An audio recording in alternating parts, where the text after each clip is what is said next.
Hi, welcome back guys. This is your friend, the Luffy Fanfics. Back with amazing fanfiction. This is the series of What if Luffy ate mythical Pokemon fruit? Now before starting, please give this video a like and subscribe to the channel if you want more videos like this. Now let's get into the fanfic. Twilight was my favorite time of day. A day where I could just lay about and doze off without interruption. The sun lit the sky just enough to see but not enough to hinder a good nap. I looked around the clearing I was in. Nice and quiet, as it should be. It was my first time away from my home region and the Kalos region sounded like a good place to lay low.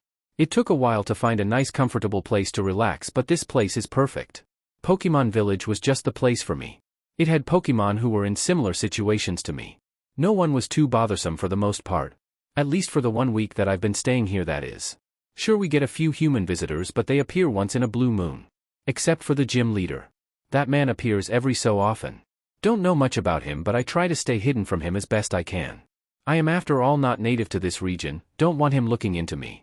As time passes and I slip in and out of sleep, I suddenly awaken to a stick snapping not far from where I am. Not strange, sure, but then I hear a few more. A little bit stranger but not unlikely. I try to go back to sleep. Then more movement. It was starting to weird me out. Then a burst of noise blossoms all around me. Normally the thicket was the best place to nap, but something was different. It was unusually chatty today. The forest was buzzing with noise. Everyone seemed to be excited about something. I looked up to see a whole crowd passing through my clearing. I stretch a bit before getting up and watching them. My interest has been piqued. I stopped a random guy to ask about the whole kerfuffle. The Bunnelby I stop looks at me confused. You need something? They say. Just a question really, but what's going on? What's with the whole parade? You haven't heard? The elders of the forest are having the annual sermon for the great divine beings that bless our forest with prosperity. It's a big deal to us. You don't say, I ask, amused. Oh, I do say. I can guess by the way you look that you're not from around here. You a traveler? Yeah, something like that, I said, averting my eyes. Suppose that's why you're out of the loop, Bunnelby chuckles. The Bunnelby hops away to rejoin the crowd. I stand there for a bit with my thoughts. Divine deities? That sounds like a load of hogwash. Although that could be something worth watching. I could use the change of pace. I don't exactly believe in gods. But this sounds pretty cool, so I guess I'll check it out, I mutter to myself. Ha! Don't believe in the divine gods? That's disappointing, someone beside me responds. The stranger beside me snorts. I look at them with a steady gaze. Looking them up and down. The Pancham glares at me, sizing me up. Seemed like he wanted to pick a fight, but I wasn't in the mood for it. Normally I'd happily oblige, but I was fresh out of a nap and this guy clearly had no idea I was out of his league. That's why I hate outsiders. They have nothing good to say. You may not believe in our gods, but I assure you they are real. Are they now? I ask, intrigued. People like you are the ones who need divine intervention the most. What are you? A preacher? Trying to convert me, are you? The Pancham shakes his head at me and disappears into the crowd. Divine intervention? Sounds ridiculous. Where I come from they had no gods, just Pokemon. Sure, some were stronger than others, but that didn't make them god. Paldea was innovative like that. I squeeze myself into the crowd, mindful of the grass, bug, ice, and water types, to stand off to the side. I shuffle in between a Poliwag and Garbodor. They shoot me a few looks but decide to just dismiss my foreign appearance. Up on a ledge was an old Noctowl. He spread his wings and all became quiet. The once bustling crowd silenced. They all looked to the Noctowl with the utmost attention. Waiting. Then he began his speech. He began the most boring speech in all of existence. I was hardly paying attention, but something he said caught my ear. And so today we once again shall place our offerings at the mouth of your divine cave. May you accept our offerings and keep our village safe. May the divine deity that dwells in the cave be satisfied by our prayers. Now to pray to our Lord Xerneas, A god is in the cave that lies on a lower ledge below the old Noctowl. My eyes glint mischievously as I eye the cave. Yup, my mind was set. After the ceremony was over I walked to my solitary corner by the waterfall. Now I just had to wait until midnight. I'm totally going in that cave, I say to myself. I wait till nightfall to make my move.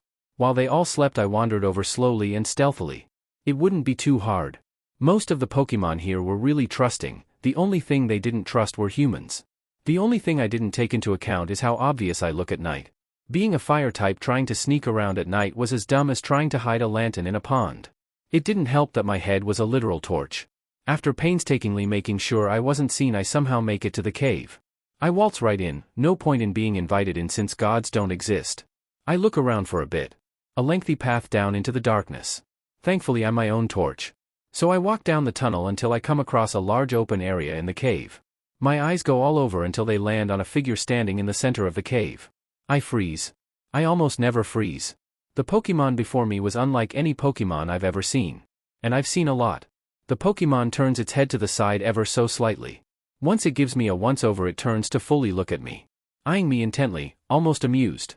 A pressure envelopes the room once complete eye contact is made. My body tenses and I stand there under the weight of his immense presence. I feel sick just being a good feet away. So this is what they considered a god.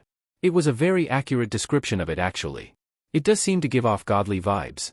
Before I could react or even notice, the Pokemon was right in front of me, looming over my smaller figure with its overbearing presence. Their sharp eyes gleam in the dim cave. Looking at it closer, it seems to have a tall figure and wide thighs. A long, almost light purple tail swishes behind it. Atop its head are some kind of horns. Its neck seems to have a connecting thing that goes from the base of its head to between its shoulders. It was oddly majestic and grotesque at the same time. I swallow thickly. Up.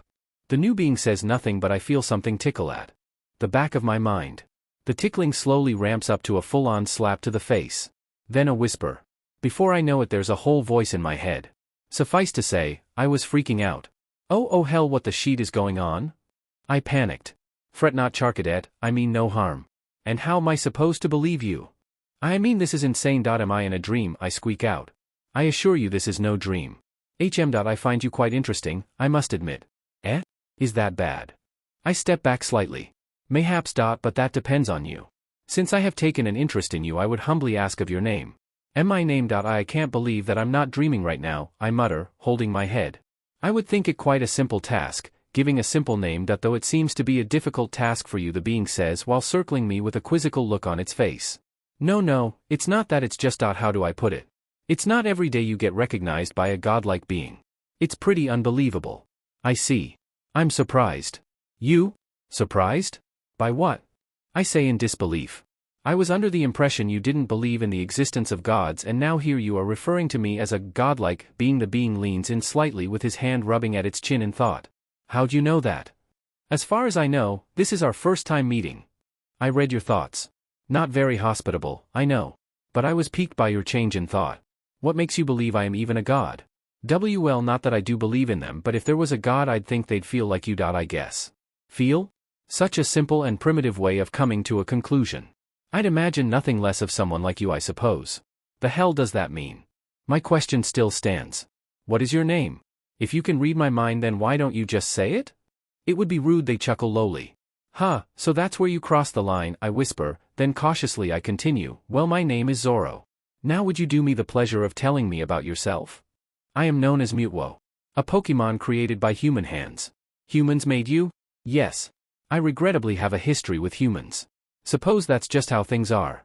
Humans. Why can't they just disappear? I see you two have a deep seed of hatred for them. You could say that. Enough about them, they leave a bad taste in my mouth. I glance back to the cave entrance, so if you don't need anything else, I guess I'll just be leaving.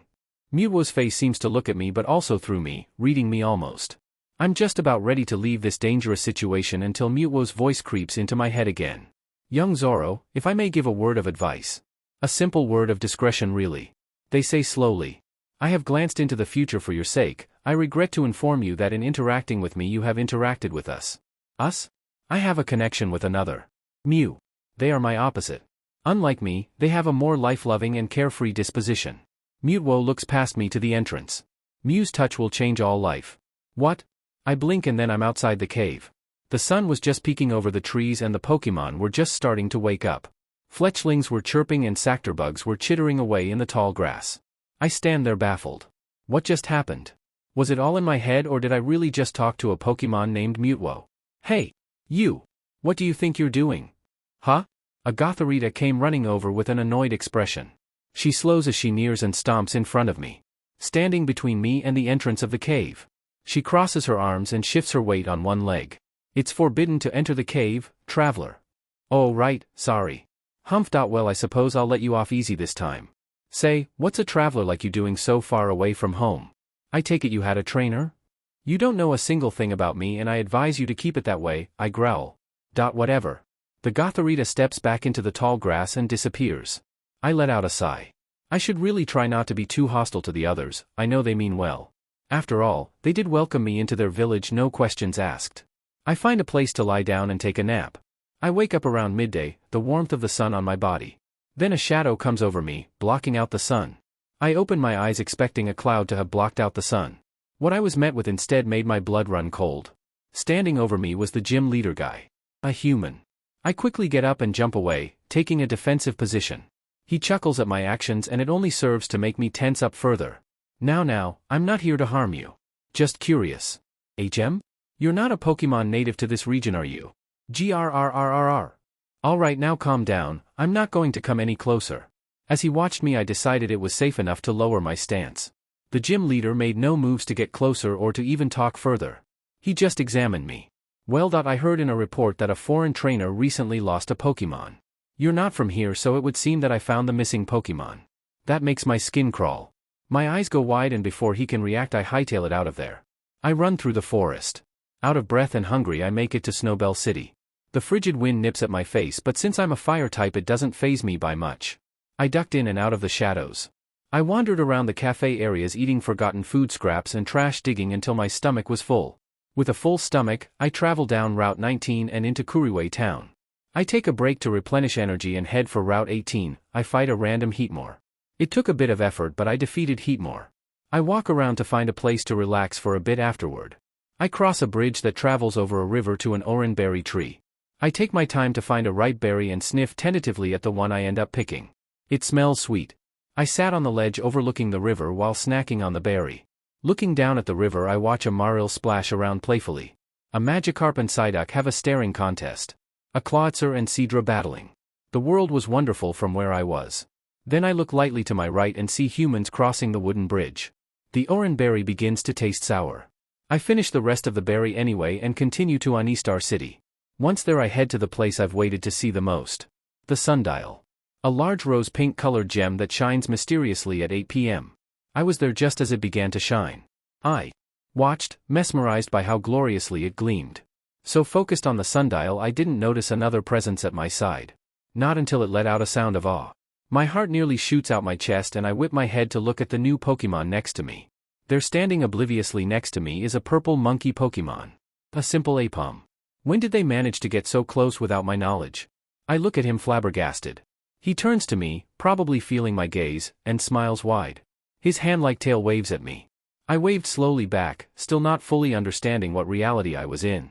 It sure is pretty, isn't it? Aipom grins. Yeah, anyway, who are yo dash? I'm Luffy. Well, okay then, well, I'm Zoro. Oh, Zoro. Yeah, I see now. See what? You wanna be buddies. Who, what are you saying? You're my friend now, that's what I'm saying. No, we've only just met. I'd say that plenty of time to be best friends. The Aipom rocks on his tail and giggles to himself. I can't help but think this will be inevitable. I let out a sigh and decided that I might as well just let it happen. I'm sure he'll leave me at some point, they always do. I look over and Luffy is just casually picking his nose. I can't help but snort at him. He really does just mean well, so I guess there's no harm in letting him join me for now. Alright then, I'll join up with you. For now. Huh? Oh, you know where we should go to Camphor Town. They have a field with lots of berry trees. We should go there to eat. Hungry are we? Well then, since I have no destination in mind, I guess we could. You seem to know this region well, so I suppose I'll follow your lead for now. Yoo-hoo-hoo! The Aipom cheers. We stand there in this everlasting moment. The sundial's light begins to dim with the changing of the sun. Our bodies are covered in the final light of the enormous stone. And I swear that for a split second Luffy becomes something other than an Aipom. I push the thought to the back of my mind and forget it. With all said and done, we head off for Dendemil Town, passing through Route HAA. I'm so hungry. Let's grab a quick bite. Sure, I could go for a bite. K. Crossing the bridge into Dendemil, we roam in front of a large windmill. I suppose the town is aptly named. Luffy seems to dwell on the spinning windmill a bit longer than is appropriate for my taste. I call out his name and he comes bounding back into pace with me. We wander the streets more than what I'm comfortable with and I slow us to a stop. I lead us into some isolated area to better hide from prying eyes. There's a long skate pole that hangs over us and every once in a while a kid comes careening down the pole, sliding with enough speed that they aren't likely to notice us. I lean against a tree and huff in annoyance. Finding a decent shop to steal scraps from is far more difficult when the town is smaller. I wanna eat. Luffy groans, why aren't we eating yet? What do you want me to do? There isn't a chance to slip in unnoticed, I can't nab any food. Huh. That's what we've been doing? Why not just go to the Pokemon Center? Joy always has good food for me there. Pokemon Center, huh? Might not be a bad idea to find something worth nabbing there. We're not stealing. The food there is always free. Wah, okay listen, I'm not just gonna waltz through the front door and risk being caught. We walk through the front door. The Pokemon Center's door slides open and Luffy leads me to the front desk. I walk behind him apprehensively. I looked around the Pokemon Center watching for something suspicious, anything that could be dangerous for myself. Luffy on the other hand just seems to be so carefree. He confidently walks up to the front desk and chirps. The nurse Joy behind the counter stops what she is doing and turns around. She cranes her neck to look over the counter and down at us. My heart skips a beat and I hold my breath. Oh? I just about ran out of there until Luffy pounced on me and hung off my shoulder.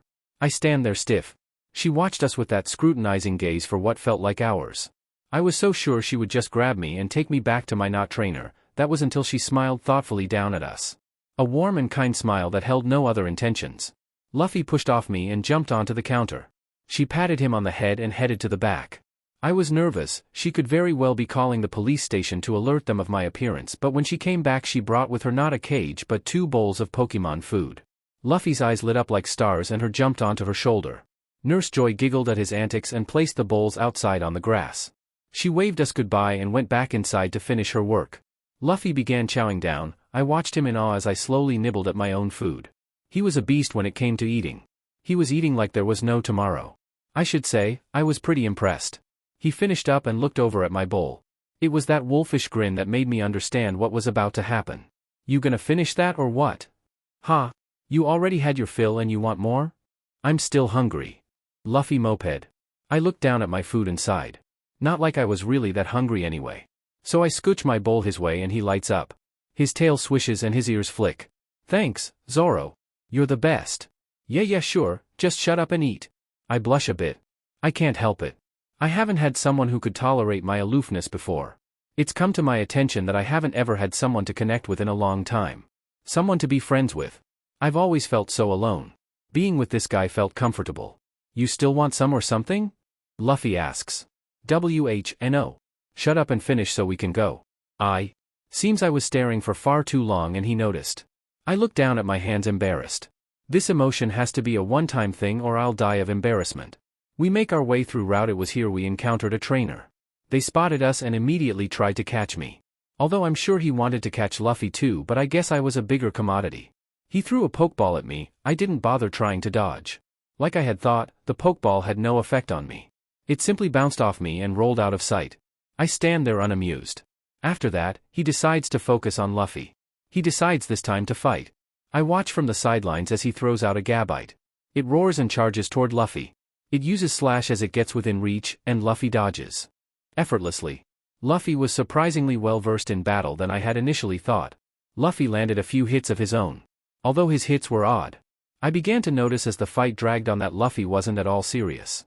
He would merely pound the Gabite teasingly on the head and giggle. Then quickly pull away. It was like he thought they were playing a game. Gabite. Use Dragon Breath. The trainer yelled. I flinched as the Gabite unleashed a strong pulse that damaged everything it came into contact with. I became slightly more worried. The trainer was no longer just trying to get Luffy at low health, he was going to make him faint and catch him while he was down. I was going to jump in, but as Gabite unleashed another Dragon Breath, Luffy sidestepped it, nearly singing his fur, and used Draining Kiss. The trainer was floored. Not only had his Gabite lost to a small Apom, but the Apom used a move it shouldn't even know. The trainer scampered away to a Pokemon Center after we beat his Pokemon. He ran away with this stunned expression.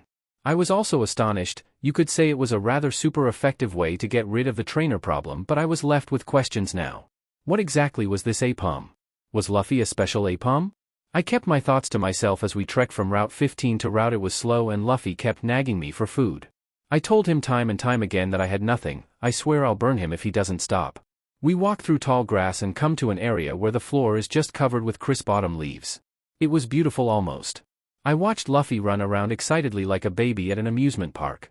I hear him audibly gasp out and I whirl my head in his direction only to see him gaping at a pile of leaves. I frown at the false alarm. He gleefully looks at me and then back at the pile of leaves. Without another moment of hesitation, he leaps into the pile.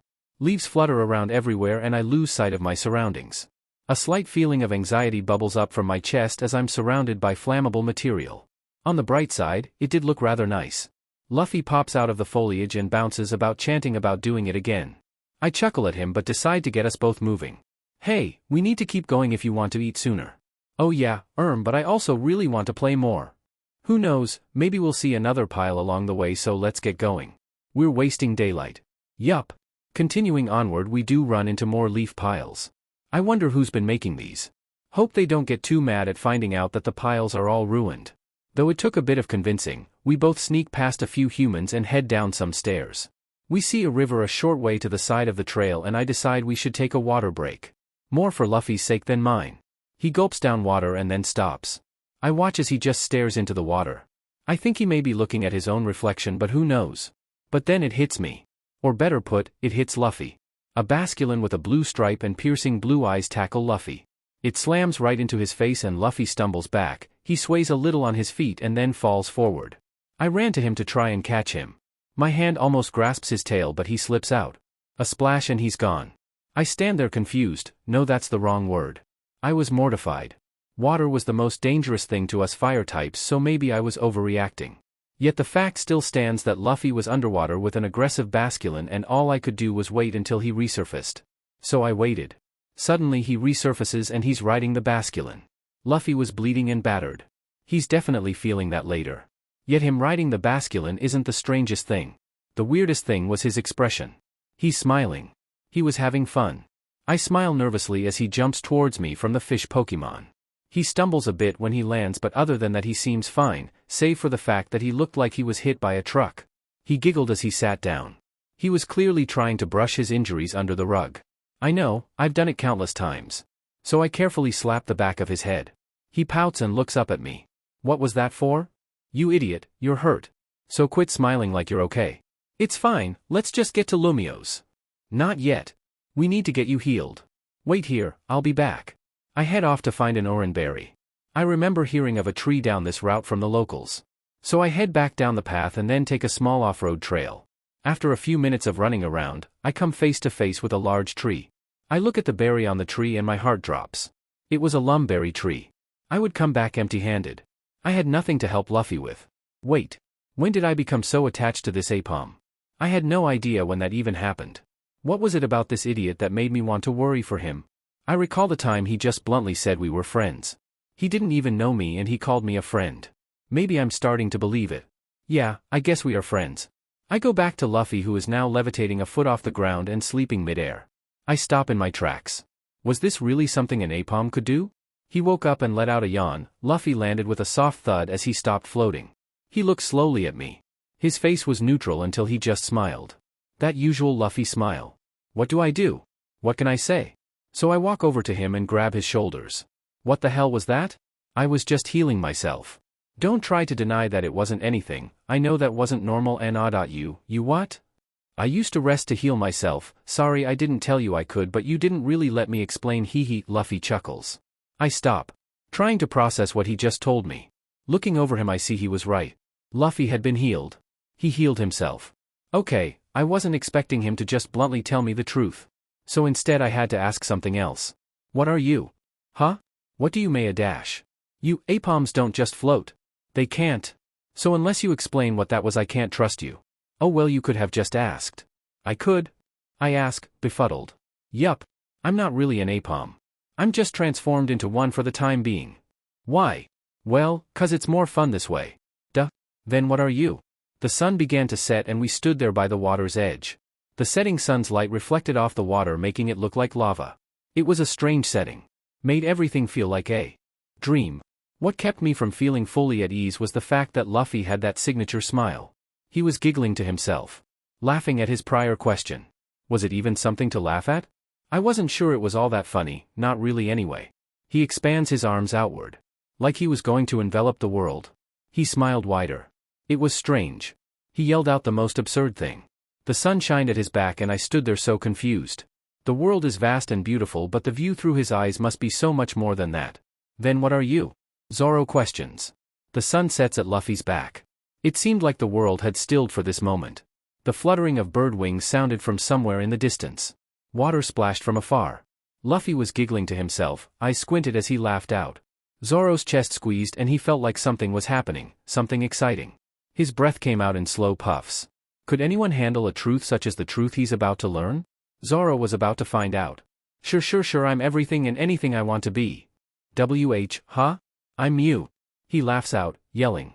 He stretches his arms out wide. He hugs the world in his arms. Zoro stands there with his mouth agape. Did he just say, Mew? As in the one Mewtwo told him about. Also now that he thinks about it, the name Mew did ring a bell. Then it came to him. When he was much younger his mother told him stories of it. Of the Pokemon who are considered legends. One such Pokemon was named Mew.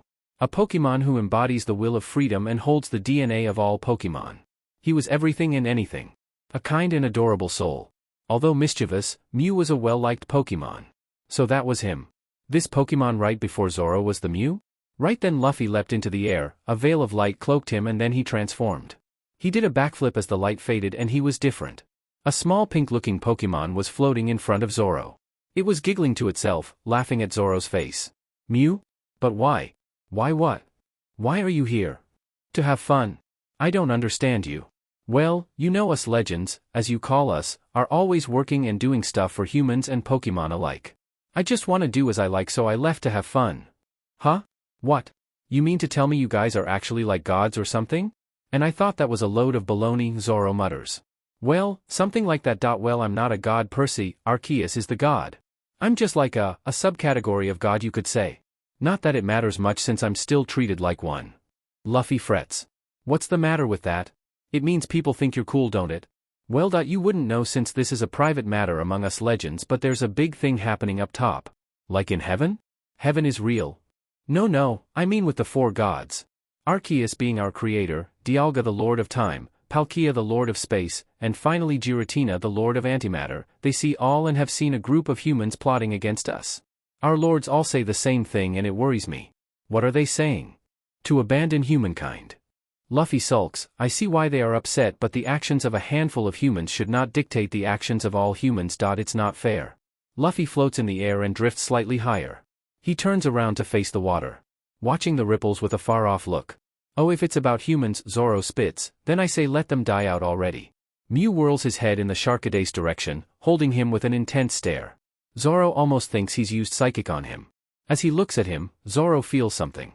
Zoro felt worried. Would he hate him for hating humans? Instead of some form of disapproval like Zoro expected, he looked at him with soft understanding instead. Charcadet wasn't really sure what he was feeling in that moment, but it didn't matter. He felt like he was being seen. You don't mean that. Do you? Luffy said meekly. I do, Zoro says with less resolve than he intended. Not you too, humans are cool. I don't think we should leave them just like that. We can live in harmony. Well, if you ask me, we can't. There is no way humans are deserving of our respect when they can't even show it to each other. I got it. We have to free humanity. Luffy's face lights up, he grins down at Zoro then glows brightly. The ball of light drifts down and when the light fades out a different Pokemon is standing there. A Riolu was now standing there with a triumphant smile. He was snickering at Zoro's jaw hitting the floor once more. Luffy grabs him by the shoulders and looks him in the eyes. Zoro could feel his determination. Will you join me? Join you in kissing up to humans and singing Kumbaya by the campfire? Sounds fun but no thanks, Zoro deadpants. No, not that idiot dash. Who are you calling idiot? You who else? I wasn't gonna ask you to help humans. I'm asking you to join me in finding out what they're doing. Ha! The gods are mad. If they no longer help humans that could be trouble to the Pokemon as well. Whatever befalls them will likely affect Pokemon too, Luffy points out annoyed. Well, I don't know. Gods could make it work. I mean they're gods. Yeah, that makes sense actually. Idiot. Well, whatever, I honestly just want to see what the bad humans are doing to make the lords so upset. They don't tell you or what? They don't think I'm mature enough to handle violent matters, Luffy begrudgingly spits. Well, I can't imagine why they could possibly think that, Zoro says sarcastically. I know, right? Weird, Luffy shakes his head and continues, anyway, will you join me? Do I have a choice? Nope.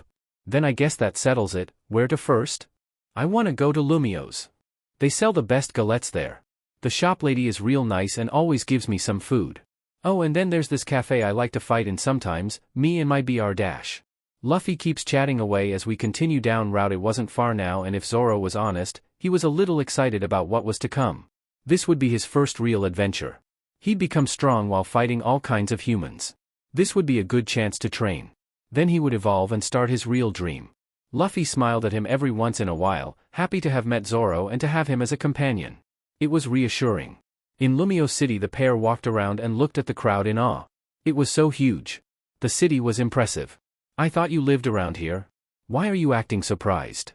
Well, I'm not really from here. I hail from Kanto, Luffy says sheepishly. So how did you know all that stuff about the Galette lady and the cafes and stuff, huh? Oh well, I only came here a handful of times, and those times I only really focused on the humans and food, Luffy comments blatantly. Okay, well then I guess we just have to find a guide to help us around. Someone who knows the lay of the land, otherwise we'll just get lost and that'll be annoying. I already get lost finding a Pokemon Center, I don't think this will be any better. How about we try asking that Gagoat? He seems like a nice guy. So they do that. Zoro figured it was as good a move as any at this moment. They walk up to the Gagoat trotting down the sidewalk. It stops when they approach. Can I help you? Gagoat asks. Yeah, could you tell us how to find a Pokemon Center or point us to a guide? We're new in town so we don't quite know our way around these parts. Well, you certainly don't look like you're from around here. Well, right now we're on North Boulevard and you can find the Pokemon Center just passing Cafe Action and Cafe Ultimo, then you walk across Hibernal Avenue and there you are. Did that make sense? Yeah, sure. I can do that. Zoro says nervously. Then let's go. Luffy yells out. Ah? Luffy grabs Zoro's hand, pulling him along. He takes off running in the direction the Gagoat pointed. Zoro's stomach churns as they pass many people. Some stare at him with discerning gazes and others just ignore them. Zoro tries to push his worries out and focus on trying to find the Pokemon Center. Luffy all of a sudden takes a turn and they're suddenly in an alleyway. Luffy blinks at the wall in confusion. Zoro, he points to the wall, why is this wall in our way? That's 'cause you went the wrong way. Idiot. I'll lead the way this time. So just follow me, Zoro sighs. Zoro heads off in the direction of the Pokemon Center. They walk around for a bit. Walking down a narrow street.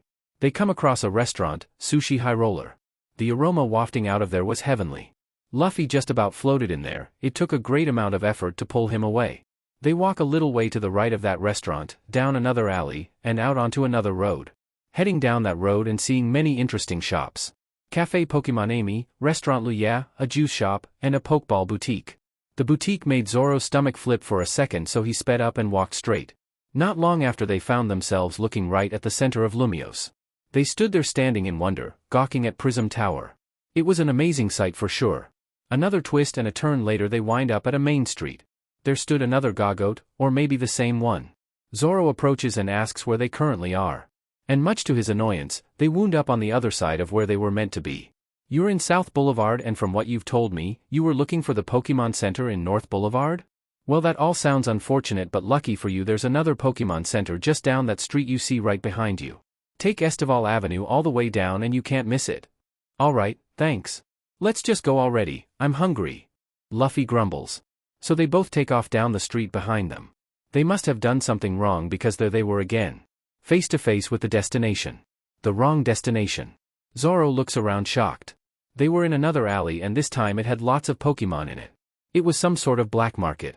Small Pokemon-owned shops selling berries and other trinkets. Zoro wondered what kind of currency these Pokemon were using. Luffy just kinda went with the flow. Luffy approached a random Pokemon. A Zigzagoon. They seem to talk for a bit until the Zigzagoon says something pretty interesting. And if you need a guide then there's this Pokemon who knows like everything about maps and stuff, I'd ask her to help if I were you. Location? Well, she's kinda always moving but I'd check around here, think she frequents here often. Okay, thanks Zaggy. So we just what? Walk around and hope we spot a Pokemon we've never seen or met. This seems like a lost cause, Zoro remarks. It'll work out, Luffy says confidently. And surprise surprise, it did work out. They were pulled into a random Pokemon-owned shop by a rather small Pokemon. They looked at Zoro and Luffy with a hardened gaze. Zoro met her hard stare with his own. Luffy on the other hand just wears that same old oblivious stare. An Esper was pushing them both against the wall. And pretty angry by the look of it. Who sent you? She growled. No one sent us. We just heard there was a good guide around here to help us. Luffy said tilting his head. That's right, so why so defensive, huh? Zoro prodded. TCH, nothing. So you two need a guide? Well, I'll do it, for the right price of course, she smirked. Well, we don't exactly have money. Zoro mutters. Huh? Not a single bottle cap? Well, that's fine, you can either take out a loan from me or do me a favor. What do you need help with? Luffy quizzed. So that's a yes. Yup. Luffy chirps. She walks over, putting an arm behind the two. She leads them down a corner in the alley. They passed a few booths that sold some pretty interesting stuff, one of which caught Zoro's eye. They were led to a window. Flashing lights emanated from inside the building. She winked at the two before climbing up the crates and boxes to access the window.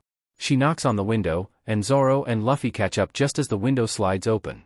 They are met with a doublade guarding the window. She flashed a few bottle caps and winked, and he let us through.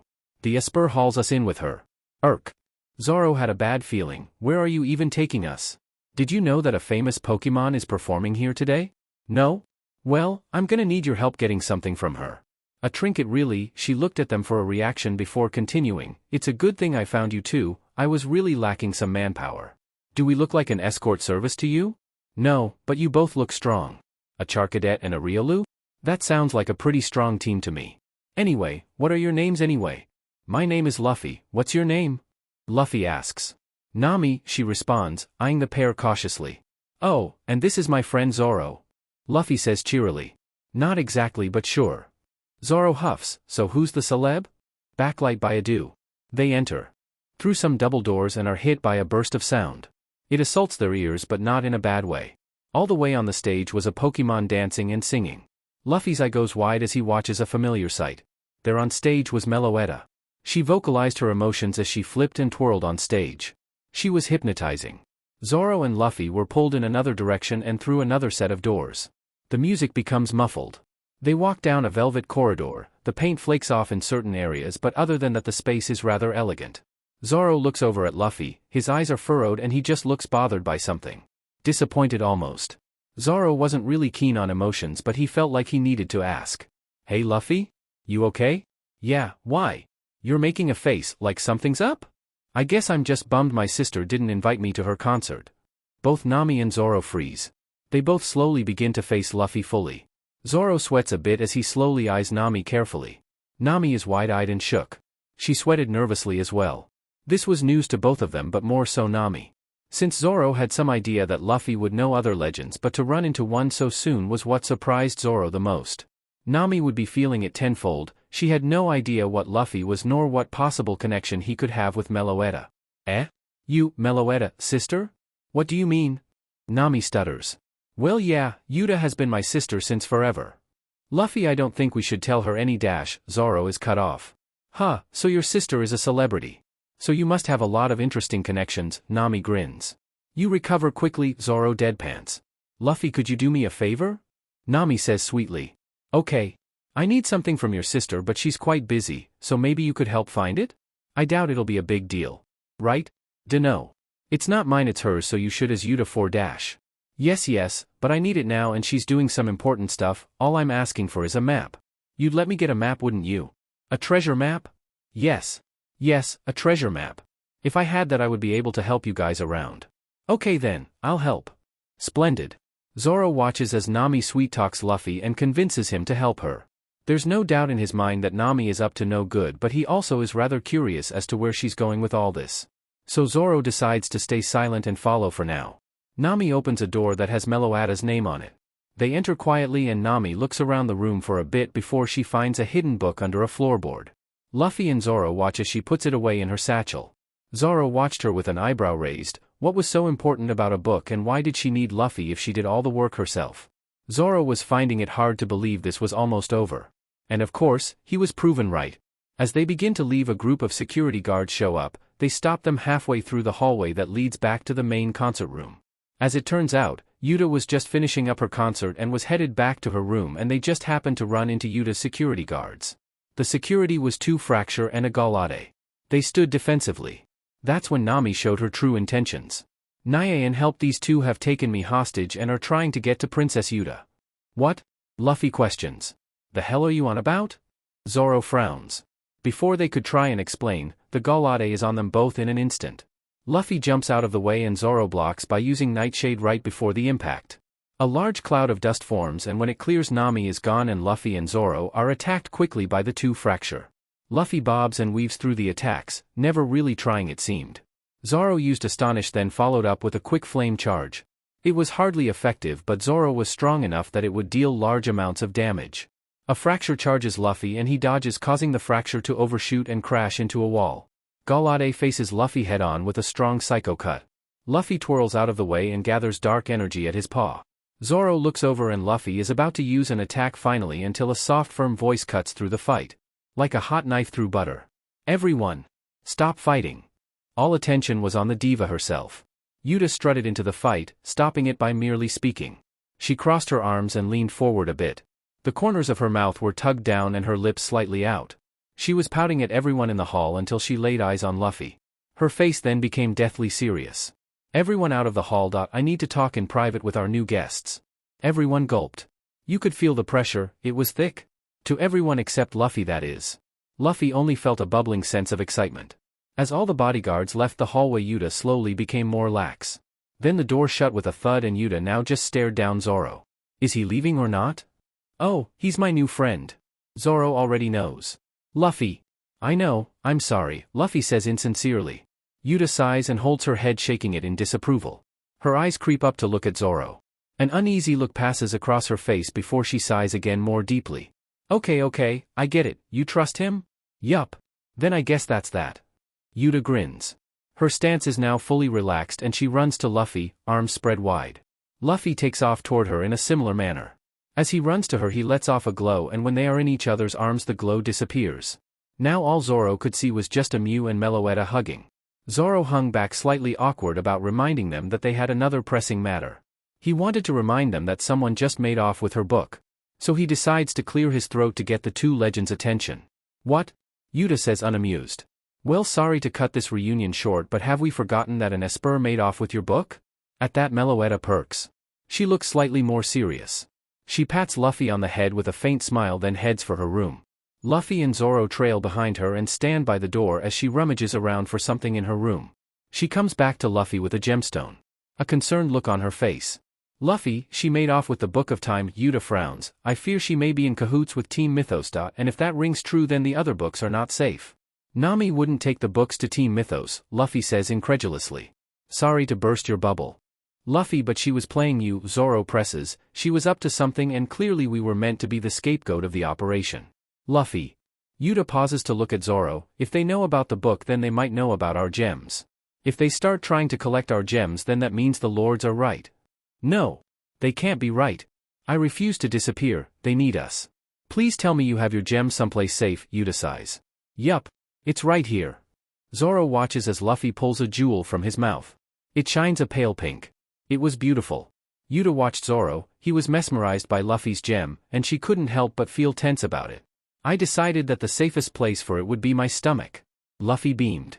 Okay, so you ate it. Well, that's fine, since you've never been seen by humans, at least your gem should be safe. The same couldn't be said for the others. They're all strong, so I doubt they'll have theirs stolen easily, but I can't help but worry about us smaller ones. Meloetta mutters, not all of us are secrets. Arceus Elf and Mesprit are in well-known caves and everyone knows the legend. That makes them priority targets. I'll go warn them. Luffy offers.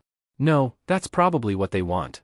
For us to show ourselves, Meloetta winces. I hate to say this, but we must stay out of the way and let the lords handle this. No. What? No, don't wanna, Luffy repeats stubbornly. Luffy, this is a big deal. If they gather all the stones, then what will keep them from making the eye? I just can't. I'm not running.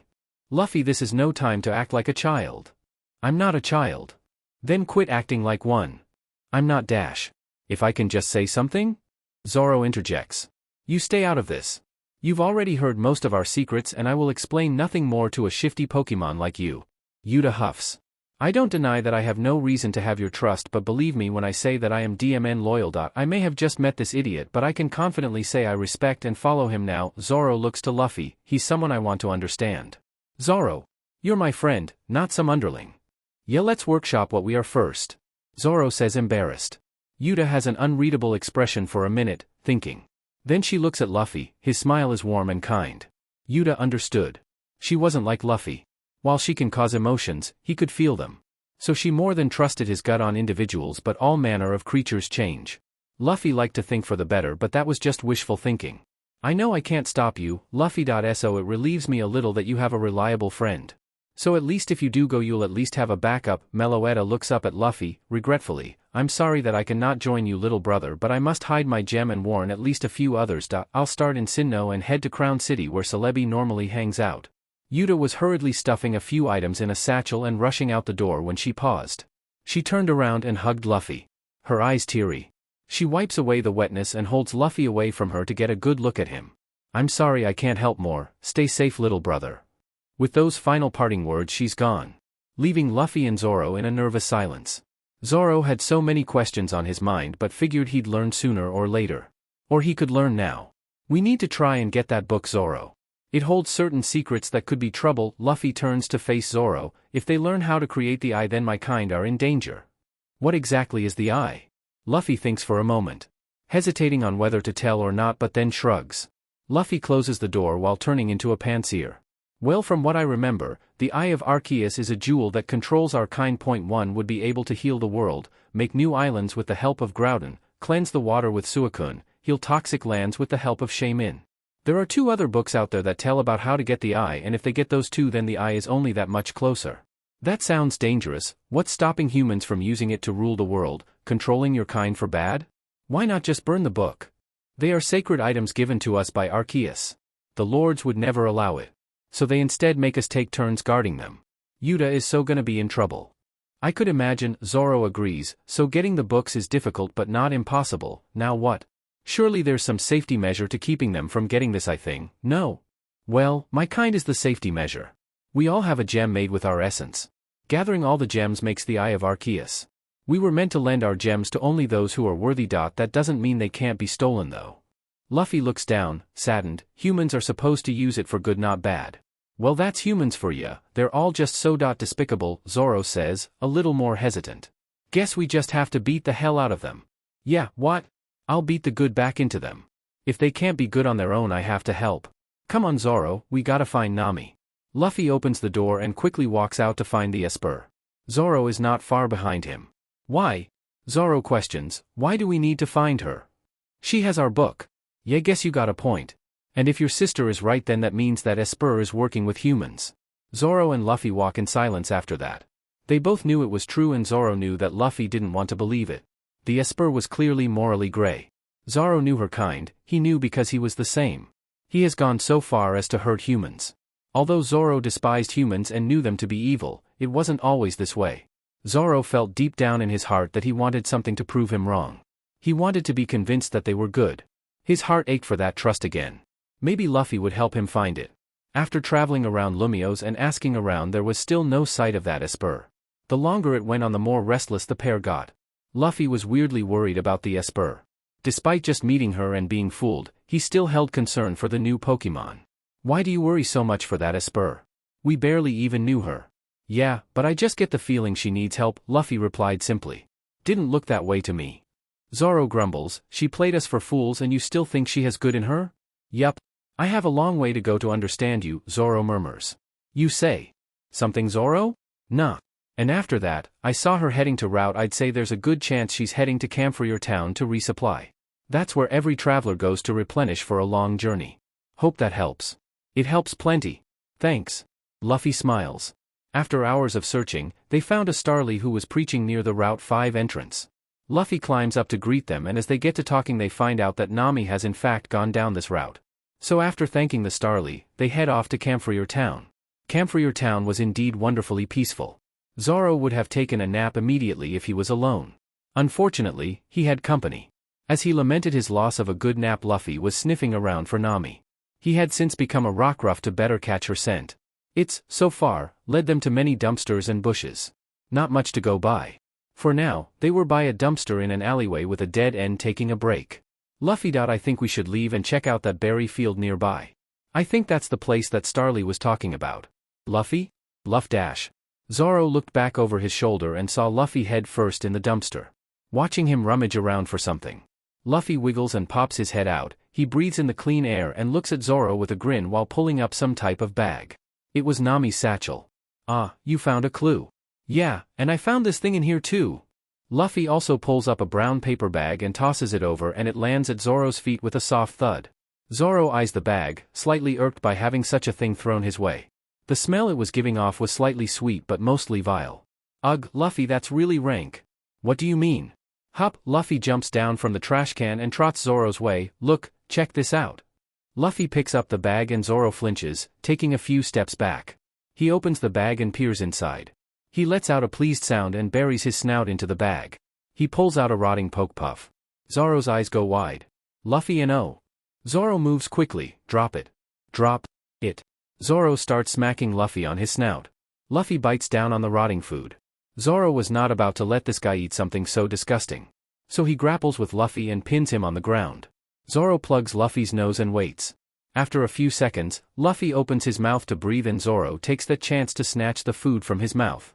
Luffy was huffing on the floor, catching his breath. As Zoro got up, they both heard someone snickering. They both looked to the alleyway entrance, and there stands the very Esper they were looking for. "Ha, what are you two doing here?"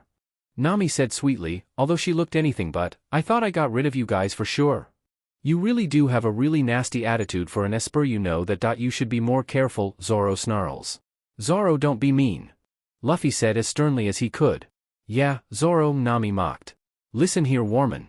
The only reason you're not burned is because Luffy needs something from you." Zoro barks. "Oh? Huh?" Nami looks at Luffy up and down, and then she looks confused. Luffy was a Riolu, wasn't he? Zoro turns pale and Luffy starts sweating. They both were caught off guard. They had initially planned to find Nami first and then have Luffy become a Riolu again to not draw suspicion, but that plan was thrown out the window. They were both left with broken pieces of the plan and were now scrambling to pick them back up. So Zoro decides on a last resort. No, he was a Riolu. Zoro smirks. "What? Have you gone mad? I'm not an idiot. He was a Riolu. It was literally just yesterday that I saw you too," she squawked. "Well, isn't that just great? You not only have a sheet personality but bad memory as well?" Zoro cackles. Now, Luffy interjects, "It's not a hard fix." "Huh?" both Nami and Zoro say in unison. In a flash of soft light, Luffy became a Zorua. He snickered at Nami's wide-eyed, open-mouthed stare.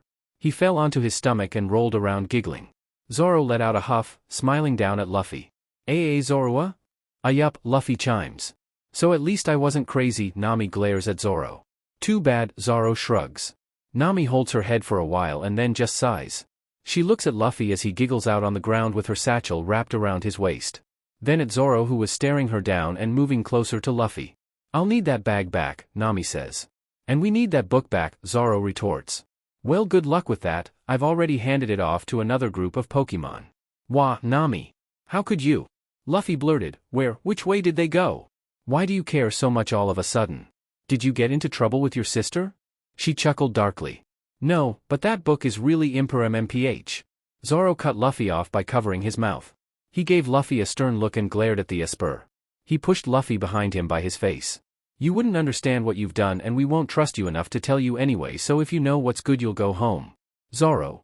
You know nothing about me. So don't even tell me what to do." Nami lashed out. "Nami, I'm sorry, but we really need that book back. If you help, I'll give you something good." Let me think. "No." Nami turns around and starts to head away and down toward route. Luffy follows and Zoro begrudgingly falls into pace too. Nami would send them irritated looks every now and then until they all got to the berry field. She finally has enough and sharply turns around to glare at Luffy, her ear twitching slightly. "Why are you both following me? Here's your bag." Luffy goes to hand Nami her bag, slowly walking over to her and gently placing it at her feet. He backs away slowly. He looks at her, then away, past her. She follows his gaze and sees a citrus berry. It has a fresh, ripe smell. Nami can't help but gulp down her saliva as she looks at it. "That one is mine. So quit looking at it," Luffy shouts. "Oh yeah? Well, I don't see a name on it." Nami uses psychic and brings the berry to herself. Luffy watched as the berry neared her mouth. He was taken aback when instead of it going in her mouth it floated to him. Luffy held out his paw and it dropped right into it. He beamed over at the Esper. "Thanks, Nami. See, you're not all bad." Luffy eats away at his berry and Zoro goes to get his own. "I'll help you out then, but only to keep myself safe. Those guys I gave the book to are some really bad cherry berries. I think I'd have safer travel if I was in a group, so, for now, I'll stick with you." "Great. I'll tell Zoro you're joining our mission. Mission, Nami mumbles. Nami wouldn't admit it, but she in fact had taken an interest in the pair. She felt endeared by Luffy's actions. Although not fully trusting of them, specifically Zoro, she had to know. She wanted to see and understand the world he saw in those bright eyes of his. Okay, I'm back, Captain. Captain? Both Nami and Luffy questioned. Yes, since I'll be following you for a while, I thought it would make sense to call you Captain, Zoro grinned. No, I hate it. Luffy barked. What's wrong? Captain? Zoro taunted. You're not my subordinate, Zoro, you're my friend. Luffy whines. Ah, don't be like that, Captain, Nami teased. Grah. Stop. I hate it. They camped out at the berry field, eating berries and talking until the sun had fully set. They got to understand a few things about each other. That they had a damaged secret past. Unspoken things they would never be comfortable talking about anytime soon. Luffy seemed to pick up on some soft spots and steered the conversation away from it. Zoro and Nami couldn't be more thankful. That night they fell asleep under the light of the moon. The stars twinkled over them. Sounds of hooting in the distance and soft pitter-pattering of small nocturnal Pokemon skittering around. There they slept. Comfortable in the small amount of trust they built. My master woke me up with gentle strokes on my head. I blink awake and look up at her from my sleeping spot on her lap. I looked out the window of the train and remembered where we were. It was the weekend and we decided to leave Wedgehurst, our hometown, to go visit the wild area. I sat there as my master continued to massage my head. I purred on her lap as she looked out the window. Her gaze was fixed on something outside. I stand up and peer over to look out the window as well. It was just a wide stretch of wilds. The trees were green and healthy, untouched by society. The wind would pick up and the tops of the trees would sway and rustle, leaves fluttering into the sky. I looked back at my owner and she smiled at me. I smiled back at her. At the wild area, we both ran excitedly to catch her first wild Pokemon and for me to battle my first wild Pokemon. We walked around for a while, seeing all manner of Pokemon. We crossed a bridge and ate some sandwiches while looking down at the running water below us. We continued to our left and headed to an area called Lake of Outrage. As I marveled at the twinkling lake, my master locked in on our first encounter. A large Obstagoon. In hindsight, I should have known we couldn't have won such a one-sided battle, but my master was so sure. She commanded me to keep going and win. I had to win. Only I didn't win. The Obstagoon dished out night slash after night slash. I was only able to dodge for so long until I was brutally hit. I was hit in the gut. An intense burning sensation blooms all throughout my body. I felt myself fly through the air. It was almost peaceful, the whooshing of a gentle wind at my ear, the feeling of the sunlight on my skin, it was all so nice until it wasn't. The feeling of the ground on my back brought me back to reality. The sharp intense pain that hit me all at once paired with the screaming of my master was all I heard in my last moments. I black out. My final memories were haunting me until I awoke. I woke up a whole month later in the Pokemon Center. Alone. I remember my master and ran out to look for her. Thankfully I was in our hometown, so I made my way to my house. I rounded the corner and to my delight there she was. My master. My Cassie. I ran over to her. I ran until she was fully in view. I slowed to a stop. Now that I could see her fully, I also saw another Pokemon. A Sobble. She picked it up and hugged it. Cassie turned around and looked at me. Looked at me for a good while. A look of unfamiliarity crossed her face. A look she had never once, in the past, given me. She then turned back around and went inside. I was left in shock. Tears freely falling down my face. I knew I was replaced. In that moment of immense heartache and pain, I phased through the ground. Nothing but pitch black was below. Engulfed in the darkness. Hugged by the cold tendrils of hate. I wake up breathing quickly and heavily. Tears streaming down my face and dampening my fur. It was still night. The stars glimmering down at me. I stare vacantly up at them. Not that dream again. It seemed I hadn't completely gotten over it. I drag my paws over my face and sigh. I wasn't sure I wanted to go back to sleep. Sitting up and looking at the sleeping figure of the Charcadet, then to the Zoroa. When I look over I see two glowing blue eyes looking back at me. I nearly shriek but hold my tongue. I stare back and they blink. You had a bad dream? Luffy whispered. No, why are you awake? I whisper back. You accidentally kicked me in your sleep. Oh, well, go back to sleep, I huff. Whenever I feel alone and sad I think about the people that love me instead. They might not be here right now, but I know they still love me wherever they are. Luffy begins, even if you have no one you can always find someone. Luffy slowly drifts off to sleep and then begins to snore. I sit there for a second after, thinking about what he said. Then I thought about the families I once had. I lay back down and began counting the stars in the sky until I fell asleep. I fell asleep thinking of my sister, Nojiko. In the morning they woke up one by one. I was the first to awaken and Zoro wakes up just after I do. Luffy however didn't stir until Zoro nudged him with his foot. Luffy yelled out something about poke puffs while drooling, still half asleep. Zoro gave him another nudge, only this time it was a bit rougher. It was more of a kick. With this, Luffy woke up. He woke up and slowly looked up at Zoro and then at me. "What's going on?" Luffy said groggily. "We're leaving," Zoro sighs. "Where?" To dash, Zoro side-eyes me. "You know what, it doesn't matter, let's just get moving." I glare at the two suspiciously and save that train of thought for later. It might come up again, and as I continue to put the pieces together I'll eventually get the answer. Luffy and Zoro scuffle for a bit before Charcadet just slings the Zorua over his shoulder. Zoro passes me and sends a nod, signaling me to get moving without talking. Luffy, over Zoro's shoulder, smiled and waved at me, bidding me a good morning. It was funny being with them. They contrasted each other whenever they interacted with me. It was like watching night and day fight for ownership over the sky. Truly a spectacle. They had breakfast before they left the berry orchard.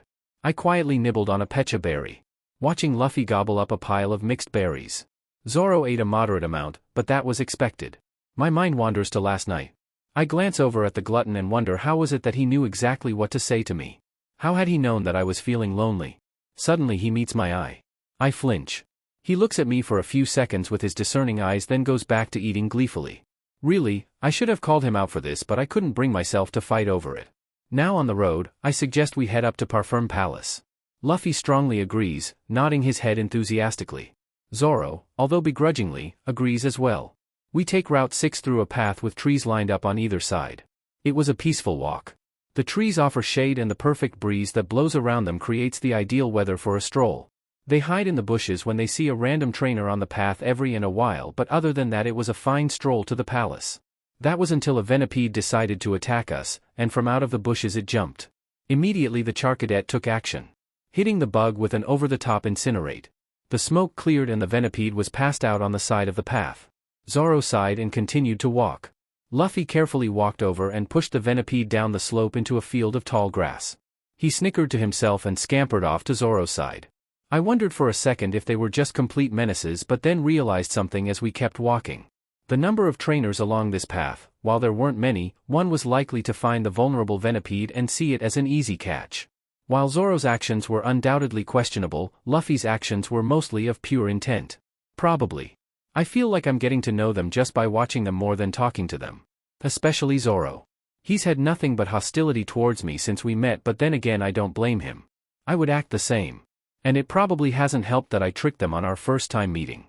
As we walked we ran into humans more frequently as we neared the palace. I once again put forward the idea to take another path to the palace. Zoro once again reluctantly agrees, if only to avoid humans.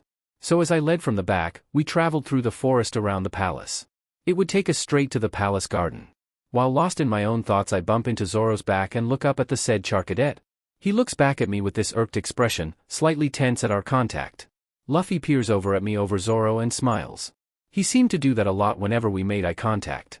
I kind of wonder what that was about. "Why'd you stop?" I question finally. "I don't know, why don't you use your eyes?" Zoro rolls his eyes. "We've made it to the gate," Luffy explains gladly. I looked up, and sure as eggs, we were standing right before the gate surrounding the palace. Zoro began to squeeze his way through the fence. He wasn't exactly the squishiest of Pokemon it seemed. Luffy and I passed through flawlessly, but Zoro seemed to be having trouble. He let out a frustrated huff as he stepped back from the gate as if getting a better angle would improve his chances. Spoiler alert, it won't. From the corner of my eye, I spot Luffy stepping forward as if he were about to lend a hand. Zoro sent him a warning look. A sharp look as if to say, "Don't even think about it." A look that caused Luffy to back down hesitantly. There seems to be an unspoken rule that Luffy needs to follow apparently. It only serves to make me more suspicious of them. While Zoro begins to dig a hole to crawl under the fence I lean over to whisper to Luffy. "Let's go on ahead and explore," I smirk. Sure, okay." Luffy agrees to ditch the stick in the mud and leave with me.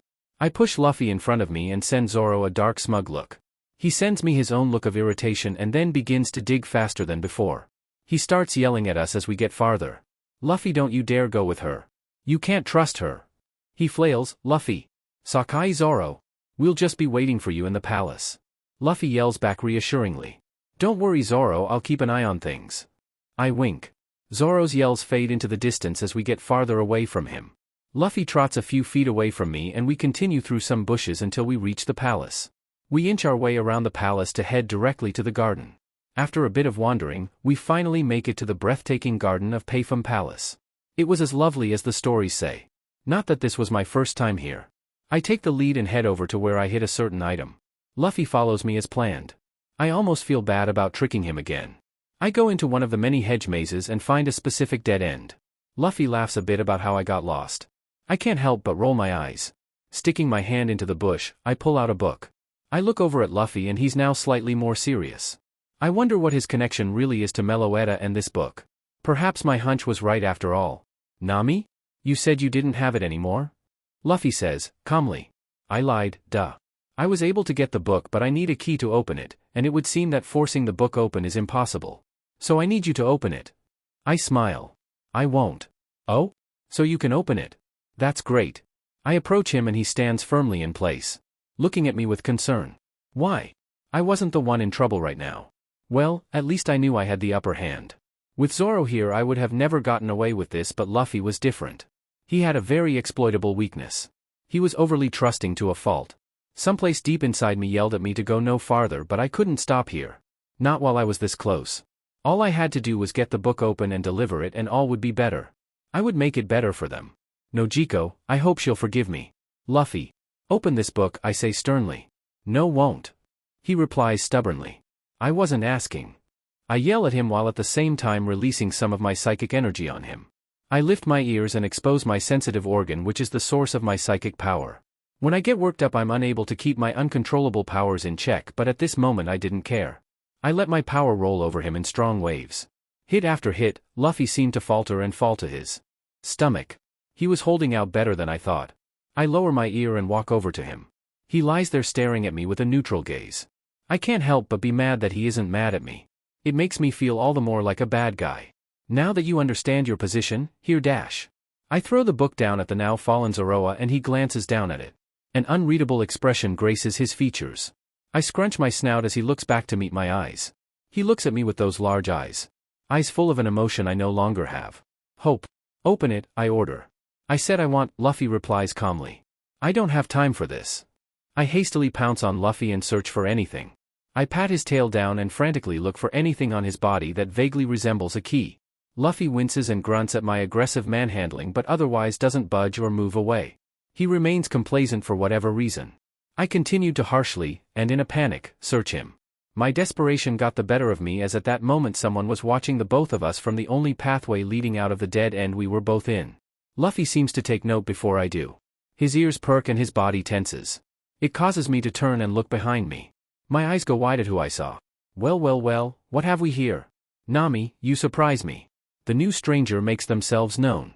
A Golisopod stepped out from around the corner of the hedge. How he was able to approach so closely without being noticed was beyond me. I straighten myself up when he stares down at me. A strong sense of dread washed over me as he leaned down, now practically breathing down my neck. Mouth right by my ear. He whispers. Where's my book? HM? Where is my DMN book, Nami? He smiled wickedly. He looks past me and eyes Luffy, who is now standing back on all fours again. A displeased look plants itself on Luffy's face. He stood up and held a firm stance. He seemed just so unfazed by my bout of psychic energy. It was bizarre. I spy Luffy from the corner of my eye. Despite not really being close to the small Zoroa, I had to admit I was slightly worried. Who's our new little friend, huh?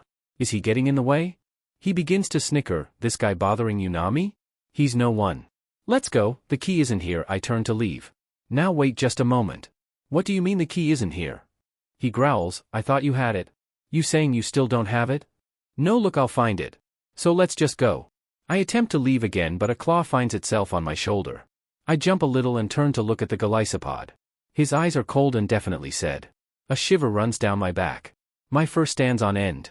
Nami, he sings, what aren't you telling me? I have nothing to hide, so let's get a move on and not waste any more time on someone who knows nothing, I hiss.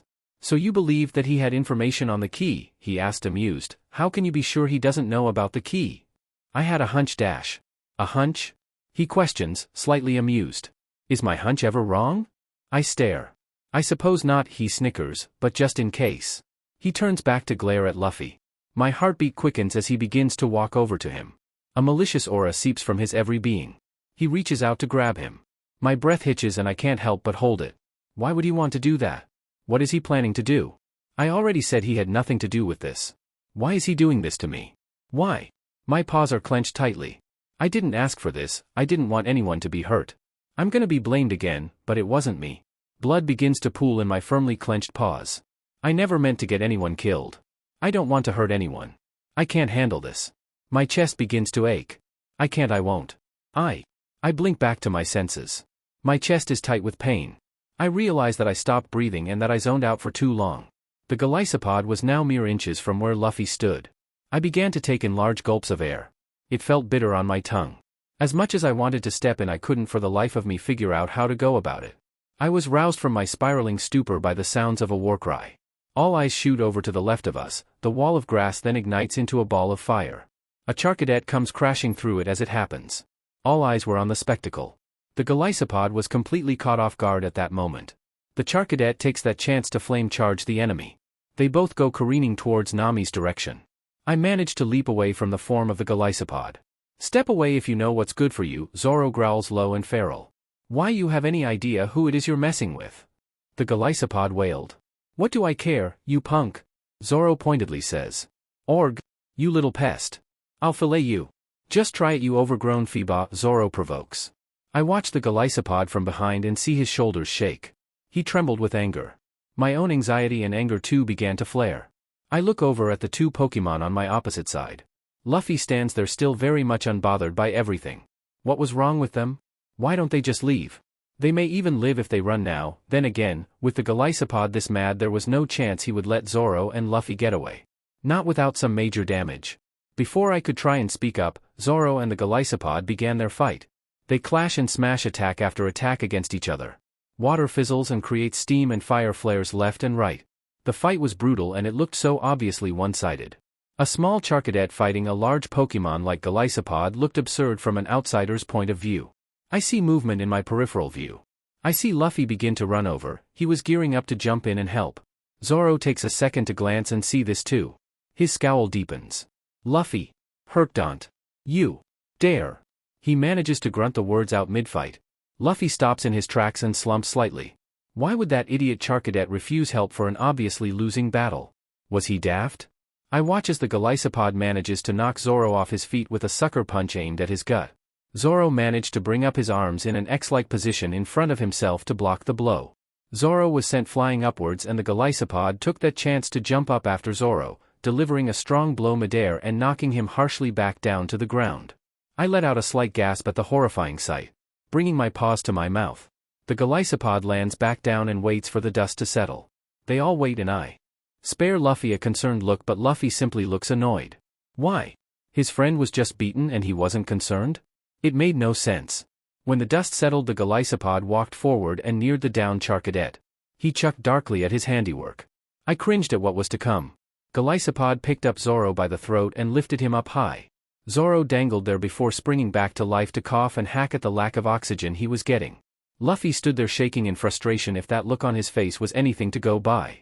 I look back as Zoro starts to struggle in the Golisopod's beastly grip. It was torture to watch and definitely torture to experience. Every second felt suffocating. Why was everything so cruel? Why wasn't Luffy helping? Why did they challenge him? Nothing made sense and everything just hurt. Yet I wasn't the one hurt, but I felt it nonetheless. I didn't want it to be like this, yet it was my fault they're even going through this. I don't want them to be hurt. Arlong. The Pokemon in question stops in his tracks. He lowers the charcadet slightly but still maintains a tight grip. He glares at me. He hates it when his fun is interrupted. What? He says dark and menacingly. Arlong, stop it, please. I beg of you, I whimper. Stop? He muses, why would I stop? Please, I'll do anything. I look down defeated. Oh? A crooked cackle escapes him. So please, let's just go. Fine, since you've asked so kindly, Nami. Arlong lets go of Zoro, dropping him unceremoniously to the dirt. He begins to walk away, brushing his claws of dirt and dust. Luffy takes that as the time to run over. Luffy leans over Zoro and taps his face a little. Zoro lets out a groan and mutters something about a drink in response, and Luffy sighs in relief. Arlong stops and looks back at Luffy, considering something. He thought it strange, it was hard not to, the way Luffy and Zoro interacted at times. Like Luffy was a valuable object that mustn't be harmed or something. Nami had noticed it a few times. They weren't exactly subtle. You, Pipsqueak. What are you? Both Zoro and I flinched. Both for different reasons, I take it. The said Zoroa stood by Zoro nervous. His paws shifted and he looked up at Arlong and back down at his paws. He was so obviously hiding something. Unsurprisingly Arlong, too, caught on to it. I'm Emoof. Zoro jabs at Luffy with what little strength he has. It sent him into a coughing fit, but it still accomplished what he needed to do. Luffy immediately lets out a sound of realization and coughs into his paw. An awkward and clumsy attempt to correct himself. I mean, I'm just a Zoroa. Luffy averts his gaze and purses his lips. It was only a hunch, but that reaction is enough, Arlong says smugly, but that will have to wait. I tense when Arlong faces me. His piercing eyes never seem to loosen their grip. It traps me. I seem to have business elsewhere. Don't we, Nami? We did? I'll be taking your payment in the form of .u, he says darkly. I'll let them go, but that will mean that you'd work for me indefinitely. Oh, and then there's that oh so precious sister of yours. Wouldn't want to leave her behind either. Leave her out of this. I hiss. I would love to, but then I wouldn't have the most useful SLV in the world. You know that your contributions to Team Mystic are rather valuable. It would be a shame to lose you now when we're so close to opening this book, so I'll forgive you. You're a part of Team Mystic? Huh? Arlong turns around and stares down at Luffy. Yeah, what's it to you, Chibi? Why? Why what? Arlong glares. Why do you need the book? Why would you want to rule the world? Luffy says with a grave expression. What better place to be than at the top? Anyway, why do you care? A lot of Pokemon and humans I care about will be affected by Team Mystic's horrible plan. I just want to know if there is a noble reason behind all the cruelty, why so many innocent humans must be blamed for such actions of a small group. Luffy. I whisper sadly. Zoro peeps his eyes open to watch Luffy. He felt somewhat bad. As much as he hated almost every human, he still understood where Luffy was coming from. He could also feel deep down that the hole in his heart was yearning for truth to these words. Yet he was still very much skeptical of them. You seem to have a lot of love for the human scum? Then again, I have a trainer myself, but not like I wanted one. He shrugs. That's the thing about humans, they do as they like. Just like that, they will eventually open this book. Arlong snatches the book out of my paws and pushes me back slightly while doing so. He briefly attempts to open the book, but the cover doesn't budge. He shrugs and puts it in his shell. He looks back at the pair before him again. As I said, humans will eventually open this book, so I'm sure it's fine if we don't have the key. It'll never open for Team Mystic. Not with ouch. Zoro once again jabs Luffy with a little more force and glares at him. He was hoping Arlong hadn't caught on. He squints over and, true to his notorious luck, Arlong caught on. He turns sharply to me and slaps me hard. Luffy and Zoro stiffen, the former seems to grow angrier. Zoro tries to calm Luffy down, but he knows there will be no point. He knows that glint in Luffy's eye better than anyone. You lying little ratata. You thought you could fool me? Well, looks like you've lost my favor. As much as I'd like to punish you, I must hold off. After all, you are a valuable item for the team. So instead, I guess your sister will take one for the team. Arlong says viciously. No. No. No. You can't do that. You can't. I began pounding on his hip with my fists, desperately. You can't yo dash. I was cut off by large claws gripping my face, squeezing me and pulling up to Arlong's face. I don't struggle against it. I hang limply against his hold, eyes filling with tears of frustration. I decide to close my eyes. I don't want to be present for this anymore. I hate this. Why did Arceus do this to me? Was this a part of his divine image? Was there a point in my suffering? Why not just punish me? Why my family? Why? Claws off my friend Magikarp face. I open my eyes to see Luffy standing there. Only he was no longer a Zorua, but a Torterra. He was large and fierce, with a look that could make even a Gyarados tremble. I felt Arlong flinch. My eyes shift from Luffy to Arlong. Was he perhaps intimidated? No, that couldn't be right. Right? I zone out, and before I know it, I'm lying face down on the ground. Ears ringing, body sore, and head fuzzy. I roll onto my back. Looking at the sky, it felt like I was home. Watching clouds roll by with my sister, Nojiko. I loll my head to the side to look over at my sister. Then when I do, I'm not only met with a sight that is not my sister but a fight. Oh right. I was in the middle of something, wasn't I? I remember now. 1 minute Luffy was scowling at Arlong, then the next he used takedown, and in sending Arlong to next week he also sent me to the floor. I get up on unsteady feet and look around. It seems the fight was just about starting. I see the Charcadet a few feet away from myself. I slowly make my way over to him. He flinches when I place my paw on his shoulder, turning up to glare at me. His glare quickly dies on his face as he fully takes in the situation. With a huff, he looks back to the fight. I look back just in time to see Arlong and Luffy jump away from each other. Luffy had his back to Zoro and Luffy was now a Dragonite. He flies up and uses Hurricane. Arlong digs his claws into the ground to anchor himself. Was this really within an average Zoroa's capabilities? Stare at Zoro, he has this anxious aura about him now. Perhaps this was no normal Zoroa? Why do you care so much about this tramp? She's none of your concern. 'Cause she's my friend. Do I need another reason? Luffy yelled with so much conviction. You brat. Friendship is just a fool's name for an underling, Arlong sneers. Then look at a dictionary. Luffy retorts. You son of a Bidoof. At the same time, they both leapt at each other. Dragonite used Dragon Dance and spun through the air to avoid the many mud shots aimed at him by Golisopod. Then when an opening presented itself, Luffy went in with a wing attack. That's when I noticed Arlong readying a sucker punch in his pincer hidden behind his back. It all happened so fast. Slow motion almost. The sucker punch landed right on Luffy's rib. Just before the move hit, Luffy changed his move and used Dragon Rush, with the momentum causing more than enough damage. A large cloud of dust rises from the attack. I inch slightly closer but stop short as Arlong comes stumbling out before the dust has settled. I find myself slightly disappointed, although really, what else was I expecting from that fight? It wasn't a moot point. It was clear where the fight was going. Zoro closes his eyes in what I feel was resignation. I really didn't think he was the type. My thoughts are cut short by Arlong. He cackles and stumbles onto his knees, his body is shaking from his laughter. I was in slight disbelief, it was like he'd become unhinged. Zoro then sits up and stares at Arlong, with a deathly serious look. You've already lost. Huh? I voiced my confusion. How could that be true? Arlong lost? That's not right. Is Zoro blind because his eyes clearly aren't seeing who's left standing? Before I could even begin to scream at him, he began again. Luffy, it's over now. So calm down. I look back to the dust as it finally settles. From the dust, I see something I don't think I was supposed to see. It was a Mew?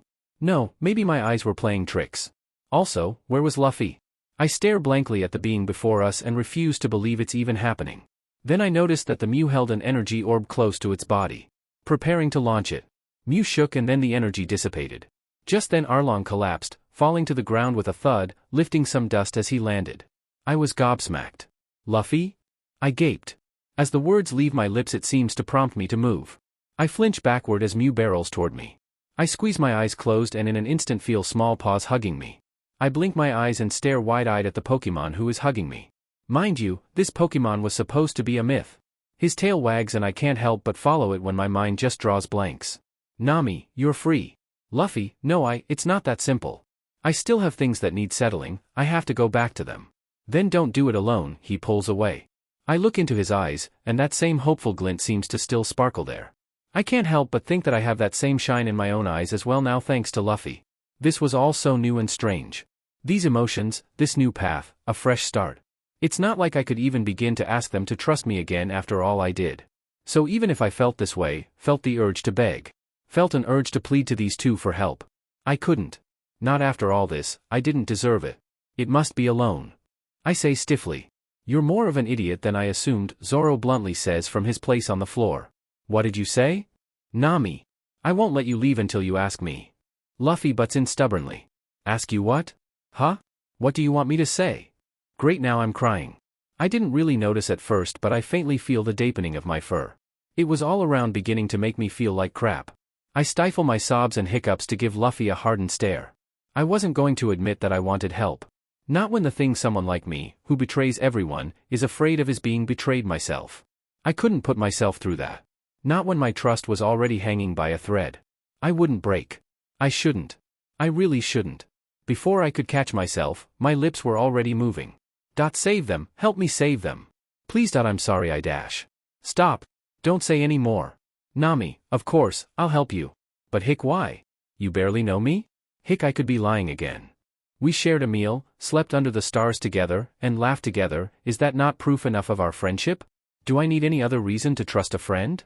Are you not at least mad at me? No. Why? 'Cause, Luffy says firmly. He says it like it's the most obvious thing in the world. Like it's common knowledge. Softly, I let out a wet laugh. How could I help it? This whole interaction, this entire situation was absurd. I hear Zoro laughing through haggard coughs. Man, we should really get him to a Pokemon Center. Luffy giggles a bit as he helps me off the floor and leads me over to the suffering Charcadet. We're to first Nami. Well, as much as I'd like to go straight to their outpost, we really need to get Zoro to a Pokemon Center. It's fine, I can take this. No, you clearly can't take this. I deadpan, the closest center is let's see? That way. I point to the general direction of Sillage City. Luffy teeters on the ball of his feet excitedly. Zoro smirks, probably thinking of a good fight. It was all going to be okay. Now, I could feel it. Life was looking up, my luck was beginning to turn around. This was the start of something that was bigger than me, but I almost didn't worry about that. Then I remembered something.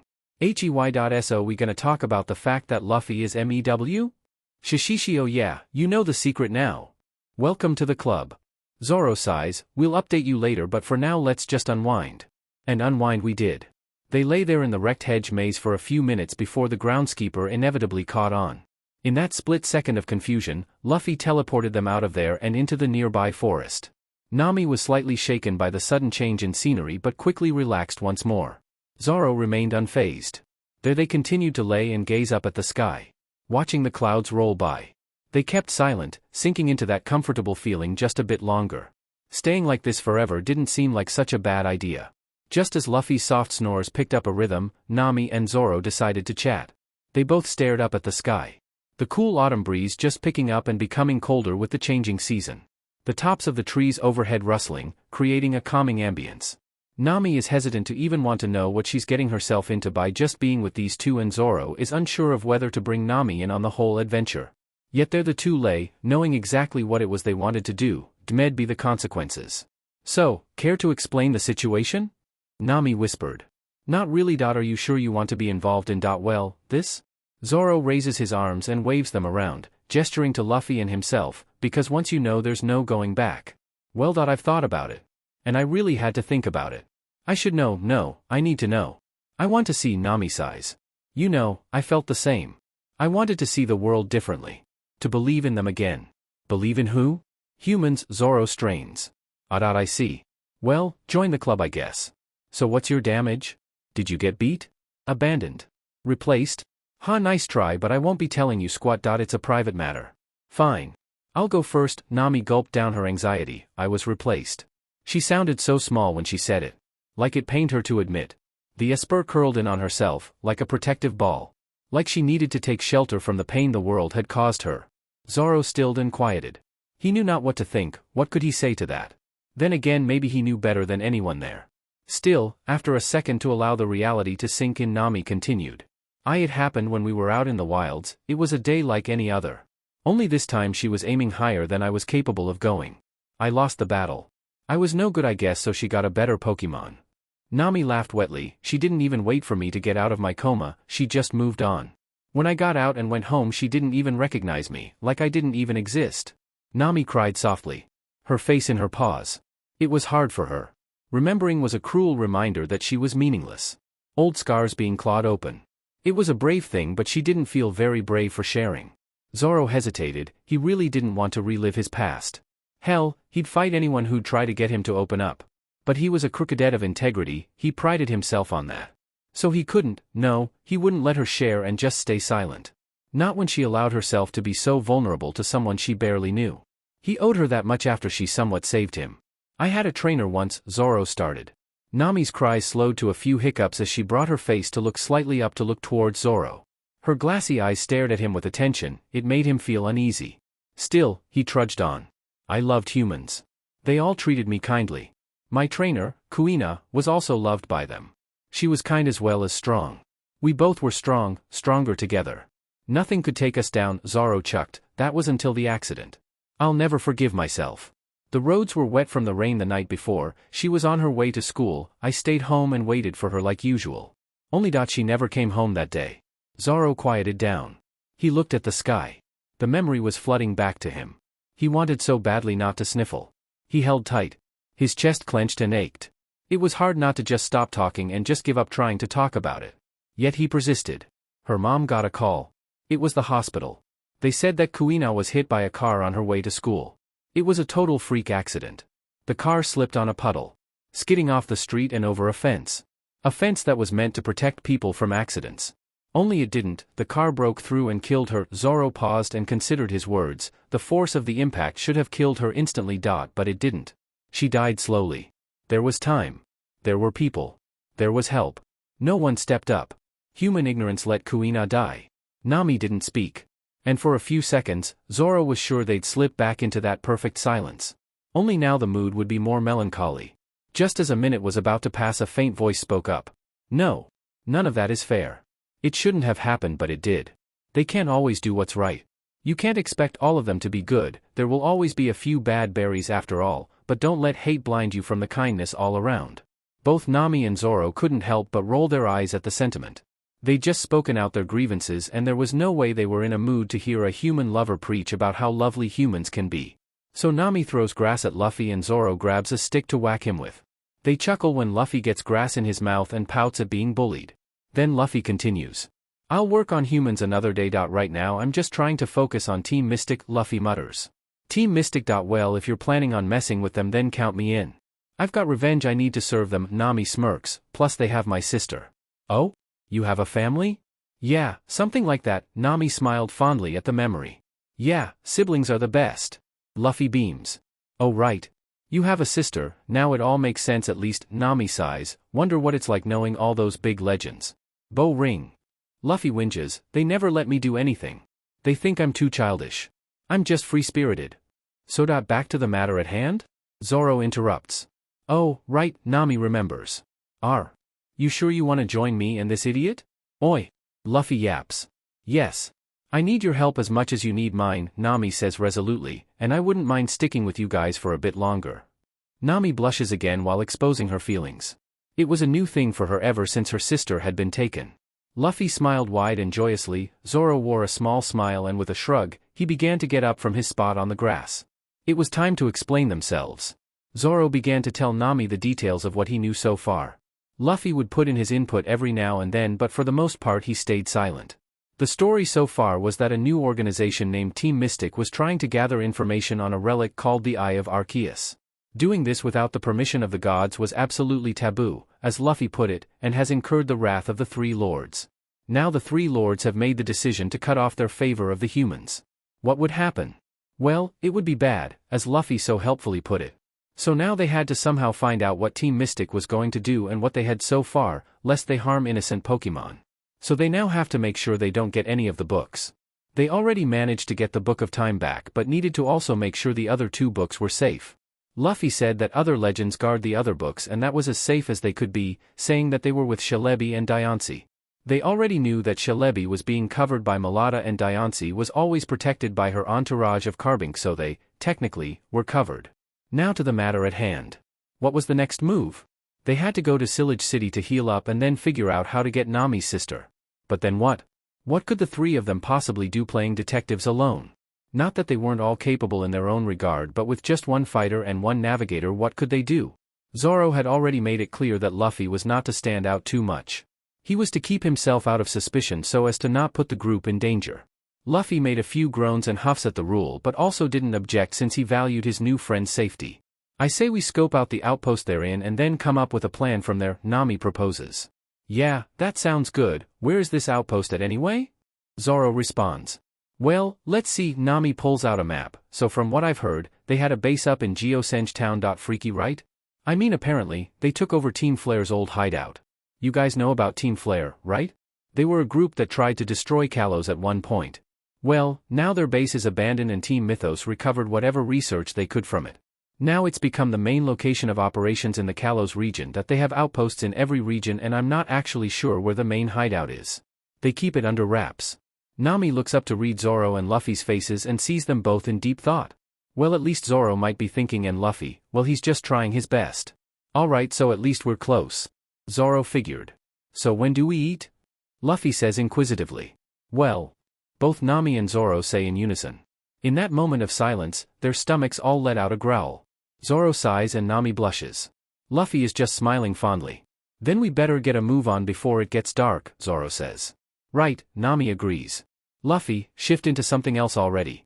You want to get caught? Oh yeah, I forgot. Luffy chuckles. In a flash of light, Luffy transforms. Now what stands there before them is a Grookey. Without further argument, they head off en route to Sillage City. They walk down the forested path away from prying eyes. A path that followed the river that ran out to the sea. It was an easy path to Sillage City. They encounter at least 2 trainers hunting around them, but they quickly duck away and run. Luckily they make it close to the city without much commotion. Then at the rustling of the leaves overhead, all heads turn to the tree tops.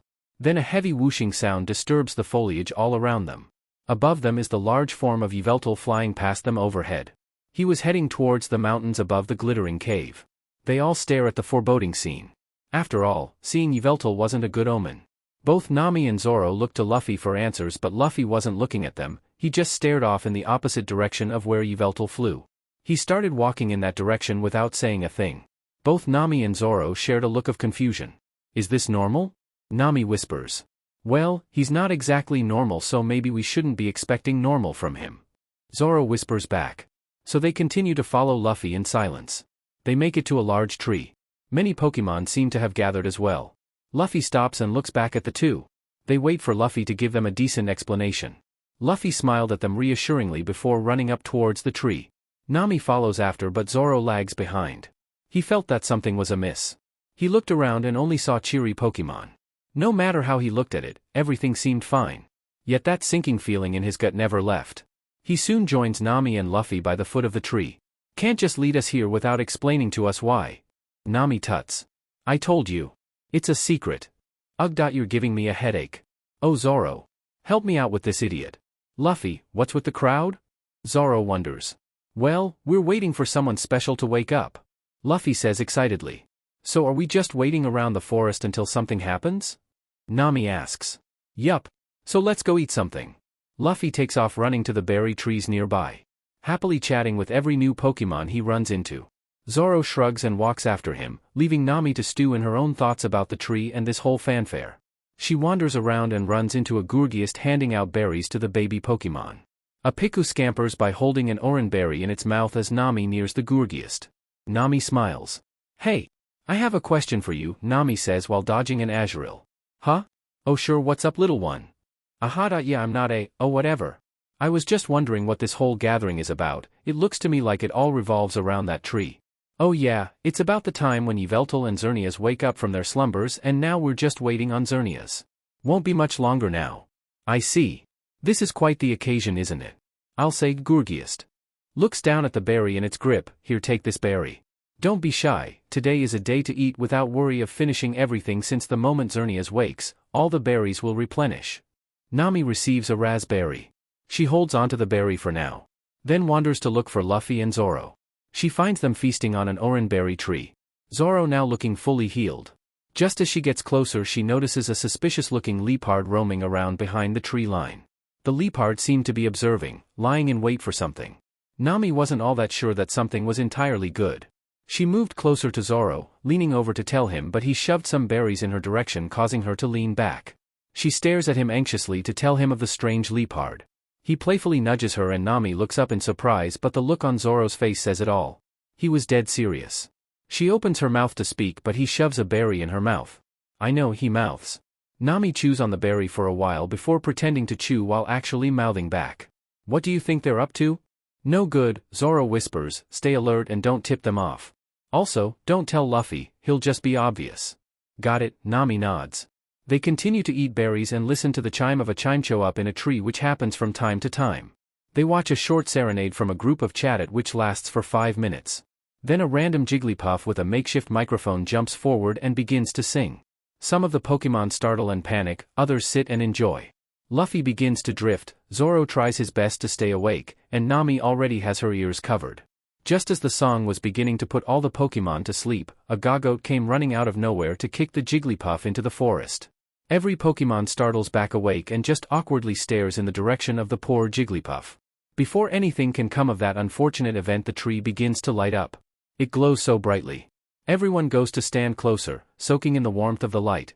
Luffy runs to stand at the foot of the tree and Nami and Zoro stand closely behind him. In a burst of particles, the light fades to reveal a large lanky deer Pokemon. It stands elegantly, it is the picture definition of majestic. So this was Xerneas, thought Nami and Zoro. It leans down, just about to rub its snout against Luffy's head until a large explosion is heard. All heads turn to the far back, they all watch the forest tree line in intense trepidation. The forest was eerily silent when out jumped that leopard. Zoro swore under his breath. The leopard quickly used rain dance, clouds now covering the sky making the atmosphere much more bleak. Luffy and Nami helped Zoro to find refuge from the rain. As they hid under a tree everything became silent. The leopard smirked. "Look at all you poor dears," Leopard cooed, "you have no idea. It'll all be clear once you become a part of Team Mystic." After the leopard spoke those words she used Thunder Wave on the wet grass beneath all the Pokemon. The stronger Pokemon were able to dodge and find footholds in the trees but the smaller weaker Pokemon were left crumbling to the floor, paralyzed. The leopard laughed as more Pokemon came out from the tree line, behind them were their Team Mystic trainers. It was mass hysteria. Pokemon were running around in a panic and others left unable to move. Chaos erupted. While the Team Mystic grunts took care of capturing every Pokemon they could, one trainer stood out. They walked through the chaos with an Incineroar in tow. The trainer had piercing green eyes.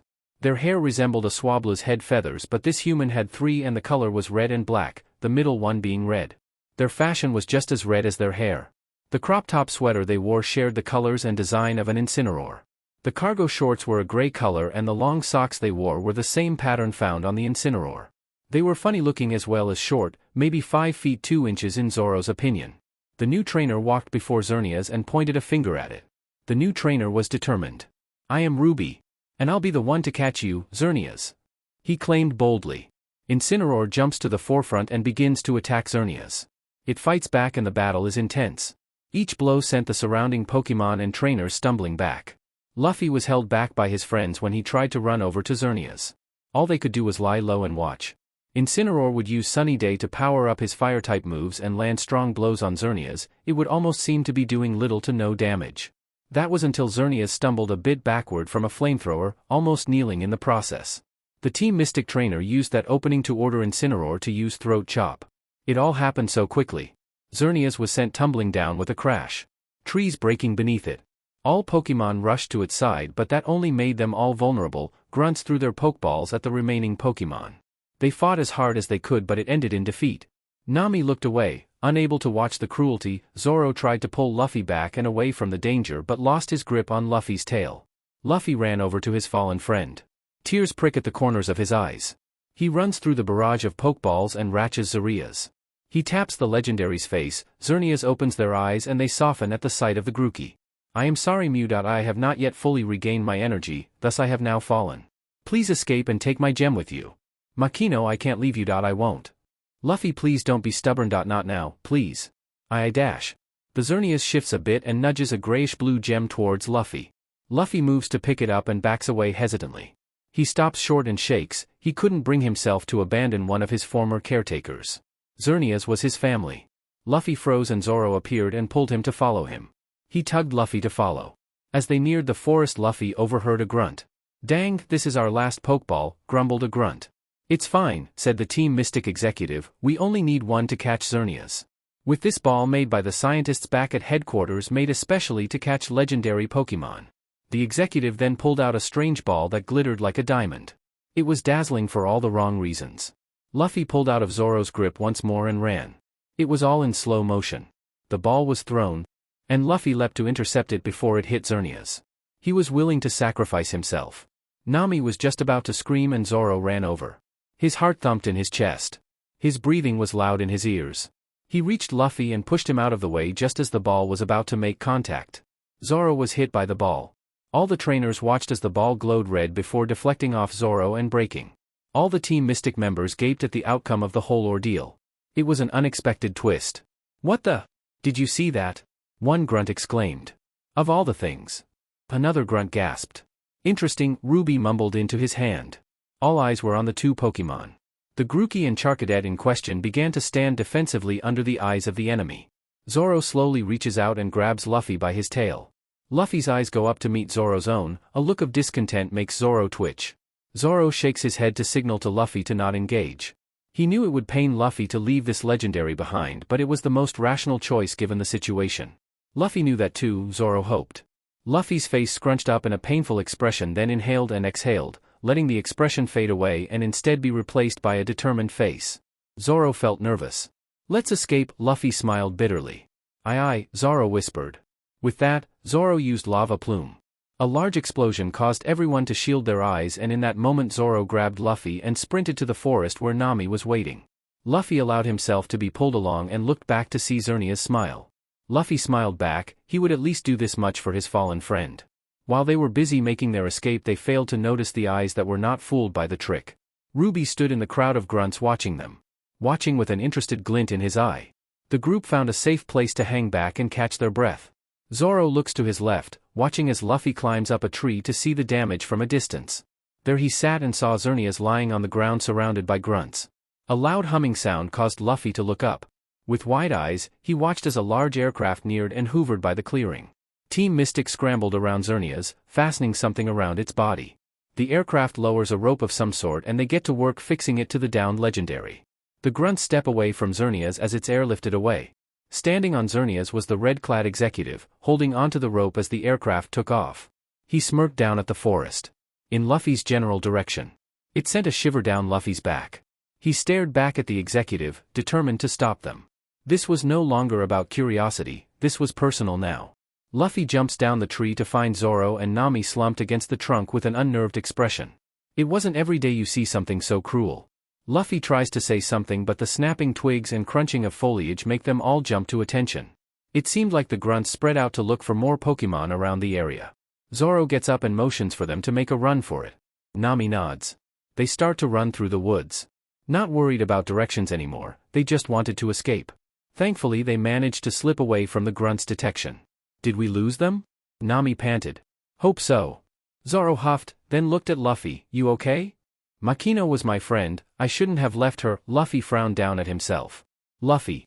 Listen," Nami griped Luffy's shoulders, "the best thing you could have done was survive. If not for your sake, then for hers." Luffy looked up to meet Nami's earnest eyes. He knew that she was speaking from experience. He couldn't leave that resolve unanswered, so for the sake of his friends he would keep moving forward. "Where to, Nami?" Luffy chirped. Both Nami and Zoro let out a sigh of relief. That was one problem settled. So Nami checked their surroundings. It was hard to tell for her since they had veered so far from any prominent landmarks. She spun around looking for anything, but the sky was covered by trees and the sky was just beginning to darken, making the visibility of the forest harder. Nami growled out in frustration.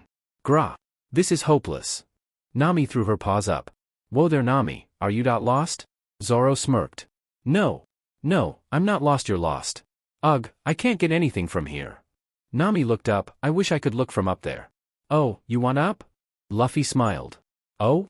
Both Nami and Zoro say. 1 minute they are on solid ground staring at Grookey with confused expressions, the next second they are staring at a Flygon, then a second later they are being snatched and whisked away into the sky at lightning speed. Nami and Zoro both let out panicked and startled noises as they soar up to the sky in Flygon's arms. Luffy, now a Flygon, giggled at them. He steadies his flight and helps them onto his back. Nami hugs Luffy's neck like her life depends on it while Zoro sits down slightly enjoying to view. Nami breaks from her terrified trance to yell at Luffy and weakly hits him with her paws. Luffy laughs the whole time. After they all calm down, Nami takes a moment to actually enjoy the sight. They all felt the breeze and the setting sun looked amazing from where they were. "This isn't so bad," Nami muttered. "So where do we go?" Zoro yawns. "Oh. Right, let's see." Nami looks around. "Ah. Right over there. See those rock formations? That's Geosenge Town, that's where we should go." "What about Sillage City?" Zoro questions. "Well, that was before I knew we had transportation." Nami grinned while patting Luffy. Luffy stifled a laugh at the pats tickling his back, to which Nami yelled at him to keep still. "So we're going right to enemy territory after stopping by the Pokemon Center?" "Yup, so get ready." Nami looks down at the town determined. "I'm always ready." Luffy cheers. They enjoyed the ride for a little while longer as they neared Geosenge. It was gonna be a long week for them. "So, why aren't we landing in Geosenge?" Nami questions. "We don't want to risk anyone seeing Luffy transform. It would be bad if someone saw Mew, the supposed, most hard-to-find Pokemon in the world. Rumors could spread and then it would lead to investigations." "I doubt that would happen, don't be a drama queen." Nami laughs. "No, Zoro is right. There have been a few people who I've let see me and well. Then they said some stuff and that stuff spread, it led to this thing called Project Mew. Not my idea but dash. You let humans see you?" What are you insane? You might as well be serving yourself on a silver platter and let them catch while you're at it? Zoro jabs. Okay, so I guess you have a point, Zoro. Then let's land a good mile away and walk the rest of the way to town. I'm sure you're feeling well enough to make the trip, right? Nami looks Zoro up and down. PSH, I'm fine, woman. I'll be the least of our worries, so make sure you keep Luffy on a short leash. Humph, I can take care of myself. I've lived many years and I've survived just fine. Luffy pouts. Yeah, we know. Just want to make sure the jewel you have doesn't get caught up in your reckless behavior, Nami says. Yeah, the last thing we need is for you to go running all gung-ho into danger and then get yourself in trouble. Zoro sighs. Luffy stops and looks down at the jewel Xerneas gave him. He looks at it downcast, recalling the past event. Nami and Zoro share a worried look, then Zoro walks over and nudges him. Luffy looks up with weary eyes. Let's go eat. K. With that, Luffy changes back into Mew. Floating before Zoro and Nami, he considers what to become next. Luffy thinks for a while, floating in the air as aimlessly as his thoughts. His face lights up as he comes up with a good new form. In a bright show of cool colors, an Alolan Vulpix now stands before them. Nami held in a coo as she eyes the new fluffy soft form of Luffy. Zoro smiles in amusement. Luffy does a backflip to feel out his new body and Nami can't hold back after that. She shuffled over and began stroking Luffy's soft coat and fluffing his tail. Nami will never admit it, but she has a soft spot for fluffy Pokemon. While she pet Luffy, he looked at her with a confused smile but said nothing. They continued on their way to Geosenj in this manner. 10 minutes into their journey, they stumble upon a small Pokemon community. All kinds of Pokemon were running around and playing or relaxing. The trees housed napping Pokemon. Luffy gasped at the sight, he was jumping with excitement. Zoro could hardly hold him back. Nami approached the first Pokemon she saw to ask about this place. A Metatite who was sitting against a tree. They looked up as Nami approached. Hey, could I ask you a question? The Metatite looked Nami up and down, then at Zoro and Luffy behind her. Sure, but I'll be clear and say now that we have no more room for refugees. Refugees? No, we're just traveling through. What do you mean about refugees? Well, good. We've had enough Pokemon come here and ask for a place to stay, but we couldn't very well share our resources with strangers. As for what I mean, well, there's been mass outbreaks of humans hunting for Pokemon all over the region. They paused to look up in thought, and well, if you ask me, it's starting to be a real bother. All the Pokemon from those areas come flooding to either Geosenj or Snowbell. Could I ask why this is happening? Heck if I know. My brother lives in Pokemon Village and he tells me that they are up to their necks in new arrivals. It's been strange. I wonder. Nami hums in thought, if this has something to do with Team Mystic. You say something? The Metatite questions. Oh, nothing, Nami waves off, just thinking to myself. Nami walks off to find where Zoro and Luffy had run off. 1 minute they were behind her and now they're just up and gone. Nami sighs and decides to take this time and think. From what she gauged from that conversation, it seemed like the grunts were catching Pokemon on a mass scale. Was this only happening in Kalos? Nami wondered. She was shaken out of her thoughts by yelling. She looked up in time to see one Pokemon yelling through the crowd. Flying overhead but low enough to see it and hear it clearly. A young Rowlet flew over her, yelling the same thing over and over again. Run! The humans are coming! Run! He flew off in a hurry. Nami felt panic rise in her chest.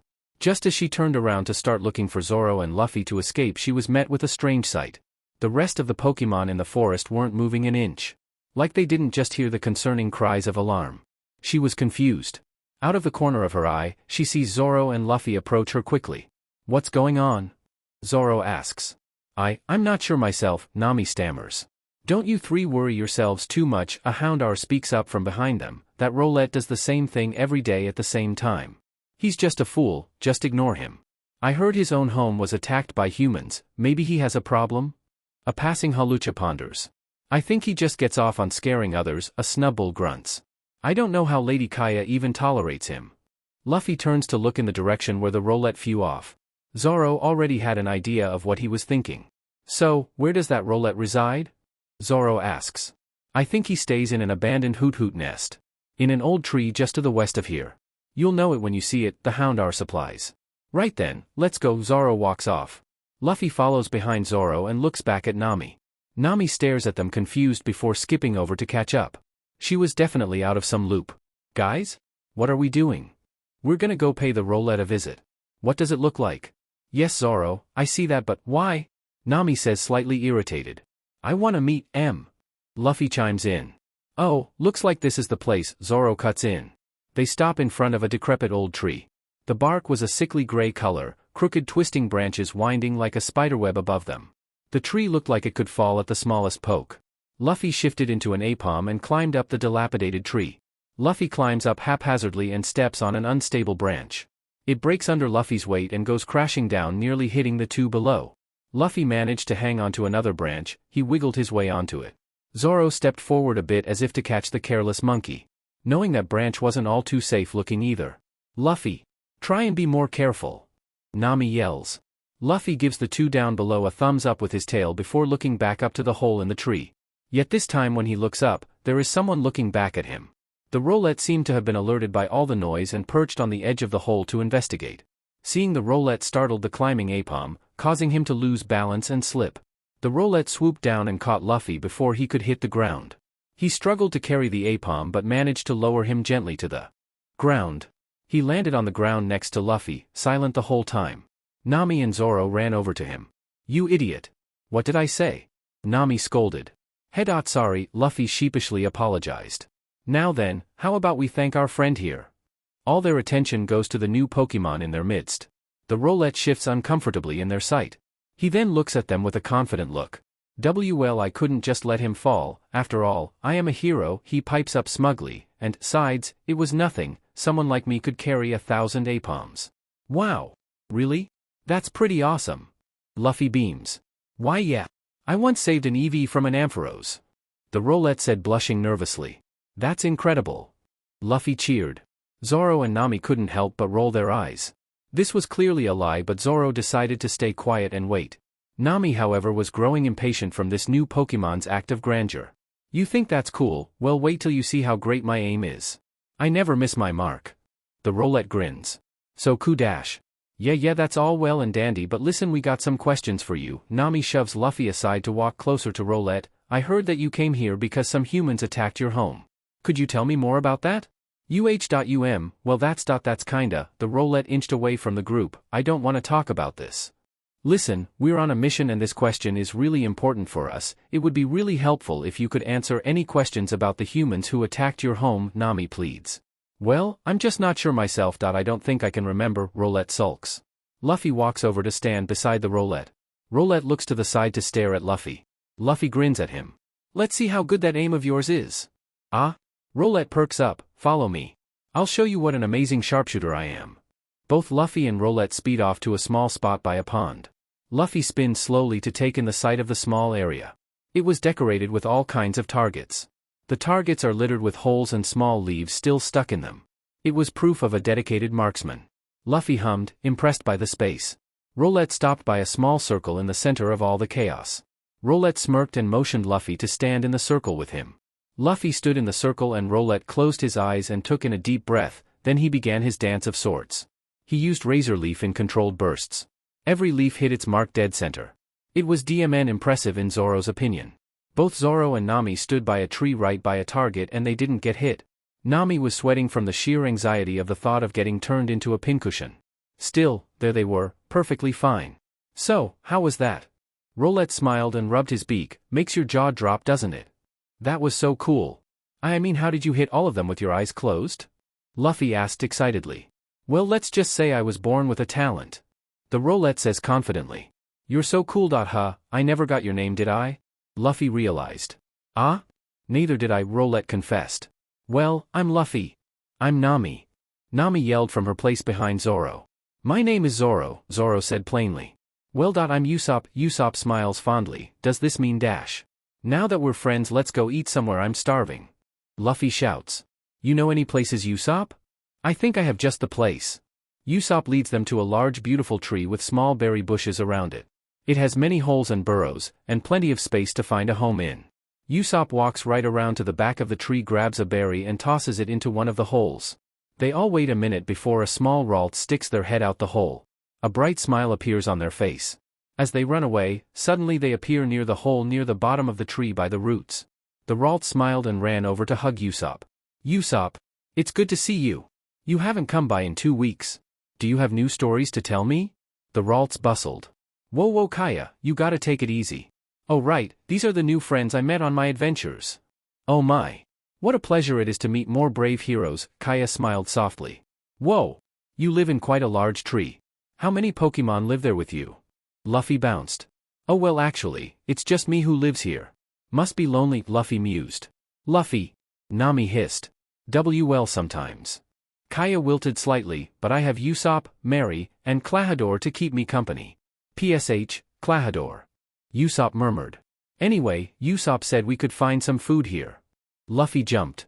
Yeah, but he failed to mention it was gonna be at some rich Pokemon's house, Zoro spoke tiredly. Oh. Well if you're all hungry then dash. Miss Kaya. A loud voice called out from around the tree before they came around to see the group. Oh there you are. You really shouldn't be out here, not in your condition.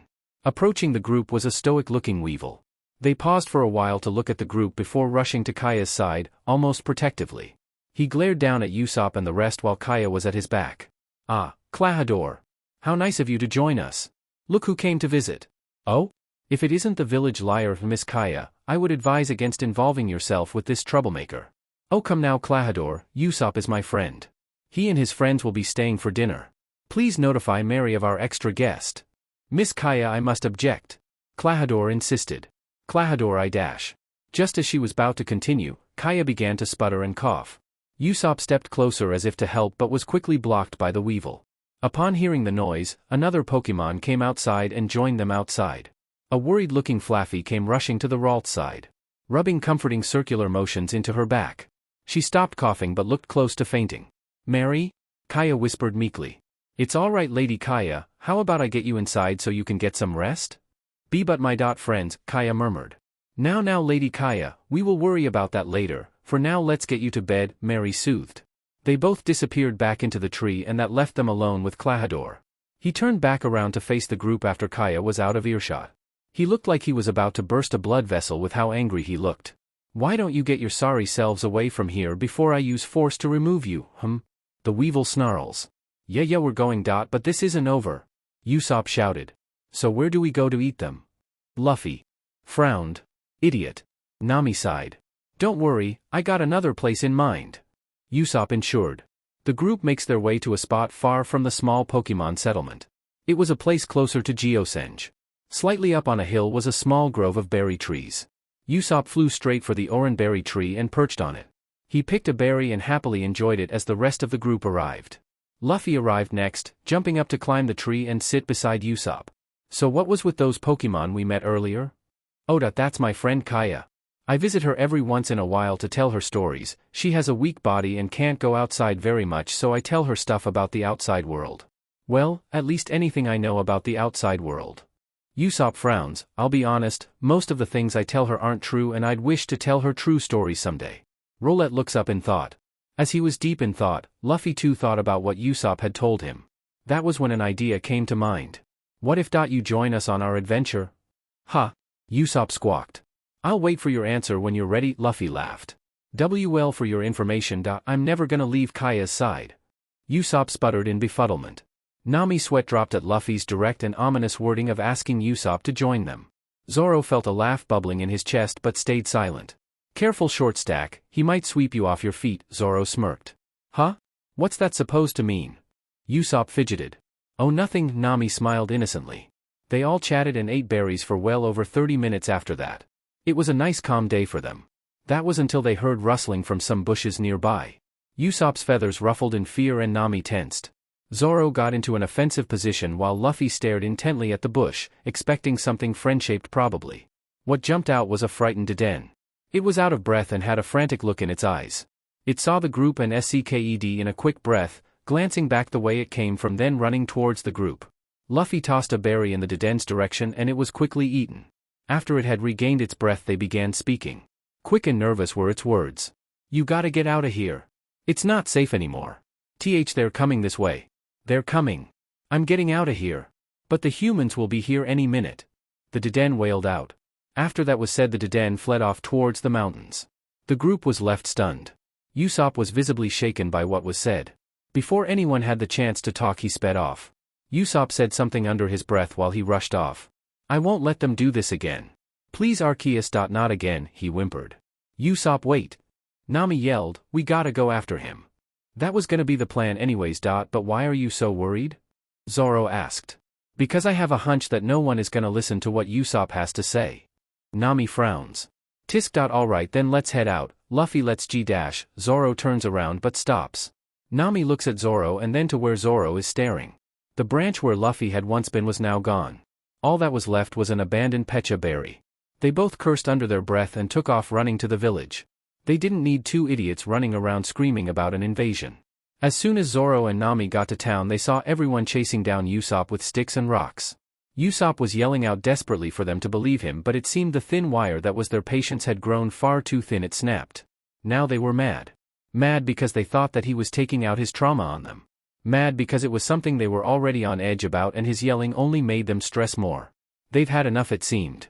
Zoro looked around and saw not a sign of Luffy. Where had he gone this time? He looked at Nami who was still trying to assess the situation. Alright, I'll look for the idiot and you try and do some crowd control. Can I leave it to you? Zoro questioned. Why yeah okay. I'll try, Nami spoke weakly. Zoro took one last glance at Nami and then at the crowd. He would wish to handle this himself but what they needed wasn't his brute force. So he slipped away from view and tried to find Luffy. Okay I can do this, Nami hyped herself up. She had a plan, not a great plan but a plan. So she climbed a talus stump and yelled out before the crowd of rampaging Pokemon. They all stopped and gave her annoyed and cautious looks. Nami felt her eye twitch. This was harder than she thought. Still, she pushed on. Listen. I know you don't want to believe this but we have received information that humans are headed in this direction. Nami assured, I know this fellow you're chasing around has lied in the past but could you just ignore your burning anger and believe in me? How are we supposed to trust you? Someone yelled. Aren't you one of his friends? Another blurted. Listen she's just like that liar. They clamored. And no Nami faltered. Shut up and go bother another forest. Nami watched the chaos anxiously. There was a real threat coming for this small Pokemon community and no one would believe them, not if they knew that they were friends with Usopp. She felt words bubbling at the back of her throat, inching its way to the tip of her tongue. Words that weren't very nice. It was the only solution. Just as she was going to say them Luffy appeared next to her. She nearly jumped out of her own skin. He held her gaze, he stared long and hard at her. Nami knew what he was thinking. He was upset that she would even dare to think of saying such cruel words. To say that Usopp wasn't their friend, to throw Usopp under the bus and deny his existence. Her logic was cruel. She knew that and yet it was the only way to get the Pokemon to believe her. No, there's another way. Huh? What's that? Just as they all got back to chasing Usopp he paused and so did the crowd. He turned around and smiled sheepishly. Everyone stared in confusion. What was this change in demeanor? Sorry guys, he blushed, this was all just a joke. Of course, one Pokemon huffed. Aw, is it over? It was kinda fun, another muttered. They all began to return to their burrows and nests. It was all over, what was going to happen to the Pokemon? Looks like Usopp figured it out too, Luffy smiled. Huh? Figured out what? What's the plan? Nami probed. Isn't it obvious? Zoro walked up from behind them. We meet the threat halfway, make sure they don't even get to see this place. Isn't that right, Captain? Right. Luffy grinned. So that was the plan, and with Usopp heading for certain danger they didn't have time to just sit and talk, so they began running after the heroic Rowlet. This was going to be a rough day and Nami wasn't ready at all. Usopp flew, he flew so fast that his wings ached. It didn't deter him in the least. He looked around and stayed inside the cover of the treetops. He searched around and looked for any movement. He landed on the ground and caught sight of broken branches and bushes that were disturbed. Judging from the angle of the disturbances, it was safe to say that they were heading around diagonally until they suddenly started heading straight for the settlement. It seemed Usopp had passed the group of humans and was now behind them. He hurried to catch up with them. There was no way he would let them make it to the settlement. He wouldn't allow them anywhere near Kaya. It would seem he flew too close to the sun. While he was so focused on looking straight ahead for anything that resembled a human, he failed to notice the Pokemon lying in wait in a bush to his left.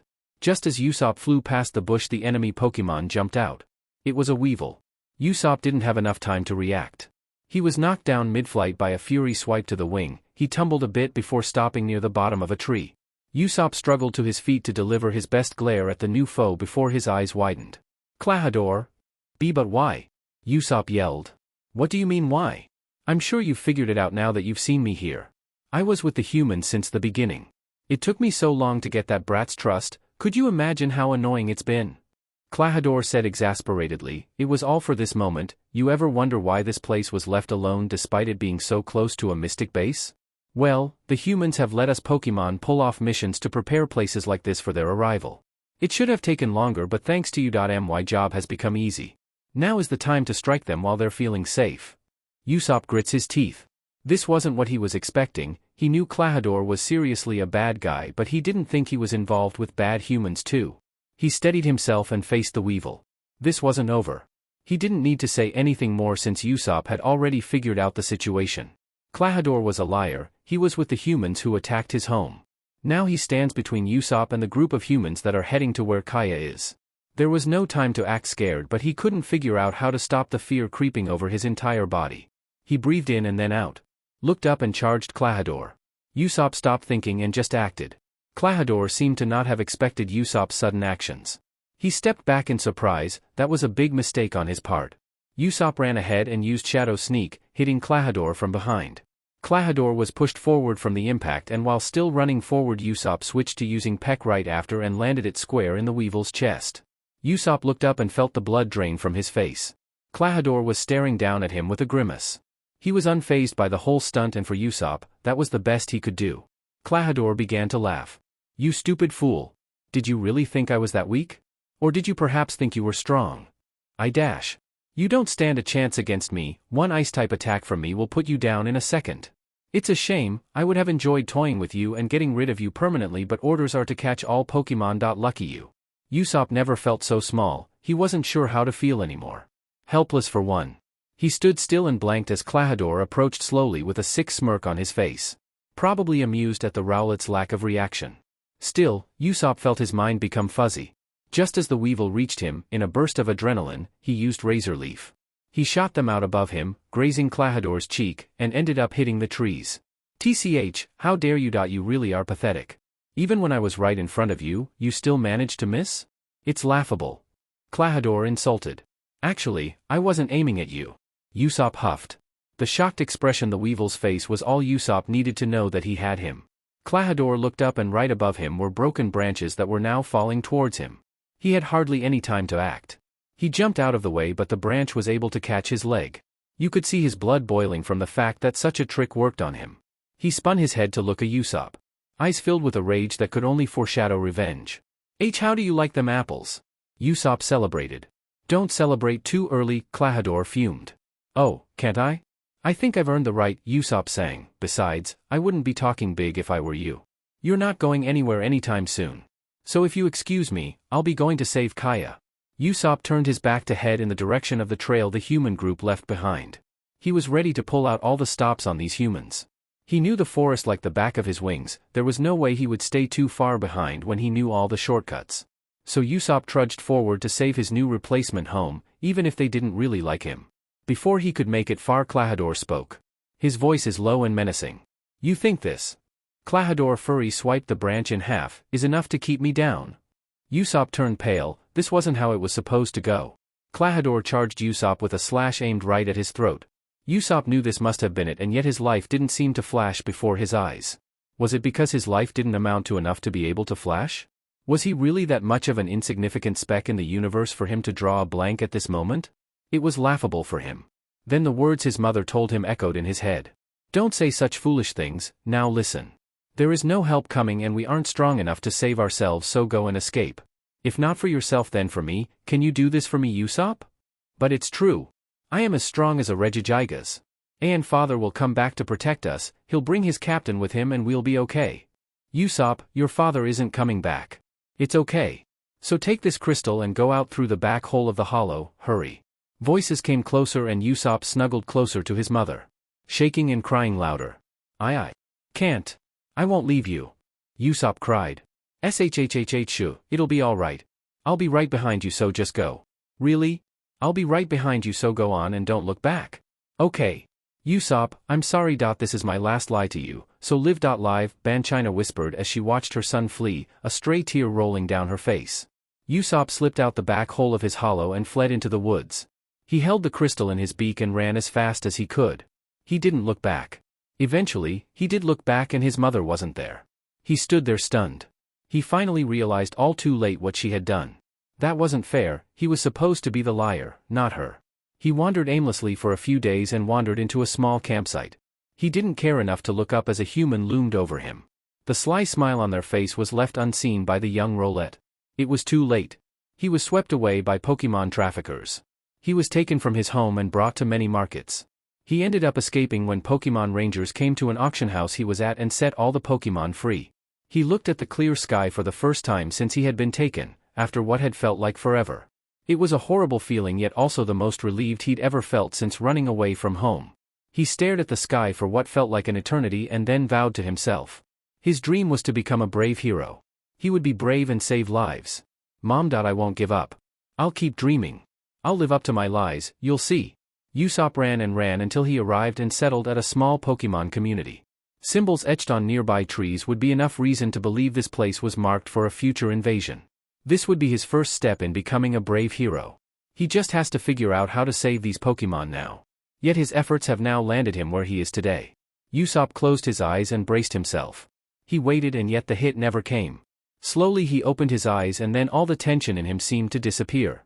Right before him was Nami. She had used Psybeam and thrown Clahador off, effectively saving Usopp from a certain grisly demise. Nami looked back at him, saying something, but Usopp couldn't pay attention. He was far too busy thinking about the fact that he saw his life flash before his eyes. No time to faint on me yet, Roulette. I need you to focus. Nami yells back at him. What re you doing here? When did you dash? No time to explain, we gotta focus. Alright. Usopp readies himself, so how do we take care of him? Isn't it obvious? We dash. Nami spins around in the opposite direction to where Clahador is. Run away. What? Usopp yelps. Nami runs and Usopp follows. They both run down the path the humans took, so either way this is still being a hero. Right? So Usopp just sticks to Nami and they run. Hey Nami? Where are the others? Oh them? Well, Luffy thought he could get here faster so he ran ahead like an idiot and then clearly got lost. And Zoro? Well, we ran into a little trouble with some beedrill. And I left him. Nami chuckles. Oopsie. Oopsie my AAH. Usopp shrieks. An icy wind nearly hits him, passing right by his left wing. He could feel the cold wind and it made him shiver. Looking back he yells some more as hot on their tails was the Weevil with the most menacing look on his face. Nami yells at him, something about not looking back. That throws him off. Wasn't he supposed to be brave?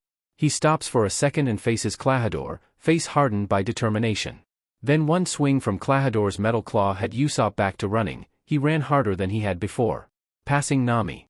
They both yelled from hell and back. Where were Zoro and Luffy? Elsewhere Luffy was hanging upside down in a trap and Zoro looking up at him in said trap. It would seem as though Luffy and Zoro had found each other but were still lost. This and that Luffy was caught in a snare trap that now had him hanging from a tree. They both stared at each other awkwardly. How'd you fall for something so obvious? For a Pokemon who's lived for a long time, you sure are careless. Zoro, help me. Good grief. Winter was here and the gang was enjoying the snowfall. They decided it would be a good idea to spend the human festivities in Snowbell City. The best spot to view the celebration of something the humans call Christmas. Usopp and Luffy were the most excited about this event. Zoro seemed to have pleasant memories of the holiday, and Nami was a little reluctant about attending the event. Sure, it was beautiful and all, but Nami felt the worst when she had to walk around viewing all the Pokemon, yet watching the others have fun made her feel better. They all walk around the stalls, right in the middle of the town. Although Nami and Zoro were skeptical about walking around beside the humans, Luffy convinced them that they'd be nothing but a fly on the wall. So now they all walked around the city, enjoying all the sights and free food for the Pokemon. I get that you're all cold, but could I get a little space? Zoro muttered. They all turned to look at Zoro with confused expressions. All of them walked within inches of the uncomfortable Charcadet. He was the only source of warmth, so they couldn't help but huddle around him. Well, if you're going to complain, Luffy, could you be a deer and be a fire type? You wouldn't want us to freeze to death out here, would you? Nami pleaded. Sure, Luffy obliged. They ducked into a small alley. Usopp and Zoro kept watch while Nami helped Luffy choose the warmest Pokemon. She had Luffy change like a TV channel, filtering through the many fire types that she thought weren't warm enough. After some thought, May settled on Luffy being a Charmander. It was, in her words, a walking campfire. After that was decided, they walked out from the shadows and into the light of the bustling winter streets. Sweets and games were in full swing in the city as they explored. The beauty peaked at twilight. They watched as the whole street lit up in an intricate and fantastical light show. They all gasped at the sight in awe. There was truly something magical about this day. At the center of the city was the gym, and in front of the gym was the large Christmas tree. It towered over the buildings nearby. Many wild Pokemon gathered to gape at the sight of its magnificence. Nami and Usopp huddled around Luffy's tail, and Zoro and Luffy stood at the forefront, the tree standing over them. It was a strange feeling for Zoro. He hasn't felt like this since the day he left his old home. It was a pleasant feeling of belonging and comfort. He looked back at the others and felt warm inside. He smiled slightly at them, goofing off as Nami yelled at them. Do they feel the same? Small gifts under the tree were being given out to all the wild Pokemon. Humans stand back and allow the Pokemon to help themselves to the small treats hanging from the tree. It felt exciting. Especially for someone like Luffy, who acted more like a child rather than a 1,000-year-old Pokemon. So this is what they call Christmas. It's so neat. Luffy beamed. Can we really have whatever we want from the tree? It feels like stealing. Usopp whispered to Nami. Huh? Oh yeah, sure, Nami said absent-mindedly as she had an armful of trinkets. Oi, what are you doing? Usopp said, slightly troubled. Whatever do you mean? They said we could take whatever we want. Nami defended. I want to play the games. Luffy pipped up. Zoro, come with me, okay? Sure, I got nothing better to do, Zoro shrugged. Luffy and Zoro made their way through the many festive games, Zoro hanging back away from the crowds to watch Luffy play. Humans began to really get excited whenever Luffy would pull off a surprising stunt. Luffy quickly became a fan favorite at the mini-events. Finally, they made it to the last game that Luffy had saved for last, insisting that it was the best one. They entered a small makeshift arena. It was a battle arena that allowed any Pokemon or trainer to participate. It was usually trainers versus wild Pokemon. The challenge was simple. You'd lose if you could no longer continue, faint, or if the opposing wild Pokemon ran away. Many curious trainers and their Pokemon participated. Luffy was very excited, to say the least. After a lengthy wait time, it was finally Luffy's turn. Zoro watched from under the bleachers as Luffy walked out from a small hole in the corner of the arena. He was practically bouncing with excitement as he stepped out to fight. The bell rings and the trainer begins to call out orders. Zoro scoffed and crossed his arms. This fight was going to be a breeze. The other guy was an ice type after all. Luffy, being a strong Charmander, had the upper hand. The Glalie he was fighting was no joke.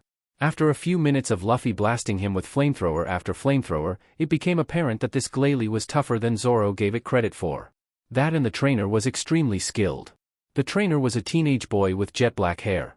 He was a little loud, clumsy, and weird, but to his credit, he was still a child. Luffy dodged an ice beam, but it nicked him in the tail. The crowd went wild at that. Luffy winced as his tail flame flickered. No one seemed to notice except the black-haired trainer. They seemed to back off for a second to allow Luffy's tail flame to stabilize. He had a perfect read on the situation and the Pokemon. The Glalie looked back at its trainer, waiting to be told its next move. A simple nod was all it needed to continue a flawless assault. It was strategic while also being spontaneous. An unreadable battle style. Zoro was starting to feel nervous. As Luffy jumped around and landed a few hits here and there, the Glalie responded accordingly. At one point they pulled off a strange move that made the crowd cheer and woot. The Glalie used headbutt while spinning. It definitely threw Zoro off. It distracted Luffy as well. While he gawked at the sight of the combination, he became oblivious to fast-approaching Glalie. Once he came to his senses, it was much too late. Luffy was slammed by the Glalie and thrown into the wall of the arena. He stumbled to his feet, but at that point, Glalie was already on him, using icy wind to push him back into the all and freezing him there. Luffy was stuck with his face mushed between two chunks of ice, and his left foot was caught in ice as well. Luffy struggled comically for a second before giving up and calling for Zoro. "Zoro, help me," Luffy pleaded. Before the on-site staff could get to Luffy and set him free, Zoro rushed in and melted the ice before rushing back out quickly with Luffy in tow. Luffy pouted at not being able to go over to the trainer he fought, but Zoro ignored his whines. He hated being at the center of attention, so staying in that arena any longer was out of the question. They make it out of the arena, but just before they completely made it out of earshot, the winners of the battle arena were announced. It was Glalie's trainer.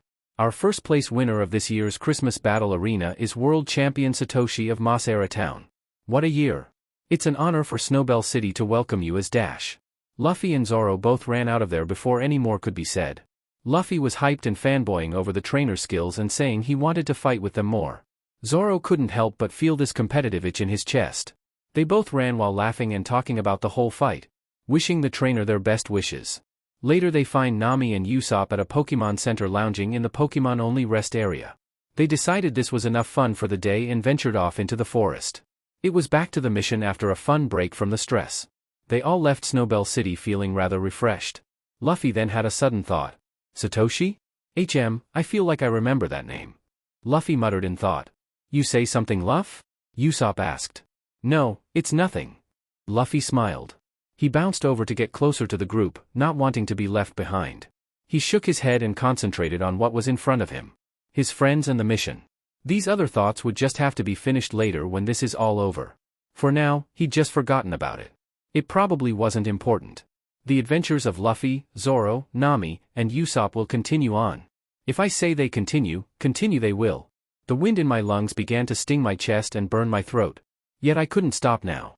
I had to stop them from attacking the town. From reaching Kaya. I looked back just in time to see Klahadore swipe at Nami's back.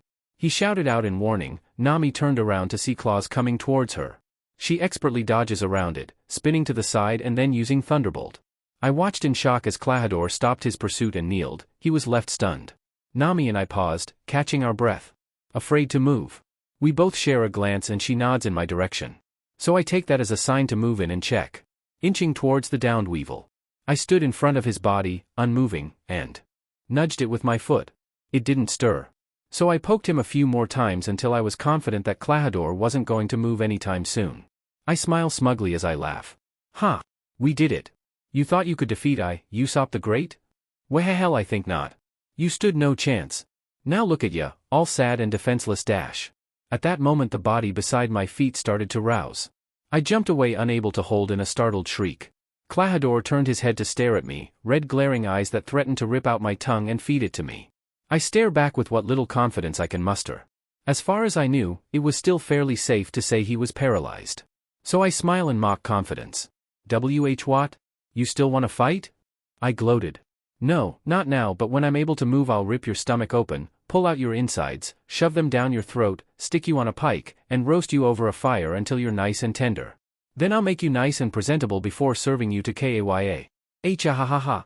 Klahadore cackled like a madman after explaining his vile plans. I stood frozen in place, shocked by the image of myself being tortured and served to Kaya. In a sick way it was a poetic way to go. Nami grabbed me by the wing and pulled me away from the spiraling weevil. She looked into my troubled eyes and patted my back. You idiot, don't believe a word he says. He's just mad he's losing, Nami assured. Yeah, of course, I replied. Anyway, let's catch up to those grunts. They must be halfway to the settlement. Let's move, Nami rushed off. Wait for me, Kaya, I whispered. So I didn't know you could learn Thunderbolt. Thought that was like an electric type thing, right? Well, normally you'd be right, but I was taught Thunderbolt by my old master. Using something called a TR. It was her father's item but she stole it and used it on me. She got in so much trouble. Nami seemed to have a far-off look, reminiscing in the past. She stayed silent after that.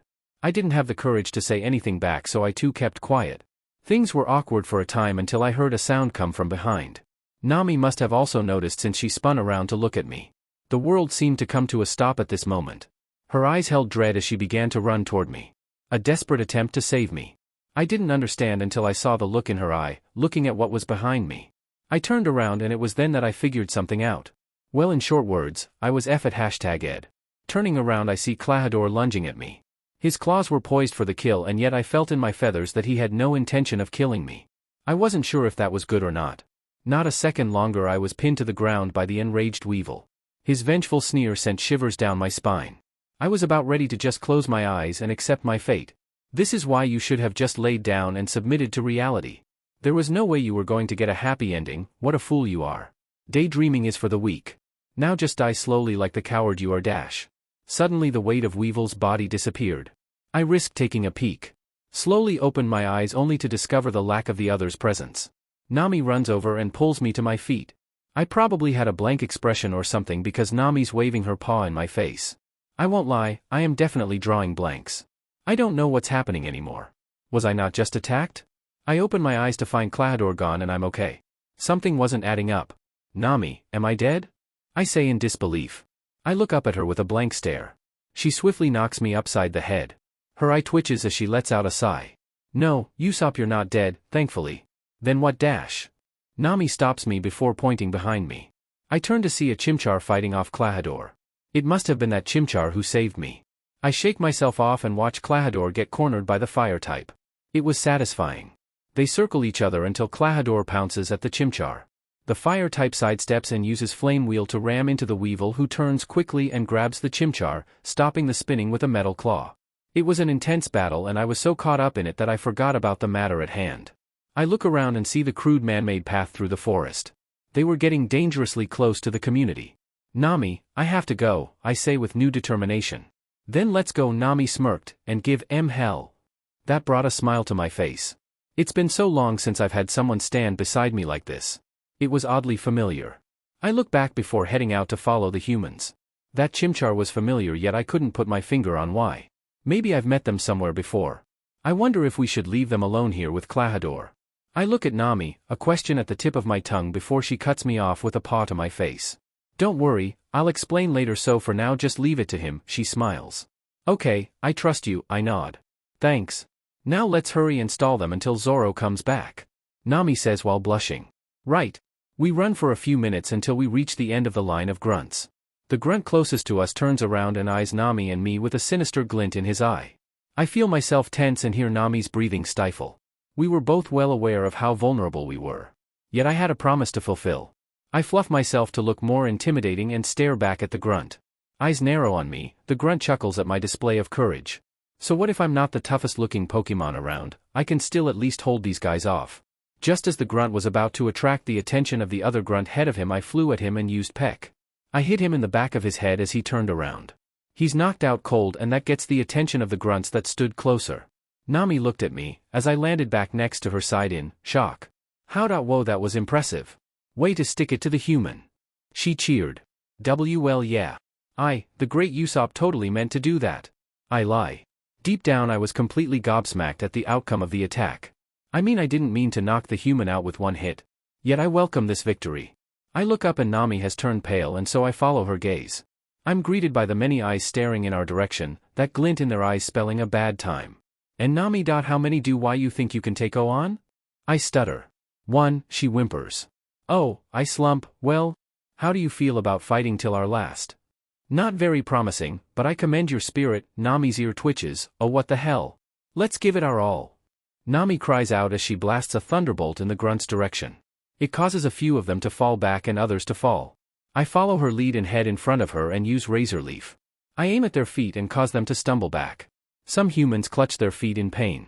We continued on the offensive until they'd had enough and brought out their Pokemon. In 1 second, things had effectively gone to #T. 3 Pokemon were sent out. A Toxicroak, Bronzer, and a Pumpkaboo. I swallowed a hiccup and used Shadow Sneak on the Bronzer. The Brinzer swiftly twirled around and dodged. Nami followed up my attack with a Psybeam aimed at the Toxicroak. Before it could be hit, the Bronzer stepped in and used Safeguard. Then from behind Bronzer, Pumpkaboo used Shadow Sneak on Nami. A large shadow stretched from the Pumpkaboo and under Nami. Nami felt the hairs on her back stand on end and a shadow loomed over her. She turned around quickly, but it was too late. The Shadow Sneak had hit her. She cried out and was sent to the ground as the shadow sunk back to whence it came. Nami clambered back onto her feet. Looking said, "That was a good hit, but you won't hit my face again. You got that, you lame excuse of a Halloween decoration." The Pumpkaboo's face turned sour at that remark. I can't help but want to apologize. Nami and this Pumpkaboo had a stare-off for a moment longer, then Nami let a small laugh escape her and Pumpkaboo looked at us even angrier than before. So we continued the fight, me and Nami on the defensive while we struggled to fight off the barrage of attacks from the 3 other enemies. At least the Pumpkaboo became easier to read thanks to it being enraged. Yet that didn't make its attacks any less powerful. While I was trying my best to defend against the Poison-type moves, Nami doing her best to evade the Ghost-type moves, I heard someone yelling from the crowd of grunts. Nami hears it too and it throws her off. A stray gunk shot from the Toxicroak hit her shoulder and by the worst of luck, Nami is now poisoned. She stumbled from the sudden ailment, a grimace now on her usually neutral face. I rush over to her and carefully look at the injury. I frown at the purple stain that mars her fur. "Nami, are you okay?" I ask concerned. "Why yeah, I'll be fine," Nami assures. Nami uncovers a berry she had been holding on to. A raspberry. I gape at the hidden berry that he pulled from seemingly nowhere. Then back at her pained expression. Something told him she would try to use it at the last minute.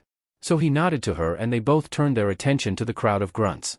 They all stood at attention to another larger-looking grunt. I couldn't see this being good. A buff-looking man walked down the line of grunts yelling at them for wasting time. I mean, how are you gonna spend so much time subduing 2 measly Pokemon? Do you want to make Team Mystic look bad? Huh? What a bunch of weaklings. When we get back, it's extra lessons for all of you. The grunts all groan at hearing that. They scowl at the ground and then make small glances at Nami and me. Way to blame the innocent Pokemon for your mistakes. As the larger grunt made his way out of the crowd and closer to where we were, I was finally able to see the leader of the group of grunts. A large man wearing a tight tank top and athletic leggings with a strange cloth wrapped around his waist and trailed down by his calf. At the tip of the cloth were 2 orb-like objects. His broad and fit physique was enough to make me nervous. The man turns to us and looks us up and down. He stares intensely, trying to read us. He grunts in affirmation. These are just some low-level runts. I don't see how you're all taking so long to deal with them. The man jeers.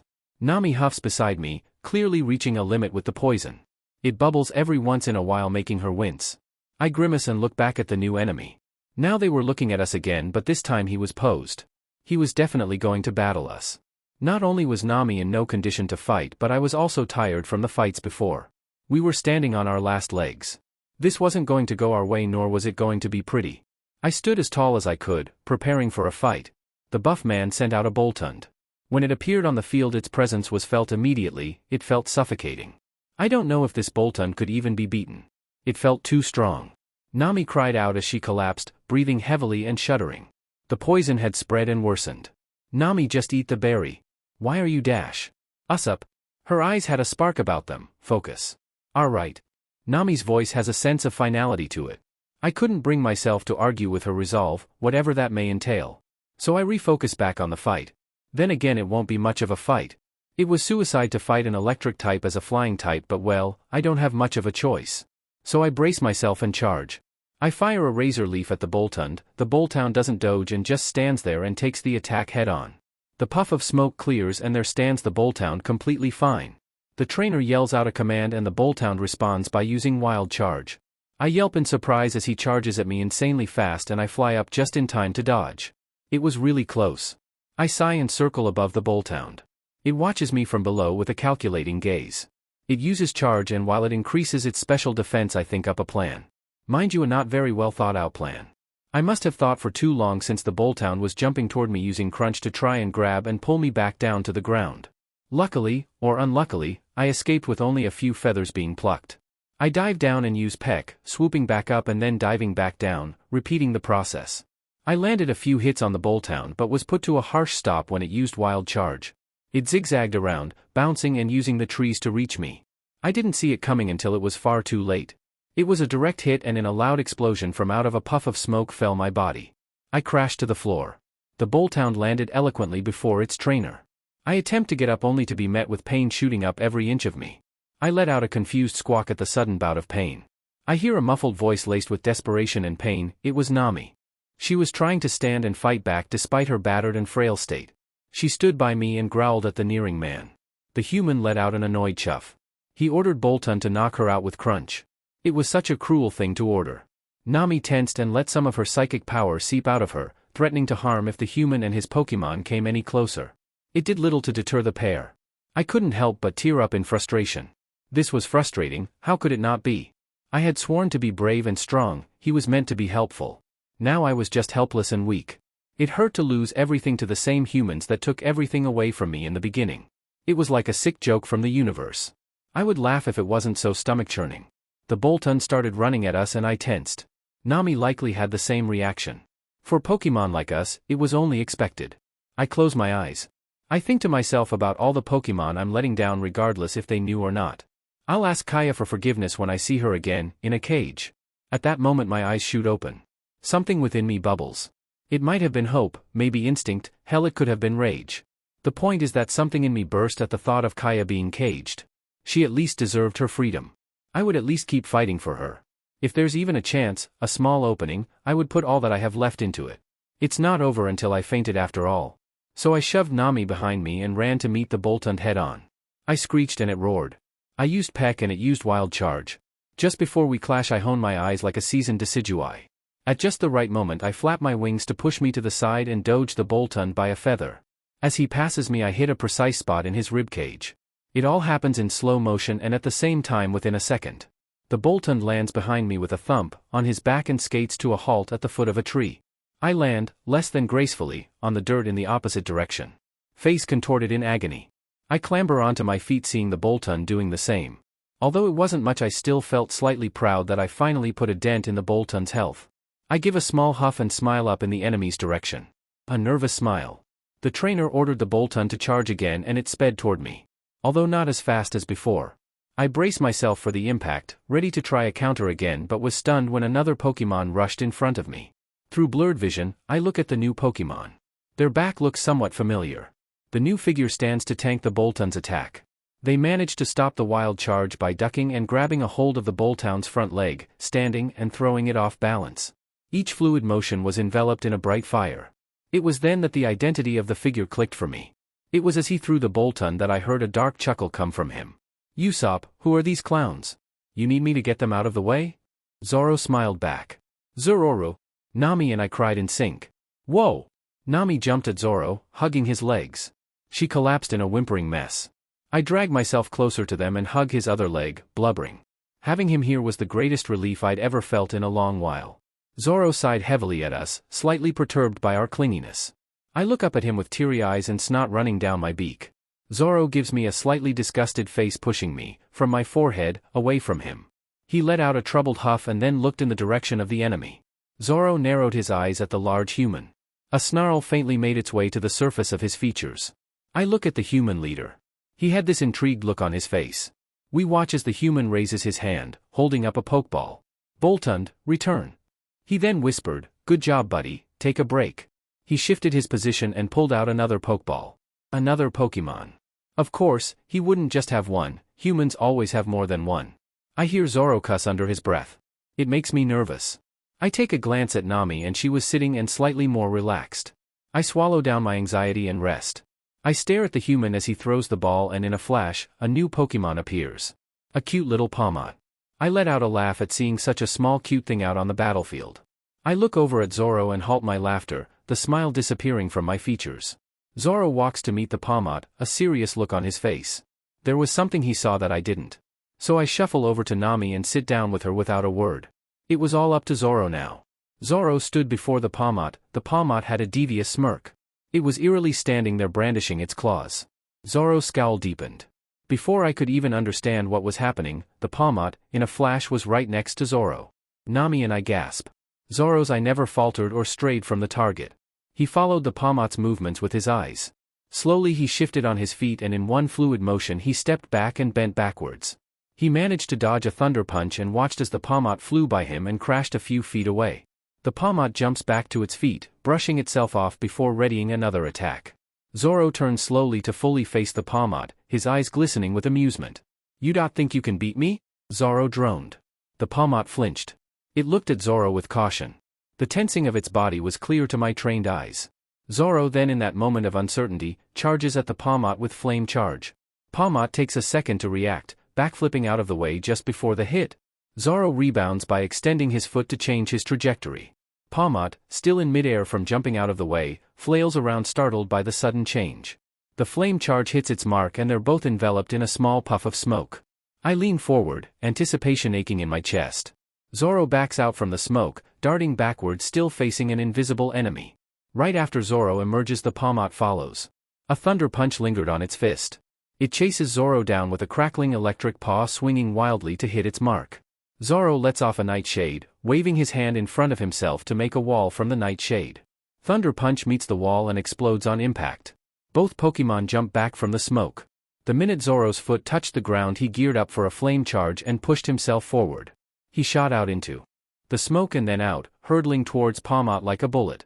Pawmot quickly jumped up and used Slam right as Zoro slowed to a stop under it. Zoro let out a pained grunt as the Pawmot landed down, slamming into his back and breaking the ground beneath them. Pawmot, while still on Zoro, used Thunder Wave and then jumped off before Zoro could counter. Zoro sluggishly rose from where he was crushed and looked at the Pawmot menacingly. Blood trickled down his mouth, his eyes almost seemed to be unfocused.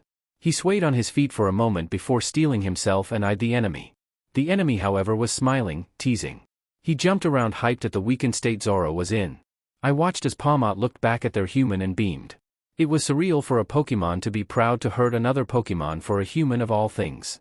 Neither I nor Nami could possibly understand it. My head whips around to the sound of Zoro making a strange muffled sound before collapsing onto his knees. I watch as his body is racked by electric currents. He trembled as he tried to get his body to move. Panic settled into the pit in my stomach. I was sure Zoro was panicking as well. I mean, how could he not? Before Nami or I could even move to assist, the Pawmot ran over to deliver an onslaught of thunder punches, with a few ice punches in the mix. Zoro curls in on himself, taking every hit without a sound. The look in his eyes never faltered. Eyes fixed on a single thing, Pawmot. It was a wonder how he could take all these hits, and then there was the question of how long until he's reached his limit. Pawmot retreats to catch its breath and leaves Zoro's prone defenseless body shaking on the floor. He was folded in on himself, face almost touching his knees. He had this distant look about him when he uncurled himself. His legs shook as he got back on his feet. The Team Mystic trainer whistled, impressed by Zoro's resilience. He strutted over with a new Pokeball in hand. Pawmot is still in a defensive position. The silence was deafening. Zoro, despite his injuries, stood tall and unafraid. Still ready to put up a fight. The Pawmot giggled. "What was that earlier about beating you?" Pawmot's grin grew. "Why don't you come over here to finish the job then?" Zoro smiled. Pawmot seemed to bristle at those words. The trainer whistled lightly and all the fight seemed to leave the Pawmot in a second. Zoro frowned slightly at that. The trainer stopped his approach when Nami ran and stood her ground between Zoro and them. I whirled my head around to where Nami had been, right next to me, and then looked back at where she was now. My eyes nearly bulged out of my head when I realized. She was clearly in no shape to fight, but before I could call her back she threw something over her shoulder at Zoro. The raspberry. The one she had been saving. Although Nami, who was poisoned, clearly needed the berry, she still made the decision to give it to Zoro. My mouth was agape. Zoro held the berry meticulously before looking at Nami reverently. She smiled weakly and winked at him before her health was finally depleted. Nami collapsed to the floor, but before hitting the ground Zoro caught her. "Usopp, take Nami and get back in the tree line. This shouldn't take too long." "Oh, okay," I say anxiously. I scuttle over and take Nami from his arms. She slumps over my head and I carry her behind a tree nearby. I lay her down and watch Zoro from here. He turns to face the trainer and suddenly another Pokemon enters the fray. It was a Chimcho. It floated over like it was normal, then by the grace of the gods, used heal pulse on Zoro. Zoro turned around stunned by the sudden healing. It was when he fully turned to see the Chimcho that all the nervous tension left his shoulders. He gave a friendly smile and patted the Chimcho. "Good job, now I guess it's just me now," he chuckles. They both turn to look at the trainer when he lets out a hearty laugh. It was almost unsettling. "What do we have here? They just keep coming out of the woodwork with you all, don't they? And then there's that Chimcho. Don't think I'm an idiot just because I'm muscular." He flexed a bit before continuing, "'Cause you know, I have a pretty keen sense when something is off. And right now something is definitely off about that Chimcho." He plops down crisscross on the ground and puts his fingers to his chin in thought. He doesn't think for too long before hitting his fist in his hand. A cog seemed to have turned in his head. "I got it, you're not really a Chimcho, are you? But if you're not a real Chimcho, then what are you? Could you be a Ditto?" "No, that's too simple and I hate simple. How about a Zorua?" Yeah, that could work. And to test my theory I just have to hit you." "Huh. My plan is flawless." The human beamed. Zoro edged over to block the human's sight from the Chimcho, almost defensively. I was beginning to wonder who this new arrival was. Had it been a member of their group I wasn't aware of? I could worry about all those burning questions later because for now, I was watching the drama unfold. The human once again sent out Pawmot to fight. It shadowboxed for a bit as it was sent out before stopping to send Zoro a challenging, "Come here," hand signal. Zoro's eye twitched at the taunt. It was wise of him. After all, falling for a taunt was more Luffy's thing. Speaking of Luffy, where was he? Before I could linger on that thought the Chimcho began to yell about. His voice is oddly familiar. "Oi! Why don't you try that again? Try it again in my face or get punched." Chimcho hollered. "That voice, Luffy?" I fall backward onto my back in surprise. I lift my hand to point at Luffy, completely shocked by the revelation that Luffy is now a Chimcho. What was going on here? Why was this making them all nervous? I look back to the fight. Zoro is now completely healed, status-wise and health-wise. It was a good thing too. Zoro had been fighting fight after fight without so much as a break. So this healing didn't feel so much like cheating, more like a helping hand. I watch as the human has a brief conflicted look on his face. Was it possible that the assist did bother them? I would hope not. They scratch at the back of their head vigorously before letting out a heavy sigh. I watch anxiously as the human stands straight and looks down at Zoro. Maybe it was just my imagination, but I could have sworn that the human looked almost charmed by Zoro. Had this passionate look about him. Fine then. I'll ease up on rules since you're all wild. I like the struggle. Anyway, makes catching you all the more worth it. The human grins. Zoro gets into a defensive position, ready for any future assault. Luffy floats away and edges his way in our direction. I look down at Nami and take note of her pale complexion. The poison was still afflicting her. I feel Luffy hover just a few inches away from me, so I resist the urge to fully spin to look at him and yell for answers. I'll save my interrogations until after this crisis. He taps me on the head, so I look up and meet his gaze. What I see is not what I expected. He's just smiling at me, that carefree and calming smile. It seems to give off the same vibes as his usual smile that I've seen before. I guess no matter what Pokemon he becomes, the feeling doesn't change. He hovers over Nami and uses Heal Bell. The small glow washes over Nami. The purple splotch on her fur shrinks until it disappears and the pained look on her face seems to ease up. Her breathing evens out. A sigh of relief escaped her and she sunk further into her slumber. I couldn't be more happy about her recovery. Luffy chimes and sways around. It almost seems like he was dancing. Before I could speak up and talk with Luffy, we both turned our heads to the sound of Zoro yelping and hitting a tree. I reflexively reach out to hold Luffy back by his tail. He sputtered out and slumped over dejectedly. Luffy, I began. I know. Luffy frowned. I sat back and pulled Luffy to sit back with me. He settled by my side and casually transformed into a mime junior, and all I could do was gawk quietly. I decided to shake my thoughts clear and focus back on the fight at hand.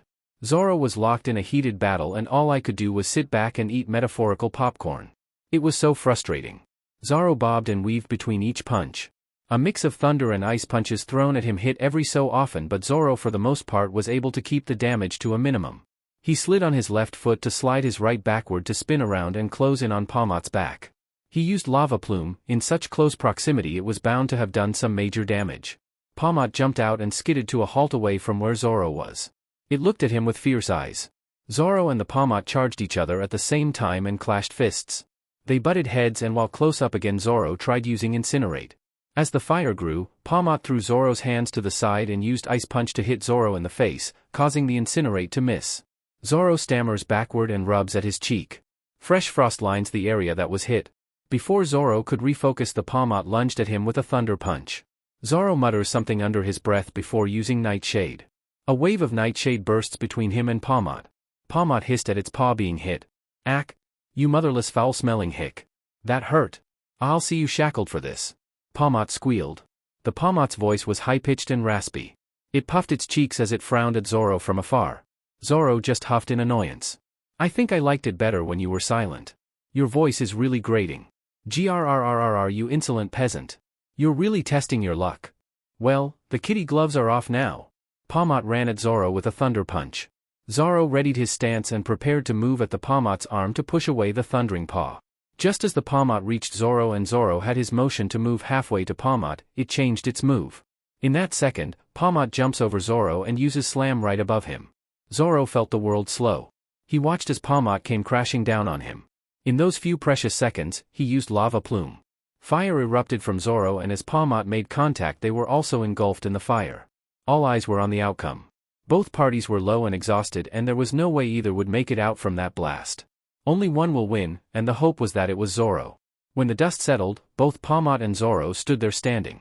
Both are in bad shape. Shaking and swaying on their last legs. They just stood there and stared at each other. Neither made a move, too concentrated on staying standing with what little strength they had. Zoro slumps to kneeling on one knee and flinched when his knee hit the ground. Palmot gave a small laugh before falling backward. The small thud that sounded through the silence made Usopp and Luffy release the breath they were holding in. Zoro smirked over his shoulder to stare at the human in charge. Palmot, return. You did well, buddy. Now then. Let's just stop beating around the bush and actually get things done, shall we? The human said. To add insult to injury, the trainer brought out another pokeball from his belt. Zoro frowned and looked back at the rest of the crew. Nami was down, Luffy was meant to keep his distance, and I wasn't strong enough, let alone well enough. So Zoro does the only thing they can do. Luffy. I need another heal. Okay. Luffy bounced. Luffy jumped up from where he was on the floor next to me and bounded over to Zoro. He was being awfully chipper. Luffy was stopped when the trainer released his Pokemon and the red light ran right between Zoro and Luffy. The light dissipated to reveal an Ampharos. It stood between Luffy and Zoro like a large wall. "Hi there." The Ampharos leaned down towards Luffy. "Dear me, you sure are in some trouble. I don't like violence, but since I have been chosen to deal with you, then I guess there's not much I can do." Ampharos leans back again and eyes Zoro for a moment. Takes in his battered form and then back to Luffy. She then looks to her trainer for any orders. The human in question gives a quick nod and Ampharos looks back to Luffy. Zoro tensed. He felt something, a shiver ran down his back. He quickly tried to get up and move to back Luffy up, but just as quickly found himself flopping back down due to lack of strength. Ampharos reached over to Luffy calmly and casually placed their paws on Luffy's shoulder. Luffy simply stood there and stared up with an empty expression. Then without warning, Ampharos used discharge. Zoro cursed under his breath as Luffy shifted in that small gap of time. He was now standing there as a whooper, completely unharmed with that same blank stare. He fidgeted under everyone's eyes before looking back to the Ampharos, a frown now present. "What did you do that for?" Luffy asked, tilting his head. "That was supposed to just test my master's theory. Seems he was wrong, so I apologize on his behalf." "Poor dear, I'm sure it was quite a startle." "Yeah, I almost wasn't able to change in time," Luffy casually spoke. "Luffy don't talk with the enemy." Zoro tooted. "Oh right. Sorry." Luffy scuttled over to where Zoro was. He leaned over and looked at Zoro's injuries. He hummed with a frown. He used the move Heal Pulse on Zoro. Now that Zoro was healed, he was back on his feet and ready to fight again. Just as Zoro got into his fighting position, the Ampharos was enveloped in a red light and was gone. They all looked at the human in suspense. He just looked at the pokeball in his hand thoughtfully before saying something to a grunt next to him. "Report to the boss that I've made contact with a code Mythical." "Yes sir." The grunt saluted and shuffled back and rummaged through his bag for a device. He pulled out the circular item and started to fiddle around with it before it began beeping. The silence was deafening and the only thing heard was the foreboding beeping. I scooted closer to Nami nervously. Luffy stood close to Zoro, both of them curious as to what was happening and why they had a chilling feeling. The beeping stopped and then a second of static before a strange voice was heard. It sounded almost robotic. "What's the situation?" "A code Mythical, boss man." "I see. Which have you encountered?" "It's transformed, so I'm not sure, boss man. Sorry. Sigh, I see you have learned nothing from your lessons. Seems remedial lessons are in order when you return." Wait, boss man. Let's not be hasty. There are only 3 possibilities for what it could be. It's either Latias, Latios, or Mew. Zoro flinched and cursed himself for it. He looked to Luffy, who was just so unbothered by almost being found out. His eyes then shift back to glare at the trainer. He was standing there thinking, rubbing his chin while he weighed his options. Then in a eureka moment he just smiled and blurted out his answer. "Mew. And why do you think that?" The voice mused. "Just a hunch," the human shrugged. "Very well, I trust your hunch, it's never led us astray before. Then I give you permission to continue to the catching phase. Try not to fail, it's not every day you encounter a Mew. We won't get another opportunity in who knows how long, so make it happen." The voice commanded. "Yes, boss man. I expect great news from you upon your return, Amber." The call goes dead. The world seems to be spinning. Why was the world spinning? I sat there in disbelief. Luffy was Mew? How was I so clueless about something so huge? I spot Zoro staring at me and I stare at him anxiously. What was our next move? How can we save Kaya if we can't even save ourselves? Zoro whispers something and I barely catch on to what he says. "To take Nami to safety." I give a determined nod, gently picking Nami up with my talons, and try to carry her. "I am strong, I can do this, I'm strong." Humph. I began to lift Nami and then I was off. I fly over the trees in the direction of the settlement. I look back down and see the intense standoff between Zoro and the humans. I swallow down my anxiety and continue to fly to Kaya's hollow. I needed to form a plan. As Luffy fought with the Weevil, he noticed that the Weevil was beginning to tire out. With a glint in his eye and one smooth motion, Luffy finished the fight with one last fire spin. The Weevil collapsed to the ground with a thud. Luffy let out a sigh and cautiously inched his way closer to the downed Pokemon. The Weevil was panting heavily as he lay there too exhausted to look up or move. Faint swirls in his eyes from being on the verge of fainting. Luffy leans over slightly, letting out a shaky breath from mercilessly defeating his first opponent. It was a strange feeling.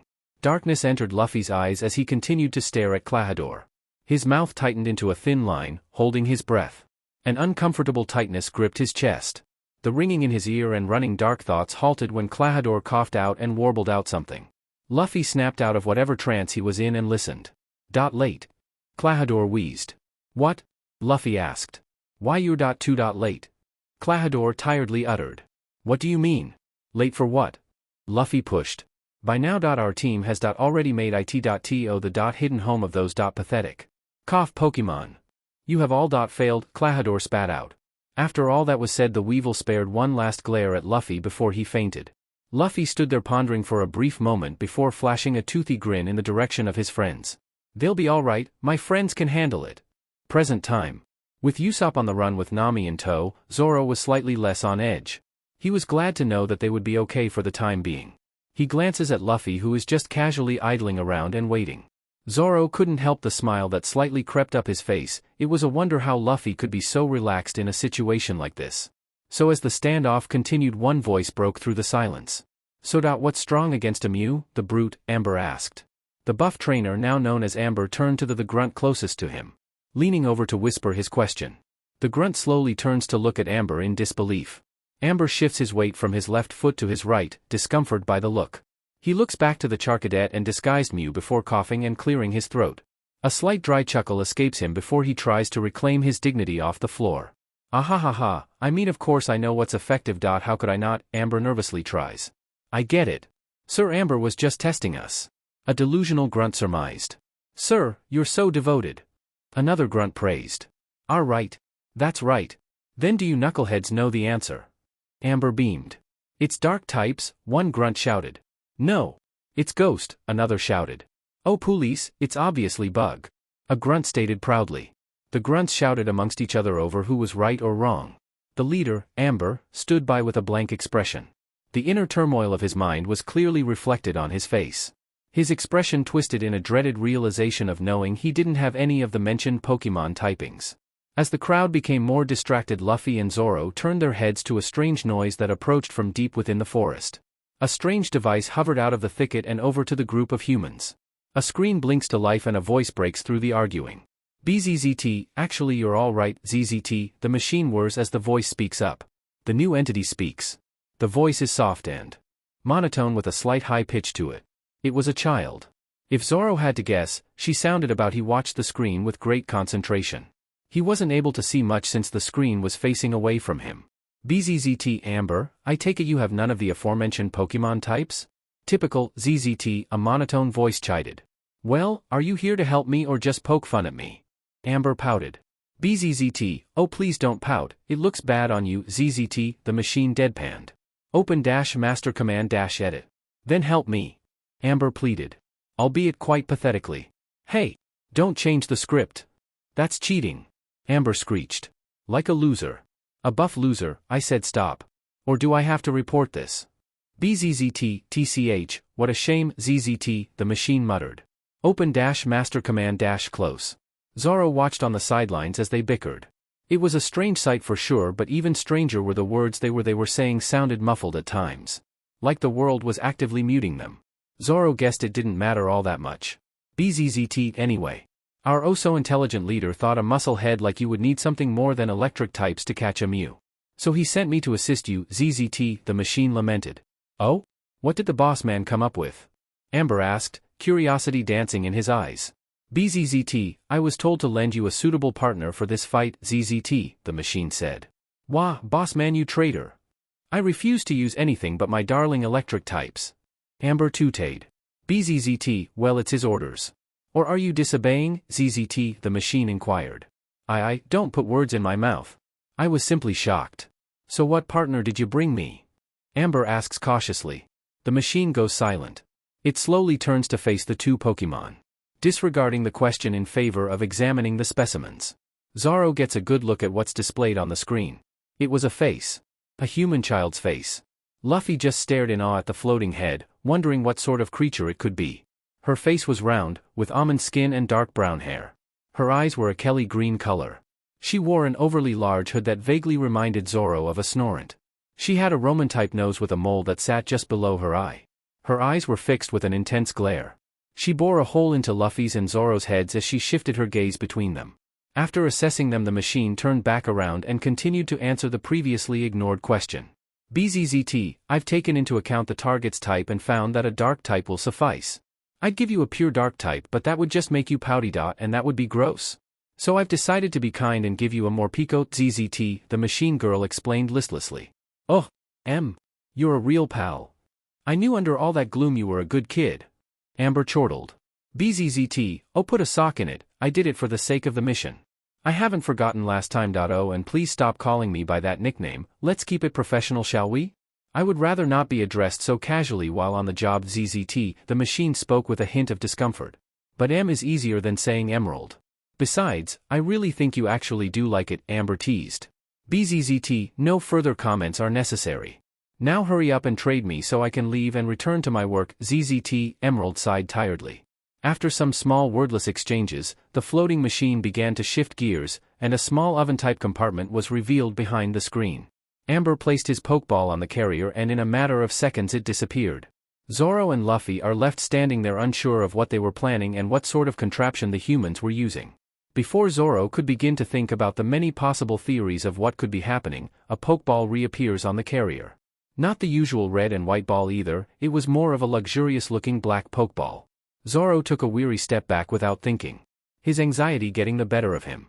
Luffy looked at him from the corner of his eye, not worried but also not calm either. It was a deathly still stare. BZZT, actually if it's alright with you Amber, I would like to watch this encounter. It would be interesting to see how Mew fights. ZZT, Emerald mused. Sure. I love a crowd. Amber grinned, now then, let's get pumped. The human threw the ball and out popped a Morpeko. It was small and cute if Zoro was being honest. It wasn't intimidating at all. Sure, he had never seen a Morpeko before today, but really, what kind of Pokemon looked that weak and stupid besides Magikarp? So without much of a second opinion or thought, Zoro jumped over to meet it halfway. So they're sending in marshmallows to fight for them now? Zoro joked. Marshmallows? Where? They looked around excitedly before realizing it was a lie. Golly, I sure am starting to feel awfully hungry. The Morpeko teared up. Zoro took a step back as Morpeko started to change color. The light yellow pattern that goes down the middle becomes a deep purple. The left and right half of its body was now black. It shook violently as it gripped at its stomach. Zoro sensed Luffy shifting from behind him. He fought against the urge to turn, knowing better than to take his eyes off his enemy. I'm so hungry. I'm hungry. I'm hangry. Morpeko snarled. Morpeko lunges at Zoro, teeth bared and claws poised for the attack. Zoro jumps back surprised but finds that to be an embarrassing mistake. His back crashes into something. He turns his head slightly only to see himself stumbling into Luffy. Luffy trips over the force of the impact and they both go crashing to the dirt. While Zoro is left sputtering in panic, Luffy is under him giggling. Damn it, Luffy, move, Luffy. Move! Zoro screeches. Morpeko launches itself at them once more, coming down on them with a bite. Zoro pushes off Luffy and rolls out of the way while also effectively getting Luffy out of the way. While Luffy rolls, he transforms into Riolu and comes to a stop on his stomach, lying there for a second. He watches Zoro as the Morpeko goes after him, trying to grab hold of him in an electrifying hug with spark after spark flaring at every jump. Zoro jumps out of the way every time. It was clear that one of them was growing more sluggish and it wasn't Morpeko. Luffy rested his head in his hands and thought whether to help or not. Technically Zoro told him not to butt in any fights, but now that the jig was up and the humans already knew, wouldn't he be allowed to fight? Well, Luffy did want to fight, but Zoro also liked to fight. So Luffy decided to wait for Zoro to tag him in. He nodded to himself in approval of his plan. Usopp flew painstakingly through the forest as fast as he could while carrying an unconscious Nami. He was completely winded by the time he made it to Kaya's hollow. He slumped his way to the main hole and collapsed with Nami. A small head peeked out from a hole higher above them. Kaya looked timidly down at the two new figures and at recognizing who they were she stuck her head fully out the hole, her body leaning out. She ran inside to join them down below. As she got closer she fell to her knees, hand hovering over the gasping Rolette. You Usopp? Nami? What happened? Why are you both so badly beaten? Who did this to you? Kaya sniveled. Kaya? Oh, I'm so sorry. The village. The Pokemon. I'm so useless, Usopp forced out, teary-eyed. Don't say that. Please, tell me what's going on. Kaya begged.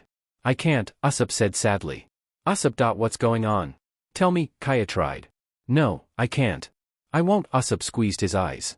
Why not? Usopp, tell me. Why not? Kaya screamed angrily, you can't keep treating me like a child. I'm not weak. Why can't you trust me and just tell me? Kaya began coughing, folding in on herself. Her coughing was relentless.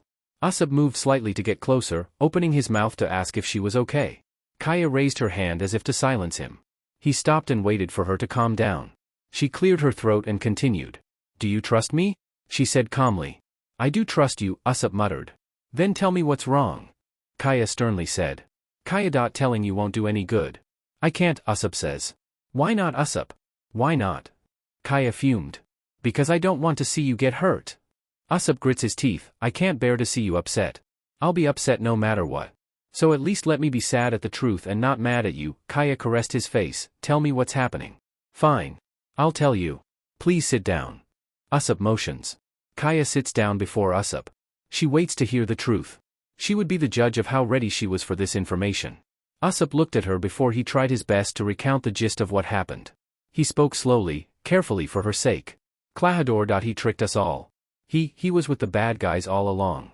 He attacked us in the forest and was leading the humans back to the village to capture you all, Usopp rasped. We tried to stop them before they could get to the village, but I was too weak to continue. Zoro and Luffy are holding them off for now, but I need to go back. Kaya? Kaya. Kaya held her hands up slowly to her mouth. Her hands trembling as she spaced out. She remembered all those times she spent together with the Weevil. How he took care of her like the father she lost. All those years spent together. Were they truly a lie? She felt herself get shaken out of her thoughts. Looking up, she is met with Usopp's kind eyes. A wave of calm washes over her. Kaya leans into Usopp and he hugs her. Tears running down her face. This all had to be a bad joke, yet she trusted Usopp far too much to think it was a lie. Sure, Usopp lied, but he would never tell her something that would hurt her if it wasn't true. Usopp, what should I do? Kaya looks up, tears and snot streaming down her face as she can't help the anguished smile that forces its way across her face. I still can't stop thinking of him as family. Kaya. Usopp frowned. It's okay if you can't, we'll work through it. How you feel is normal. I mean, he's been with you since your parents left, and sure, he's finally showing us his real self, but that doesn't mean the memories of the past are shameful. It wasn't your fault. You couldn't have known. Will it ever get easier? Kaya tearfully said. It will, I promise. Maybe it doesn't feel like it now, but it will. So don't go beating yourself up over this. He's not worth the stress. Usopp looked in the direction of the invaders. I'm sorry to ask this of you while you're grieving, but now I need you to be strong. I need you to get the villagers to evacuate. I'm sorry to ask this of you, but they won't listen to me. They trust you far more. Can you do it? I can do it, Kaya says between hiccups. Oh, and do you have any berries? I'm a little beat up, Usopp chuckles. A little? I think you need more than just an orange berry. You need a citrus berry, Kaya laughs wetly. Well then, let's get to work. Oh yeah, and we gotta wake Nami up too, Usopp fretted. Zoro runs around evading every attack sent his way. Looking for his own opening to attack. Morpeko growled and huffed angrily with every missed attack. This in turn increased its attack but decreased its accuracy. Morpeko's movements became more predictable, which worked in Zoro's favor. Crazy DMN thing is losing its marbles. Zoro cursed. Zoro uses Incinerate and Nightshade to create distance between them.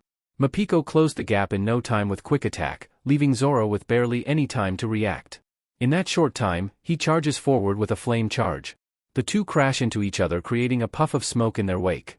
The two jump away from each other, out of the smoke. Zoro landed with his back to the humans and Morpeko landed with their back to Luffy. It was an uneasy feeling for Zoro. Having his back stared at by the enemy. He felt a chill climb his back and dared to glance back. They weren't even looking at him. Their eyes locked past him and towards where the Morpeko was now. Right near Luffy. Zoro almost hit himself upside the head. Of course, he wasn't the priority target. Luffy was.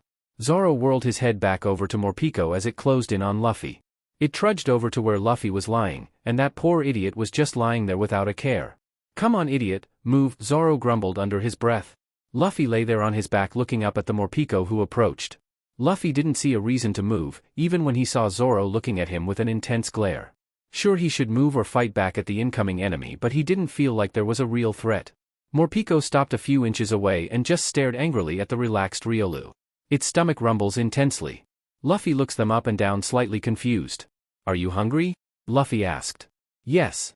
Morpeko growled. Why not just go and eat then? Luffy wonders. Growling. I can't. Not until I beat you. 'Cause if I beat you I get tons of food. Morpeko stated briskly. Well, that's a shame, 'cause I don't like to lose. Luffy smirked upward. Fine by me. 'Cause I always win. Morpeko barked. So before Zoro could object in any way or make it to where they were, Luffy and Morpeko started to fight. The Morpeko unleashes spark after spark to try and paralyze Luffy. Luffy blocks it out with vacuum wave and shoots out more waves in quick-moving motions. This was countered by Morpeko's onslaught of sparks. They were at a standstill. Neither could get closer, and if they stepped back even an inch the other would jump at the opening. Zoro circled around back towards Luffy's back, covering his blind spot to ensure the humans wouldn't sneak up on him. The brute, Amber, held a black and yellow streaked pokeball in his hand, brandishing the ball, ready to throw it at a moment's notice. Zoro made sure to keep a close eye on him. Luffy continued with his efforts in getting closer to attack with close-range attacks, but the Morpeko wouldn't give an inch. You could see the restlessness in Luffy's eyes. He was getting annoyed by the current situation. Zoro was hoping he wouldn't do anything drastic or reckless. Zoro glances over his shoulder at Luffy, but his eyes just about bulge out of his head when he sees Luffy brute-forcing his way through the oncoming electric attacks. Zoro stood there in disbelief. How could a Pokemon be so brash? Zoro looked on as the Morpeko's attacks became less frequent. Something was off. Zoro couldn't quite place it. He looked around desperate to put his worries at ease. His eyes stop on the humans once more. Sees the brute's arm drawn back, that menacing pokeball in his hand. Zoro looks back to Morpeko. It stopped using spark and is now also charging at Luffy. Luffy is so oblivious to the grand plan. Zoro starts to run as well. God, if he wasn't going to try and intervene again. At the last second Morpeko dodges, and taps Luffy with a weak spark. Luffy rolls to a stop, stumbling from his sudden ailment, and stands out in the open slightly dazed from the sudden change of attack. The brute stood almost over Luffy, with his hand ready for the throw. Zoro wasn't sure he would make it, but he wasn't going to stop. Luffy, run. Idiot, it's a trap. Zoro shouted. Wah-dash. Luffy looks over his shoulder. Oh. The pokeball coming at his face was the last thing he saw before it hit him in the head. The world becomes deathly silent as the red glow absorbs Luffy into the Ultra Ball. Morpeko shifts his attention to Zoro now that the main target is caught and lunges with a bite. Zoro, finally having enough of this game of cat and mouse, blasts Morpeko with a relentless barrage of Incinerate. Morpeko goes on to dodge, but one hit ruins their routine. From there they get hit more often until Morpeko returns to normal. Slight swirls in their eyes signifying that Zoro had won the fight. The brute returned Morpeko. He stared at Zoro slightly amused before returning his sights to the wobbling pokeball. Zoro slowly approaches the ball and stops in his tracks. Sits down and he watches intensely as the ball wobbles. The humans are standing excitedly around him, fingers crossed with a hopeful look in their eyes. The second wobble was over and they waited for a third. Zoro wasn't sure what he would do if it wobbled a third time. Was it the end of their adventure? Sure, he didn't want to adventure with Luffy in the first place, but there was a charm to the Pokemon. He was a breath of fresh air in his dull life. Always drifting without real purpose. Luffy gave him an opening to follow his dream. An opportunity that would now be gone. What was this feeling? A loud click, then a loud whoosh. A red light shines and Luffy once again re-emerges from his round prison. He wasn't transformed anymore. The humans all groaned in unison as the Mew stood there completely uncaptured but shaken. His eyes were blown wide and he was slightly confused as he looked around in a daze. He let out a huff and giggled a bit before turning to Zoro, whose own eyes were blown wide. Ha! That really surprised me, Luffy said as he wiped the sweat from his head. I was wondering why the lights turned off, but it seems I was caught. Sorry, Zoro. Don't apologize to me, you fool, Zoro says as he smacks Luffy on the head. After all, you really stuck it to those humans. Yeah, that's right. Luffy turns to the humans, those meanies. Zoro looks around Luffy to stare at the humans yelling at each other, complaining about that being their only good opening. They sure messed it up. Amber stomps like a disgruntled toddler. The floating machine seems to look annoyed.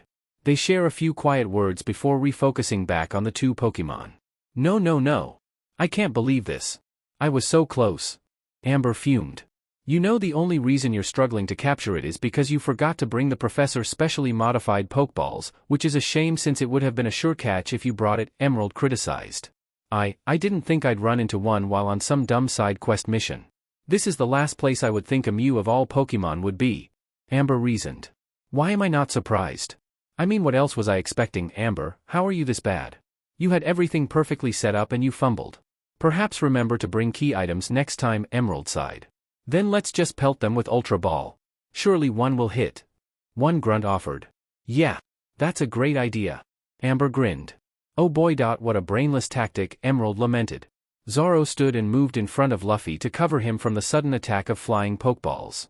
It hurt a bit, but it annoyed him more. He looked down at Luffy only to be met with his new form. Mime Jr. Luffy uses Reflect to make a wall protecting them both from the rain of Pokeballs. Luffy grins up at Zoro, a mischievous grin on his face. Should we run? Luffy grins. Heh, yeah sure. Don't see why we need to stick around any longer, Zoro smirks. They both start to run deeper into the forest, leading slightly away from the village when they spot a familiar figure flying overhead. Usopp! Luffy and Zoro both exclaim. Yup. We have a plan. Follow me. Usopp shouts as he flies slightly to the left of where they had been going initially. Zoro and Luffy don't ask any questions before following along. Zoro looks back to see a horde of Team Mythic grunts following close behind with more Pokeballs in hand. They would throw the Pokeballs randomly as they fled, dodging stray Pokeballs thrown their way all the while. Usopp, I don't mean to be a stickler, but are we there yet? I'm kinda exhausted here, Zoro panted. Don't worry, it's just at that clearing. Up ahead. Usopp responded. As they all neared a clearing, the group came to a stop as per Usopp's command. Luffy and Zoro are instructed to walk carefully around a pile of leaves and fresh dirt to the other side and stand there as bait. Zoro was skeptical but did as told.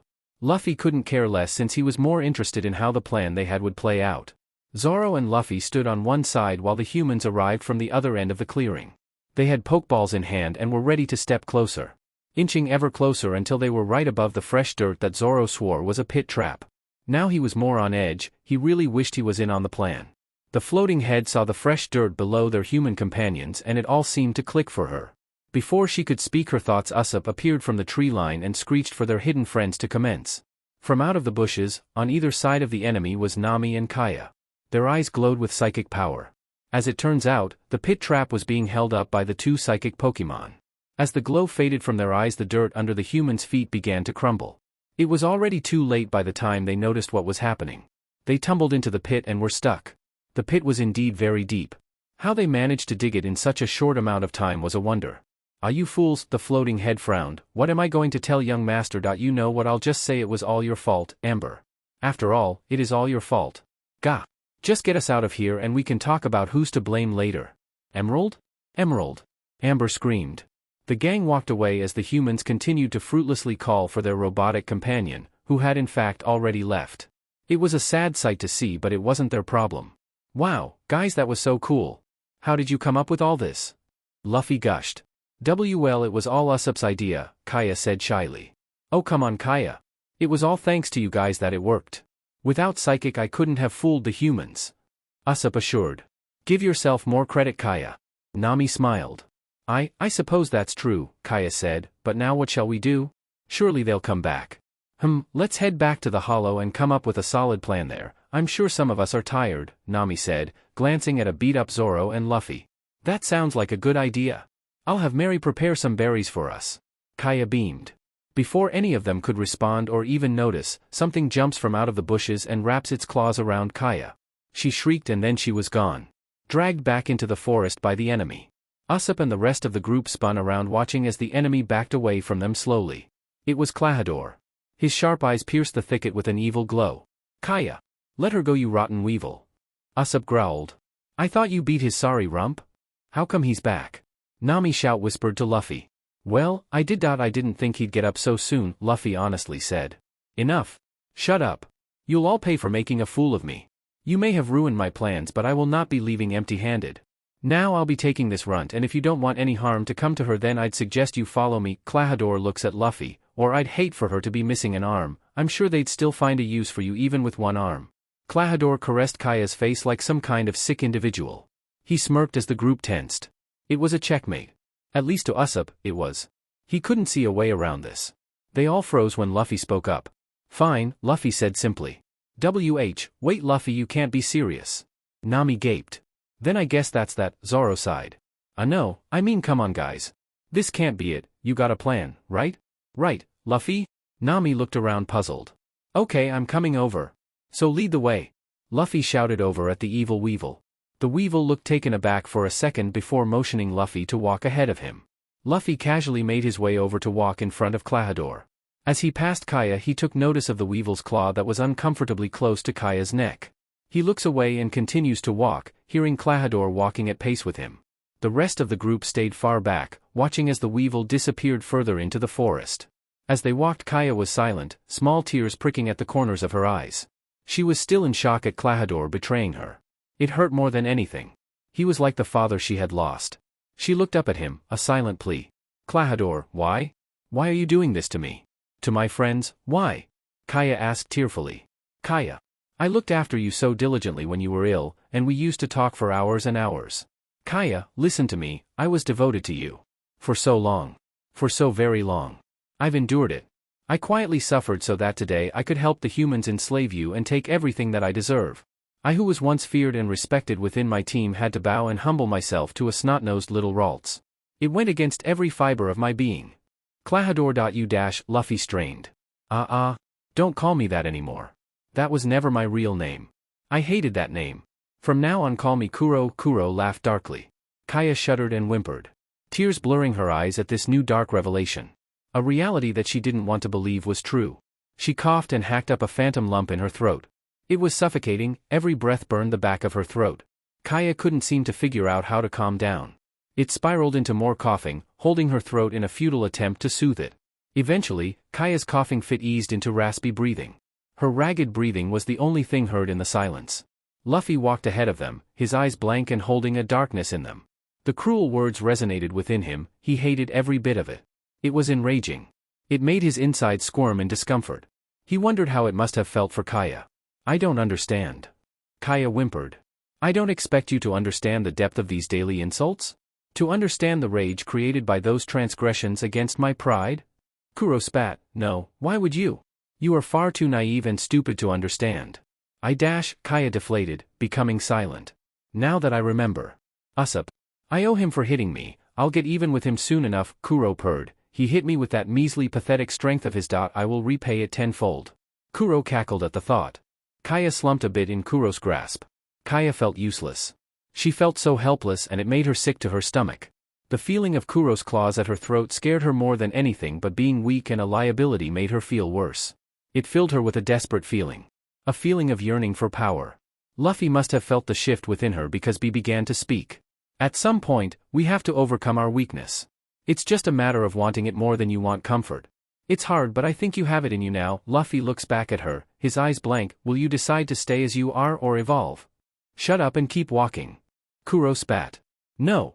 Kaya blurted out. Ha! What's this? Got a little more fight in you? Kuro mocked. I'm not the frail little Ralts you remember. I'm growing. I'll beat you, Kaya spoke calmly. Kaya's eyes had a shine, a spark of determination. Looking up at Kuro with strong eyes. Kaya wouldn't back down, not anymore. She started to struggle in his grasp. Kuro held on tightly, but she persisted. Despite the cold sharp feeling in her throat, she persisted. Squinting her eyes and yelling out in frustration. It was then that she started glowing. Blue light enveloped her as she started to grow in size. Kuro let go, taking steps back. He was shocked. Luffy smiled at the sight, a cheeky smile. No, but how? Kuro yelled. I evolved. Kaya looked down at her hand shocked. You did. Luffy cheered. Kaya turns her attention to Kuro. A brief look of sadness passed her face before simply accepting the truth. He wasn't the Klahadore she knew. It was over. She looks at him with a hard look and uses Psybeam to send him flying. It was finally over. Kaya fell to her knees, emotionally exhausted by today's events. Let's go back, Luffy said. Yeah, I want to go home. And I have a plan to protect the village. Kaya smiled up tiredly. They all got back together. They talked about things and left out certain details, but nonetheless, they had come out the victors. Kaya explained that she had the power to hide the village with her ability to distort the forest, creating an illusion to redirect humans away from the village. It was all working out for the better. Kaya became more mature with her newfound role as the protector of the village and forest. All that was left to do was say goodbye. So you must go now? Kaya said sadly. Yup. We're on a mission. These Team Mythic guys need to be investigated. Nami explained, and they have something I want back. Well then, good luck, and you're always welcome back here if you ever need a place to go, Kaya offered. We'll keep that in mind, Zoro nodded. Hey, where's Usopp? Luffy questioned, looking around. Usopp's not very good at goodbyes. I'm sure he'll be there by the time you depart for sure though, Kaya smiled knowingly. Then I guess we'll head to the next route. Bye, Kaya. Be safe. Nami waved. Best travels. Kaya waved back. The group made their way to the edge of the village, talking with Nami, which was the direction of the closest human town. As they huddled together, they heard a noise from behind them. They all spin around quickly and are ready for a fight only to see Usopp stumble out from the thicket. Usopp blushed a bit before clearing his throat. He met the eyes of a serious Zoro, a curious Nami, and an amused Luffy who was now a Pancham. Usopp nervously walked up to them and greeted them with a grin. Ahem. Fancy seeing you guys here, ha ha ha. Well, I guess I'll see you guys around. Take care. And let's meet again soon. Usopp said. Why? Luffy asked. Huh, why, this guy? You sure are antisocial. What I mean is I'm also going on my own adventure. So we'll run into each other out there eventually. Usopp explains. What nonsense are you spouting? Hurry up and get over here, Zoro in a candid manner. Usopp was speechless. We're friends now, aren't we? Luffy states bluntly. Usopp wasn't sure what to say. Much less expected, and this was not what he was expecting. He looks at them, they look at him like he matters, like he's not just some lying fool. They had formed a bond. Usopp couldn't put this feeling into words. Then again, there was no need to put it into words, they knew. They understood. It was refreshing. He didn't have to lie to them. He could be the most honest he's ever been with them. The rest of the group felt like they had a new friend in Usopp. Why would they not extend their hand and pull him along to their chaotic escapade? It was a fact that Usopp was a part of the group the moment they fought together. A bond formed through battle. Like brothers. The shine in their eyes as they all stared at each other before Usopp broke. So I get to be the leader? Usopp proclaimed excitedly. Don't be dumb. There is no leader. Luffy yelled. That's not true, Captain, Nami teased. Yeah, Captain, Zoro joined. Rah. Stop it. I hate those types the most.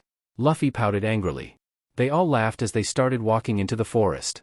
The next stop is Geosenj Town. They first had to pass by Route 10, but for now, they decided to take a quick detour to Sillage City. To restock on supplies. Nami seemed keen on checking the clothing shop. Not that they could even buy anything without a trainer. So they decided this was a good rest stop before fully facing their next big obstacle. Zoro was slightly against going backward after making it so close to Geosenj Town, but he wasn't really too inclined to object to the group's whims. It would all go smoothly, he was sure. That was until they encountered a restaurant. A very popular and annoying restaurant. Zoro could attest to that. This seemed to be the next big moment in their adventure. What will happen next? To be continued. So I've been going through a bit of a rough patch in getting my creative juices to flow. Given that in my blood flows peach juice and Starbucks's dragon drink, I didn't think it would take long. How wrong I was. My flow just hasn't been flowing. But I'm happy to report that after drawing tons, currently in my dragon fixation, and getting some form of juice to flow, I have made a breakthrough. I am currently halfway done with the next chapter and should be posted early next month on August. Hope the high I'm writing doesn't slow down, cause work is killing me, and I recently got new acrylic markers that have become an obsession.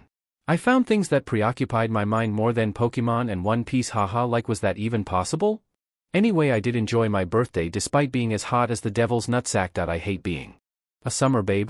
Anyway, see you all soon. Degree. Sillage City was interesting.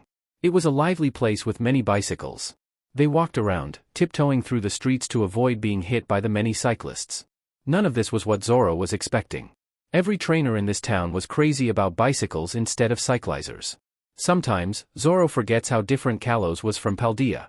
God, he missed Paldea. The group wandered around until they passed a cafe.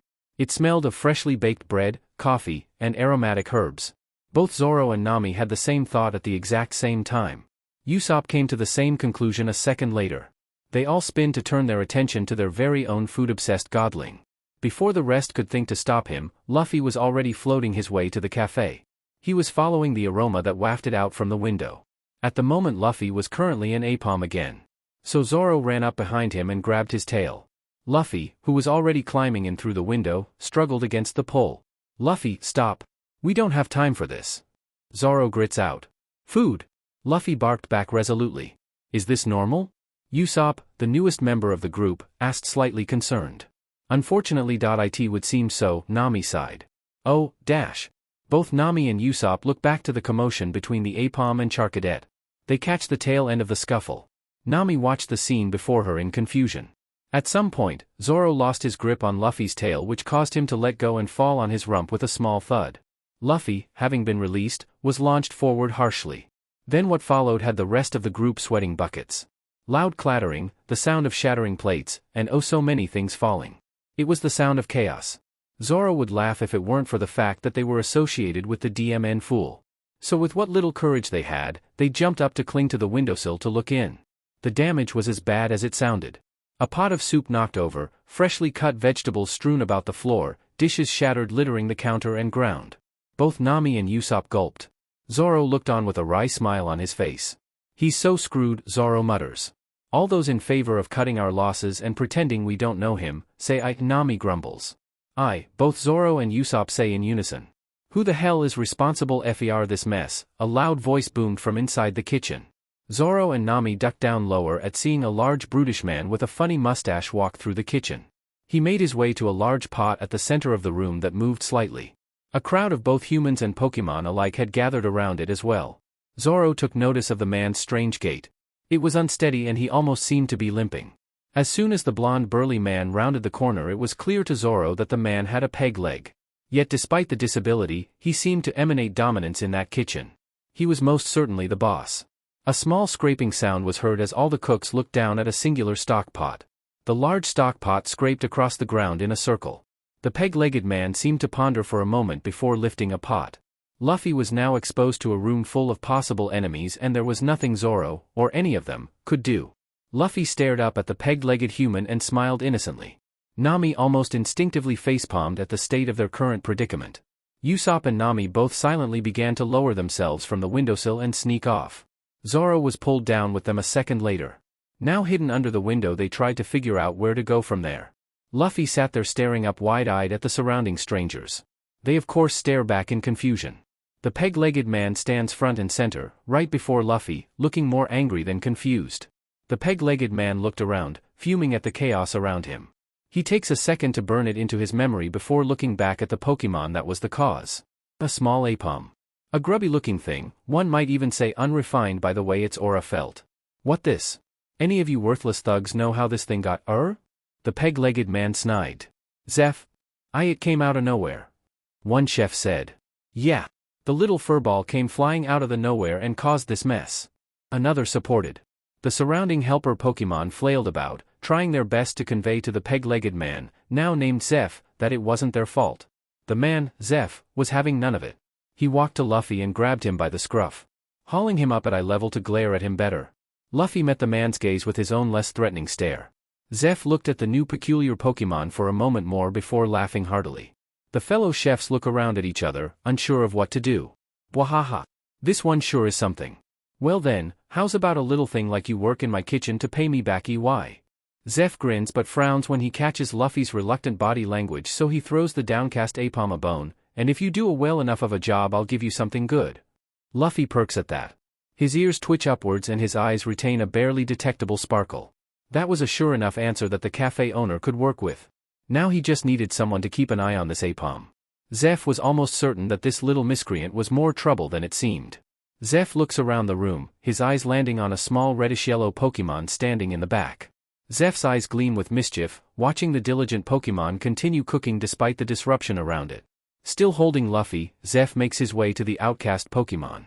As he drew closer, other chef humans and assistant chef Pokemon watched with curiosity at what the owner was planning. Once within the new Pokemon's range, it turned around to give an annoyed scowl towards the human. Then with the elegance of a Magikarp on land, Luffy is plopped onto the floor before the new Pokemon.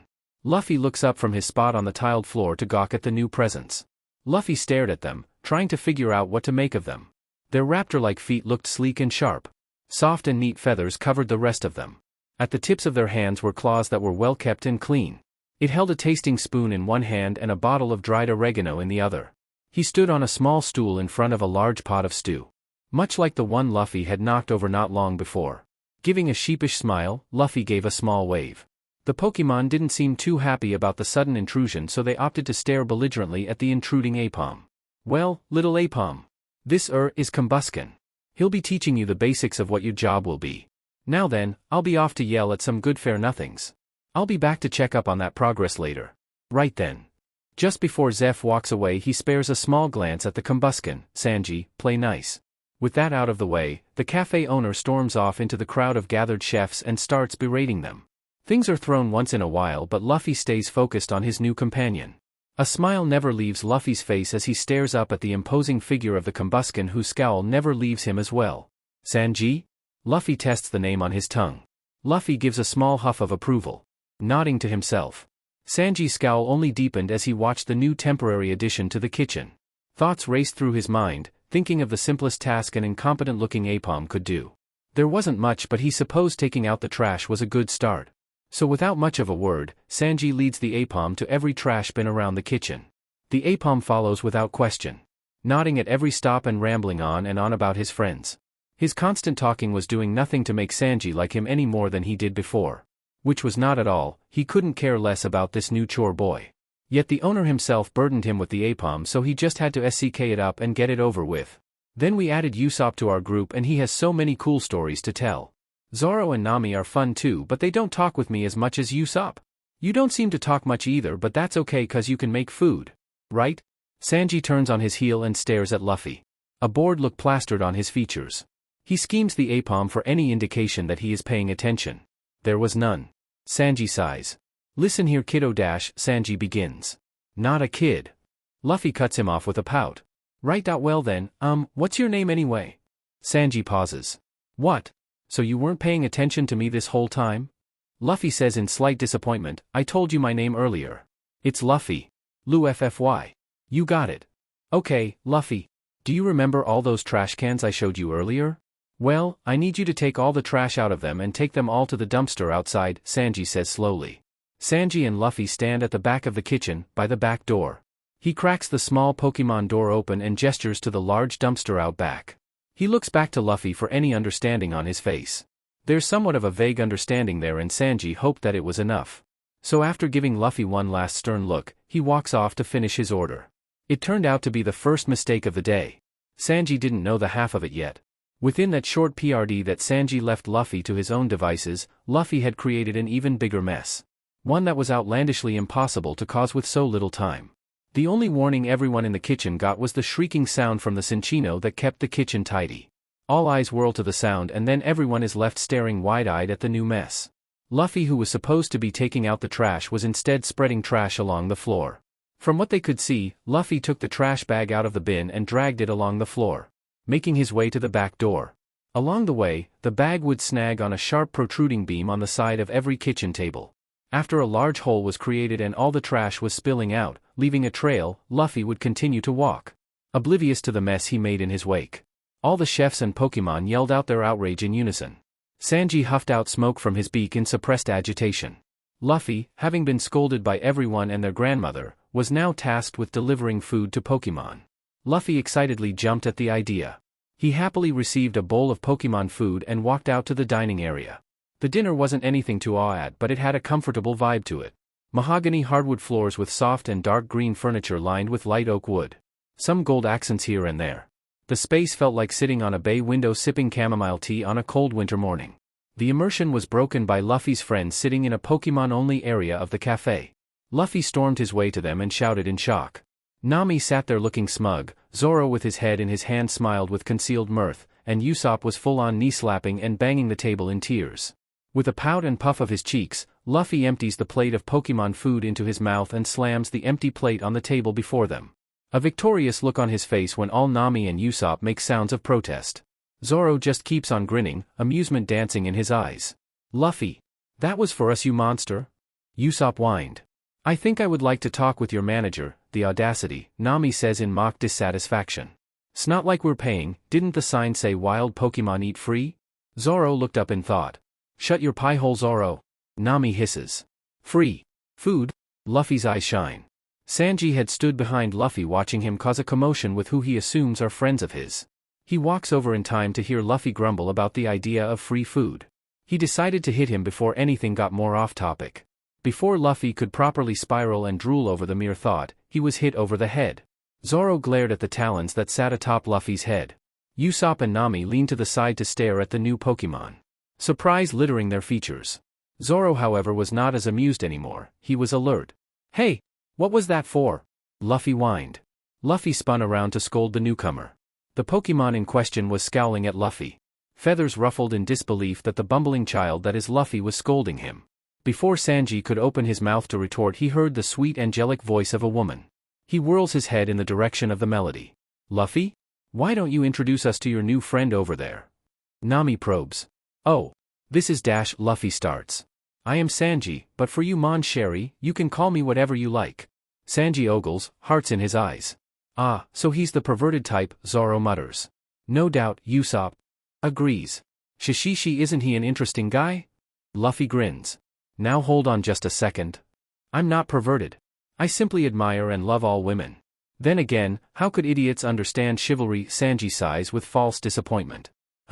So is there any way a girl can get a refund for the soup the waiter so rudely finished? I was so hungry, Nami pouts, acting for the weak-hearted Pokemon before them. Ah, but of course Mon Sherry.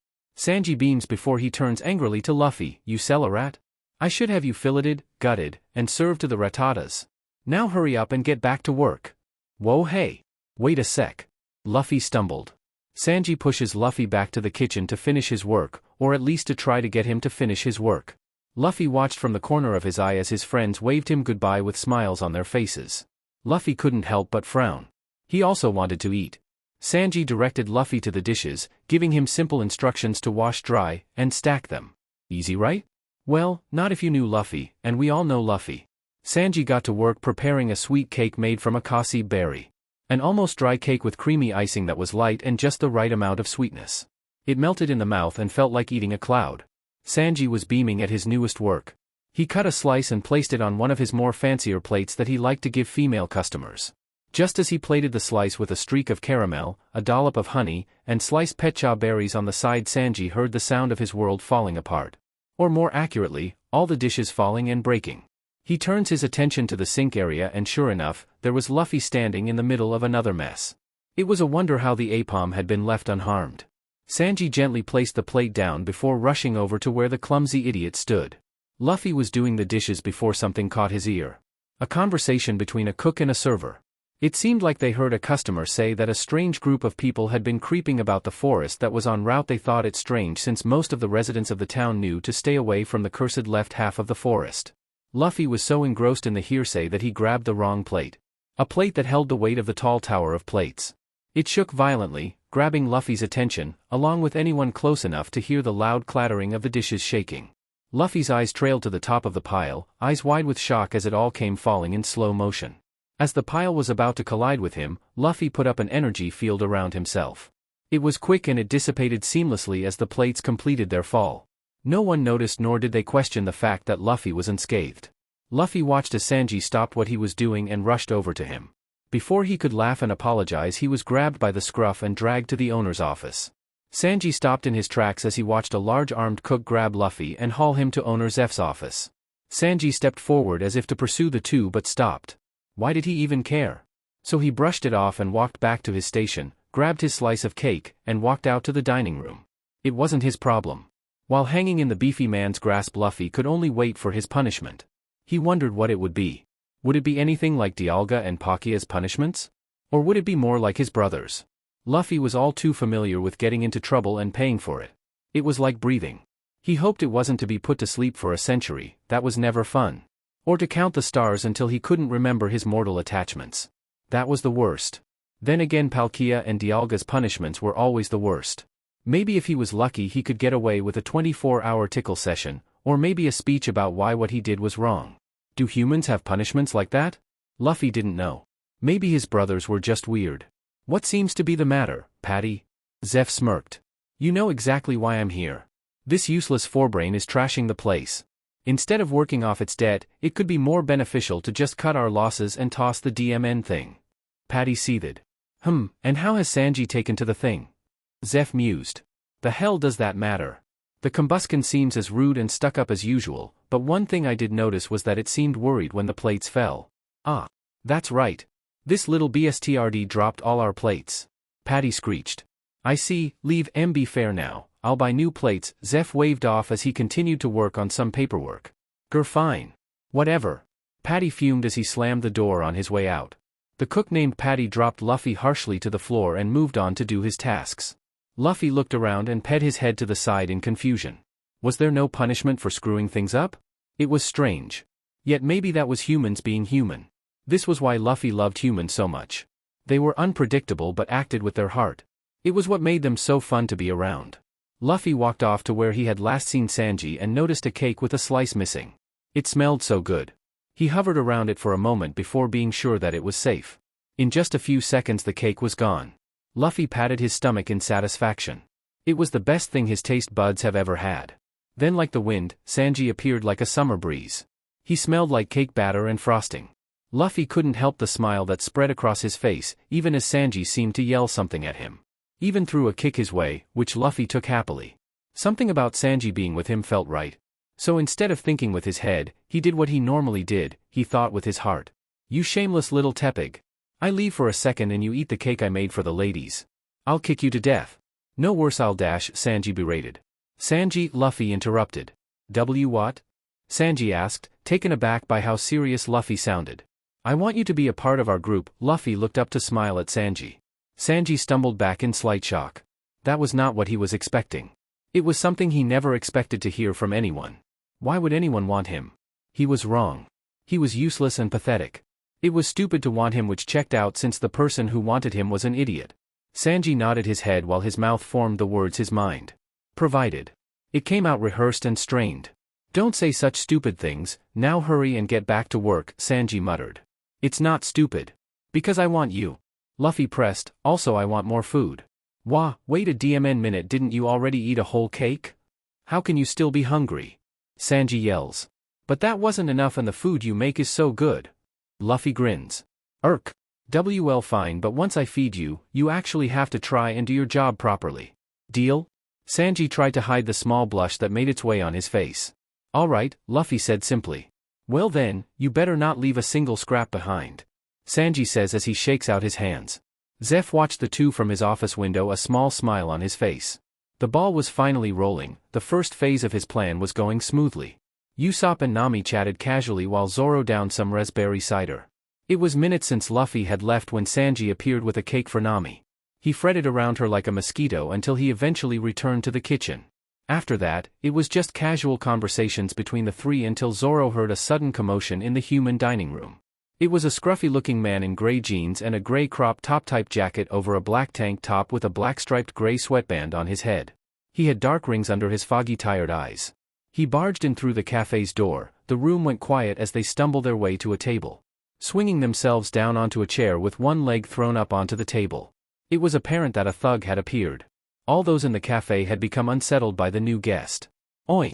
I don't care what it is, but bring me food, the thug states plainly. A server hesitated before inching their way cautiously to the new guest.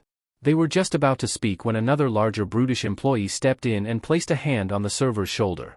With a nod, the server stepped back and let the older employee handle the situation. Paddy shuffled his way to the bum's table and rubbed his hands together, a customer service smile on his face. Why hello, welcome in you thug. Paddy smiles. I won't repeat myself again, so hurry up and bring me food, the thug growled. Of course sir. But if I may be so bold as to ask, how will you be paying for this meal? Paddy asked. How about this for payment? The thug frowned menacingly before sending out his own Pokemon.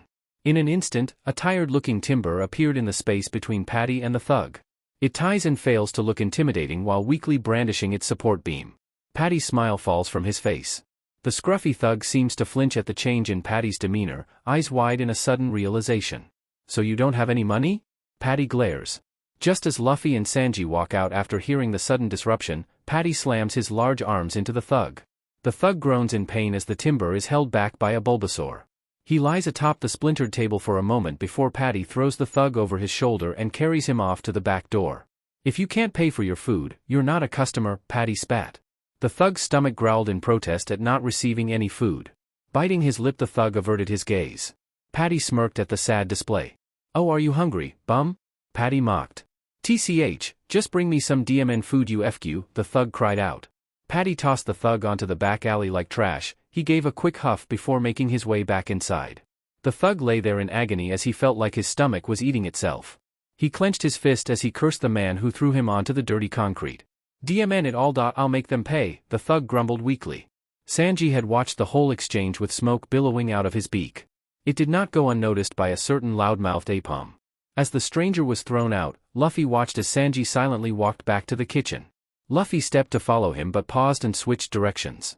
He instead made his way to the upper level of the restaurant, right above where the thug had been thrown. He looked down at the thug from his balcony. Luffy stared on as the man and his timber lay there with empty stomachs. Luffy was about to call out when Sanji appeared from the back door holding a plate of human food in one hand and Pokemon food in the other. Pausing to watch instead of interfering, Luffy stays perched on the railings. Wah! What is this? Even if I'm weak. I won't accept charity. Now get this food away from me, the thug strains. As he finished speaking he looked to his right only to see his Pokemon, Timber, already eating away at the Pokemon food presented before them. The Timber smiles sheepishly as it spots its trainer's shocked stare. You traitor! The thug yells.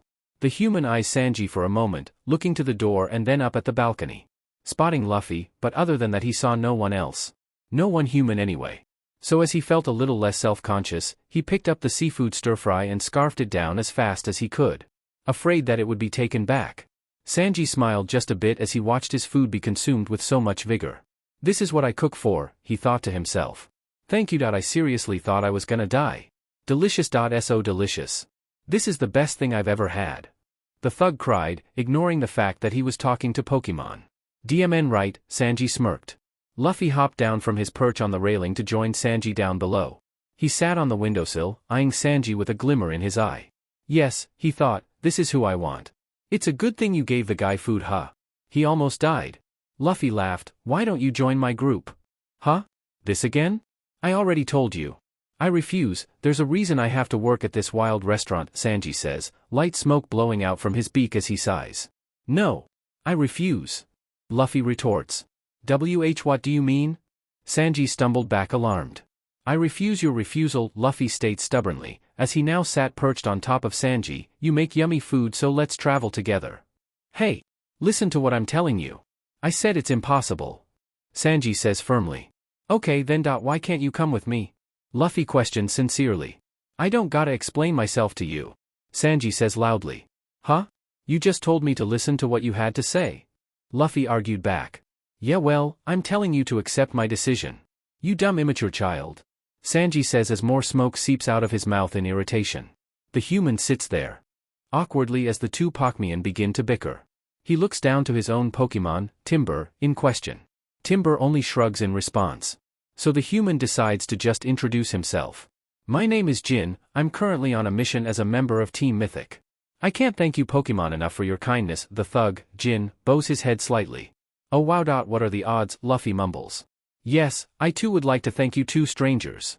The Timber bows. No need, Sanji assured, I'm not one to let anyone starve. Now then, Jin gets up, patting himself down, I need to find the rest of my group, again I can't thank you enough. Pokemon are truly a blessing. Jin and Timber give one last goodbye bow as they walk off and onto the busy street. They disappear from sight leaving just Sanji with Luffy. It was a strange encounter for Luffy, but to Sanji, it was all in a day's work. Back in the kitchen, Patty was working to prepare the next meal for new customers when another fellow chef leaned over and said something rather interesting. You know, that thug you beat, I hear he's with that new shadow organization called Team Mythic. I hear they're a scary bunch, the cook fretted. Oh yeah, I heard that too, Patty huffed. What's the big deal anyways, Karn? Well, I heard they're big on revenge. If they hear we messed with one of theirs and they come here we'd be screwed, Karn answered, uneasy. Oh, was all Patty could muster. Zoro, Nami, and Usopp sat silently for a moment after the whole disruption had ended. Usopp broke the silence by leaning closer to the center of the table, in an attempt to be heard clearly by Zoro and Nami. Why you guys see that man's badge? Usopp said nervously. His what? Zoro raised a brow. I saw it too, Nami's face hardened, it was only for a moment but I'm sure. That human had a Team Mythic badge hidden under his jacket. He's our next lead. What should we do? Luffy's stuck here and we can't leave him alone, can we? Usopp fidgeted. No, we can't. Nami sighs. Well, not entirely. Zoro stares at the two confidently. One of us will have to go on an undercover mission and tail the guy. You can't be serious? Usopp hisses. It's not a bad idea, Nami considers. See, come on guys, this is a crazy idea. I mean, one of us would have to go alone. Anything could go wrong. Usopp holds his head anxiously. Clearly Usopp isn't the right choice. So it's either me or Zoro. Zoro. If I could be so bold, I know you have no reason to trust me, nor have I given you a reason to. But even still. Please let me go. Nami states resolutely. Nami looked at Zoro with a determined stare and he gave her his own leveled stare. It was a tense moment before any of them spoke. Zoro was the first to break the silence. He seemed to look off to the side thoughtfully, thinking something over in his mind. Leaning back on his chair he looks back over to Nami. I don't need you to prove yourself, Nami. Not anymore, anyway. I'm sure you know that Luffy feels the same. He gives Nami a smirk. We trust you, so do what you do best. Zoro closes his eyes and seems to doze off while Nami clenches her paws, shoulders shuddering slightly. It was the first time in a long while she had felt this way. She had no way of knowing what to call the feeling. So instead she stood up quickly, causing Usopp to startle. And Nami? Usopp tried. I'll be back. She said simply. We'll be waiting, Zoro said without opening his eyes. Come back soon, Nami. Usopp said hopefully. After those parting words, Nami flashed a small smile with as much emotion she could muster without her psychic powers spiking and ran out the door and onto the street. She reached out with her aura to feel the stranger's own aura. Although Nami had only felt it briefly, she was sure she could find him. After another minute of meditative searching, she felt the man's strange aura. It was muddy and strong. Nami sprung to life and ran in the direction of the aura. She has one shot at this. She can't mess this up. As she felt herself grow closer, she slowed to a slow trot. Keep an eye out for the unique-looking human. She spotted the man as she rounded a corner.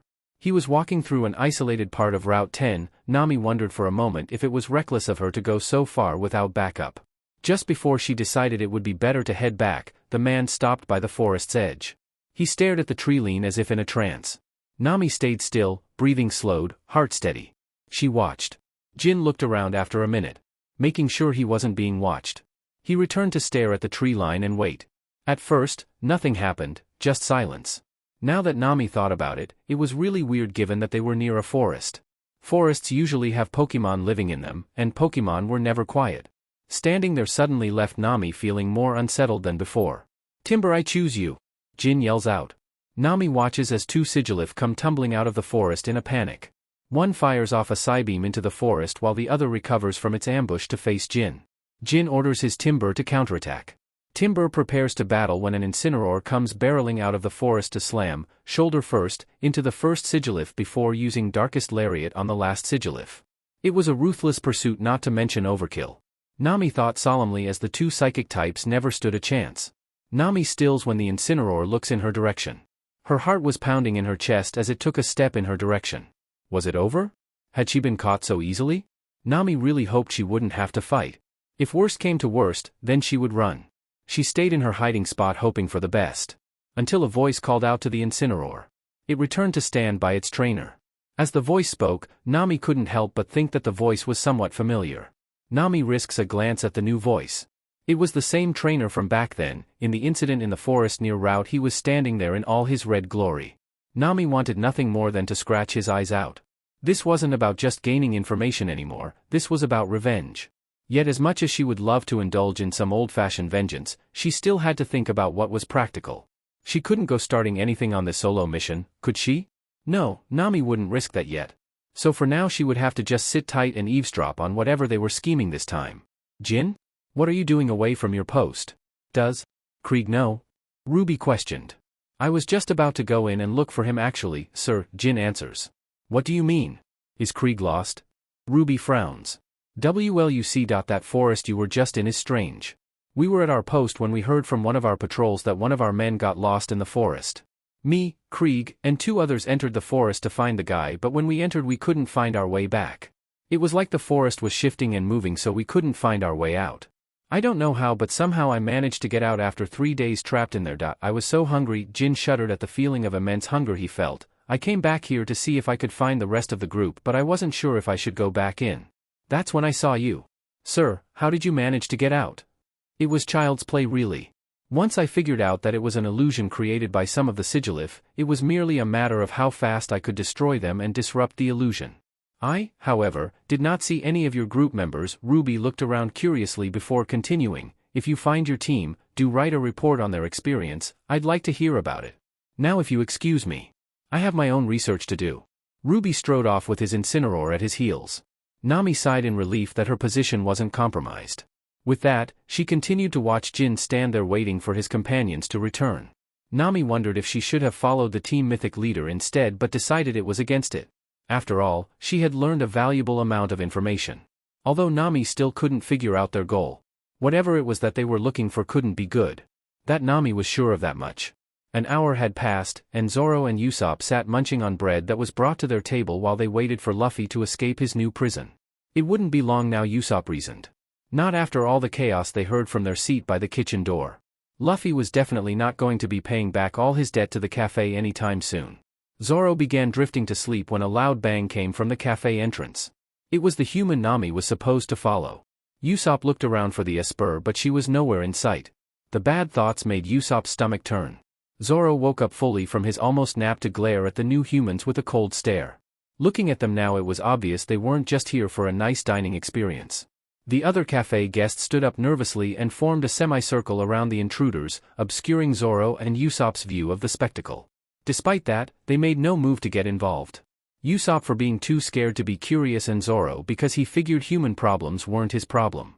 The guy that came in before returned hauling another larger man, who was leaning heavily on his shoulder and was on the verge of death by the looks of it.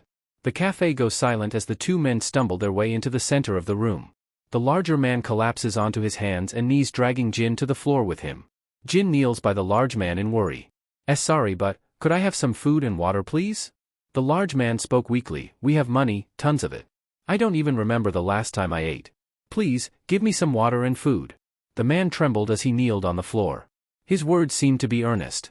The humans didn't make any indication that they would move to help. The cook stood there frozen, unsure of what to believe. Patty looked over to Karn in disbelief. Weren't these people supposed to be intimidating? What was that? Kane muttered. This guy shows no dignity or force. Patty said, confused, is he really a part of that Team Mythic group? So he's just hungry? Luffy wondered to himself. Luffy was hidden under a table when he saw Sanji wordlessly disappear off into the kitchen. He watched him pass by and wondered if he would be doing the same as before. Just as he was about to follow Sanji, a thud caught his attention. Luffy turns back to the scene and sees that the dying guy has fallen onto his face. Jin panics, hands hovering over the dying man. Captain Krieg. Please. He hasn't eaten anything in days. He'll die if he doesn't eat soon. Jin looks around pleadingly. No one moves. The guests stare down at them with distrustful glares. Jin stares with wide-eyed shock. There was no help in this hopeless situation. He looks down and curses, gritting his teeth. A laugh resounds through the room. Patty was laughing haughtily at the grunt's expense. This is good, it's a riot to see. One of the world's most feared groups on his knees begging. Patty sneered. We have money this time. We're customers. Jin implored. Don't be ridiculous. Hey!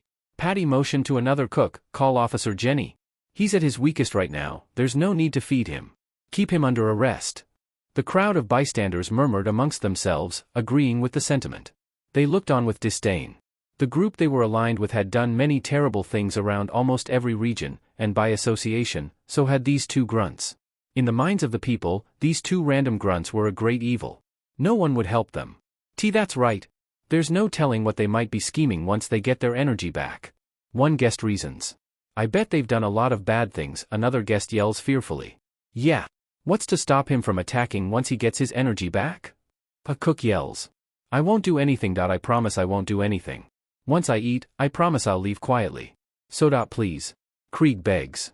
Captain Krieg, please stop begging. It's not something you should have to do. Jin grieves, please stop. It's disgraceful. Please. I'll take leftovers. Whatever you have, Krieg continues, anything. Captain. Jin quietly stresses. Luffy turned to see the kitchen door open. Watching Sanji reappear with a large bowl of seafood, stir-fried rice and a bottle of wine. Sanji brushed past Patty, startling the burly man. All eyes turned to the Combusken as he strode over to Krieg, gently placing the wine and food down before him. Sanji gave them a curt nod to go ahead and eat. Jin looked at Sanji with a grateful smile. Jin pulls the food closer to his squad captain. Krieg doesn't waste a second and grabs fistfuls of the rice, wolfing it down with tears pricking the corners of his eyes. He offered a quick thank you, but it sounded desperate as he continued to eat savagely. Quick footsteps caught Luffy's attention as Karn came stomping over fearfully. Oi! Sanji! Take that food away from him. Do you have any idea how vile these people are? They've been known to destroy Pokemon sanctuaries and steal rare Pokemon from their trainers. Worst of all, they've been on a manhunt for every legendary Pokemon they can get their hands on. They are the worst of the worst. Karn finishes. Sanji remains passive and uncaring about the human cook's words. After a beat of silence, Krieg slams his bottle of wine down onto the floor, making Karn jump fearfully. Krieg moves to stand, leaning forward. Sanji looks at Krieg slightly curious. Before he could react, Krieg quickly pulled out a Pokeball and a Turtonator came out and body slammed Sanji.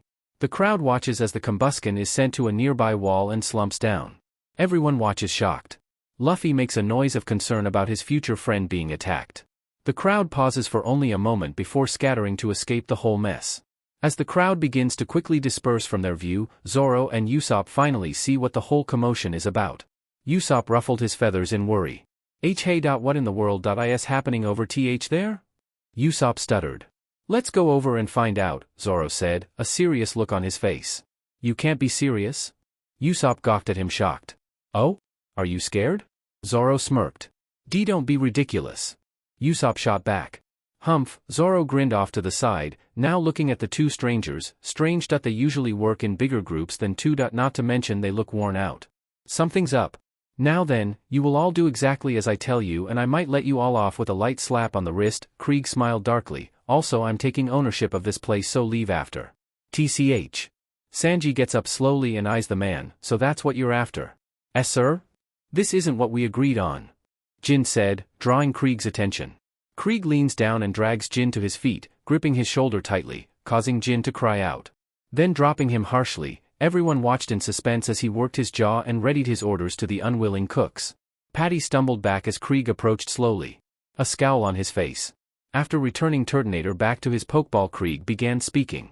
You see, my group and I lost our hideout to some troublesome Pokemon and require a new comfortable place to make base. Since you have been so kind as to provide some food, then perhaps you may be so kind as to give me this nice fine establishment. Krieg eyed the fearful cooks. That brings me to my request. I have 3 other members of my crew who are dying of hunger in the nearby alley, and I need you to feed them and tend to their wounds. What makes you think we'll do anything you say? Karn yells, we refuse. I wasn't placing an order, I was giving an order. Now unless you all want to die, I'd suggest you listen to me, you worthless worms, Krieg threatened. I'm so sorry, Jin whispered pitifully, I didn't mean for this to happen. Sanji lifted up off the ground with a small grunt. He looked at the human with a blank stare. He gets up slowly and stumbles his way to the kitchen. Mr. Mime quickly goes to block the way with a barrier and stares Sanji down intensely. Sanji turns to look as more trainers have brought out their Pokemon. Patty sends out his Alolan Raticate. He glares daggers at Sanji. You! This wouldn't have happened if you hadn't fed him. Patty yells. If you want to stop me, then go ahead. I know, he's a horrible guy. Probably the most despicable, but even so, I don't care. I'm a cook. If someone is hungry, I'll feed them. That's all, Sanji said calmly. He didn't care if the humans understood him or if the Pokemon cared. As Sanji stood there ready to attack if need be, unsure of their next move. Something hit his head from behind. Sanji falls forward painfully, holding his head as he looks back over his shoulder. Patty had ordered his Raticate to use Sucker Punch.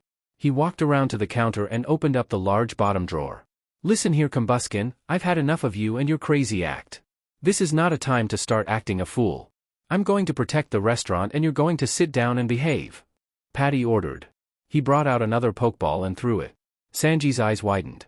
Suddenly a Crawdaunt stood there before Patty ordered it to use Crab Hammer. A large blast sent Krieg through the wall. He returned Crawdaunt before it could start acting disobedient. Looking over at the destroyed wall caused Patty to cringe. Patty would apologize to the Zeph later, but before he could say anything, dark laughter followed after the dust settled. Krieg stood there unharmed.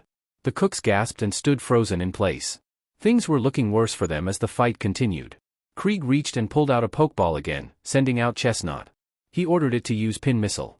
The cooks watched in horror as dozens of pins were shot at them, breaking plates, embedding into walls and tables.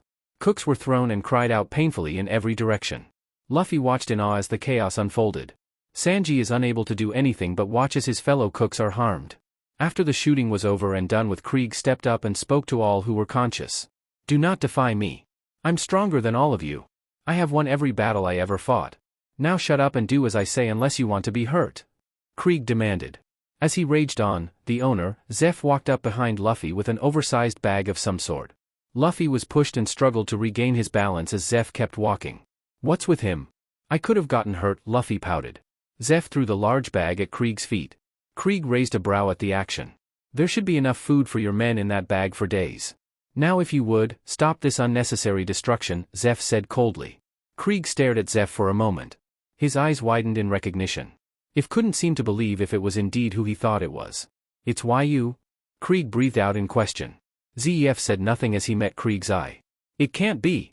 But you're supposed to be dead. There's no way you're alive. Redleg Zeph? Krieg yelled in disbelief. There was an outcry of confused and shocked voices. Zeph glared at Krieg through his neutral expression. This wasn't something he was very keen on talking about at this moment. Zeph despised his past. As he looked around the room, his eyes landed on Sanji. The Combuskin stared daggers at Krieg, not looking at Zeph at all. Zeph sighed and rested his gaze back on Krieg. There was a small smirk on the villain's face as he came to an interesting conclusion. This was becoming more interesting as time passed.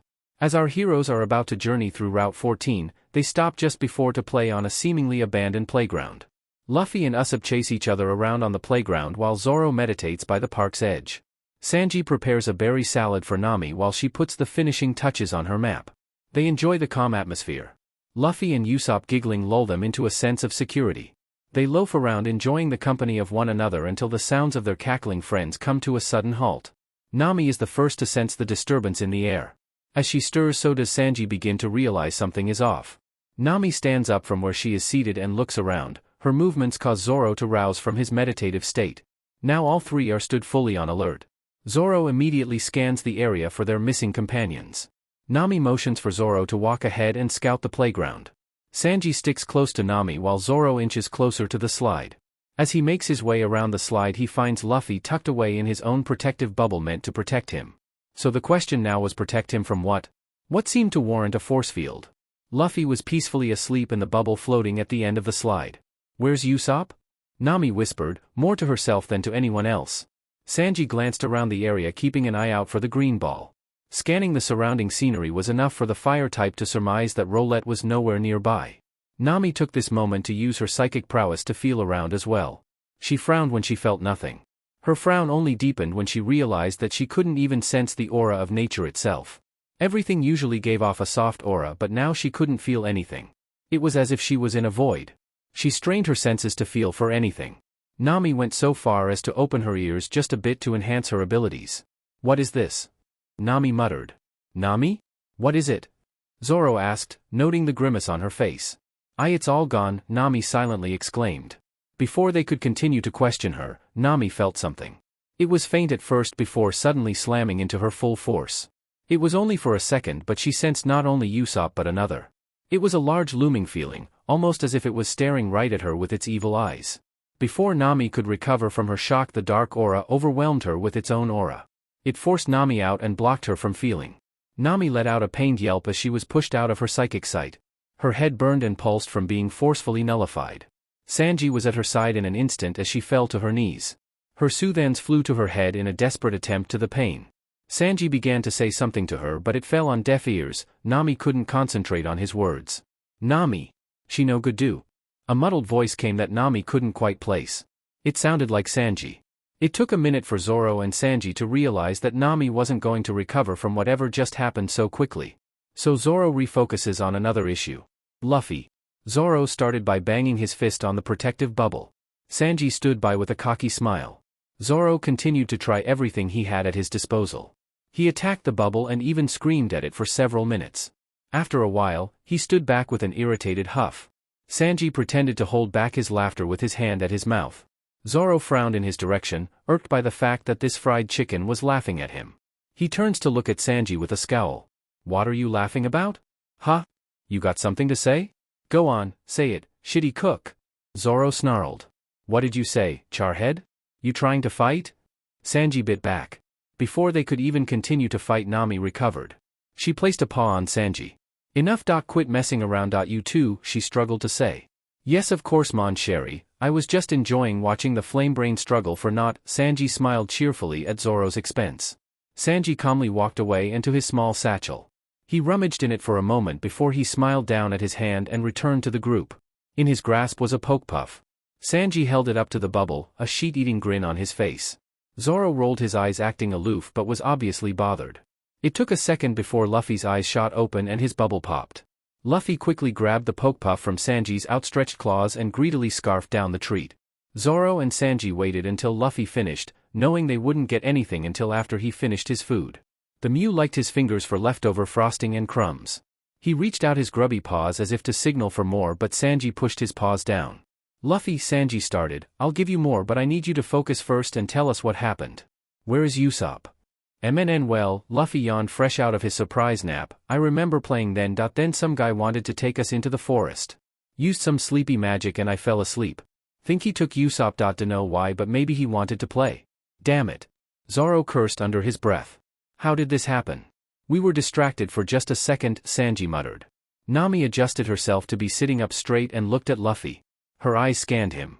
They had a silent conversation akin to telepathic communication. Nami nodded before finding the strength to stand up. Sanji quickly raised his hands as if to stabilize her. She looked around and felt a dark aura that led further into the woods. Down route, Nami sighed before turning to the group. I felt whatever took Usopp when I scanned the area. I know what his aura feels like now. Whatever it is, it's strong. She met Zoro and Sanji's eyes before continuing. He was strong enough to push me out and block me from looking. Nami looked down and swallowed thickly. A tight knot in her chest as she looked back to meet their gaze.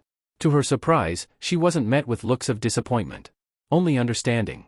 It made the knot in her chest loose and made her heart flutter just a little. They silently take in all the information. I feel them in that direction, Nami said as she pointed in the general direction that led further down route. Then that's settled. We're going down Route 14 and finding Usopp, then getting the hell out, Zoro said. Alright. Luffy, let's get moving. Come on, meathead, I'll give you another poke puff, so wake up already, Sanji said with a puff. Luffy sluggishly followed Sanji away from the playground to the small camp they set up. Zoro and Nami stayed put watching them leave. She turned to Zoro and wore a small frown. I wasn't sure if I should say this in front of Luffy, but chances are that this was Team Mythic's doing and their target is most likely Luffy. That or some Pokemon is up to no good, Nami mulled. Well, whatever it is, we can handle it. Just like we've always done, Zoro gives his usual confident smile. As he walks away, Nami can't help but feel a wave of calm ease her nerves. It was strange, these feelings were so new to her, yet she wasn't opposed to them. She followed behind Zoro, albeit more slowly. They catch up with Luffy and Sanji, who are waiting at the camp.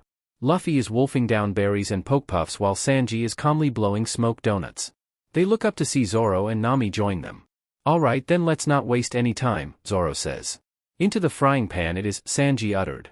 With that, they packed and went forth to find Usopp. They had no idea what lay ahead. Usopp woke to his head feeling like mush.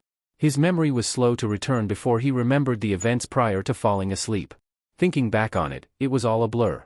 He was happily playing with Luffy for one moment, enjoying chasing each other around the play structure, and then the next they were being held down by strong tendrils. Forced to look into the eyes of their mysterious attacker. Usopp pushed and struggled as hard as he could, but he was just too weak. Usopp slowly stopped to fight as his limbs grew heavy and his eyes began to shut against his wishes. Luffy fell asleep sooner, yet just as he dozed off, a pink bubble encased him and the enemy pursued him no further. The last thing Usopp recalls was being dragged away and hearing soft humming. After remembering, Usopp feels panic creep up his spine and ruffles his feathers in an effort to comfort himself. It was all so much so fast. Why was this happening? Was the rest of the group alright? Was he all alone?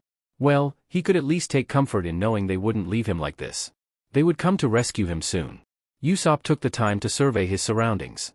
He noted that he was in a cage made of tree roots tucked away snugly in the hollow of a tree.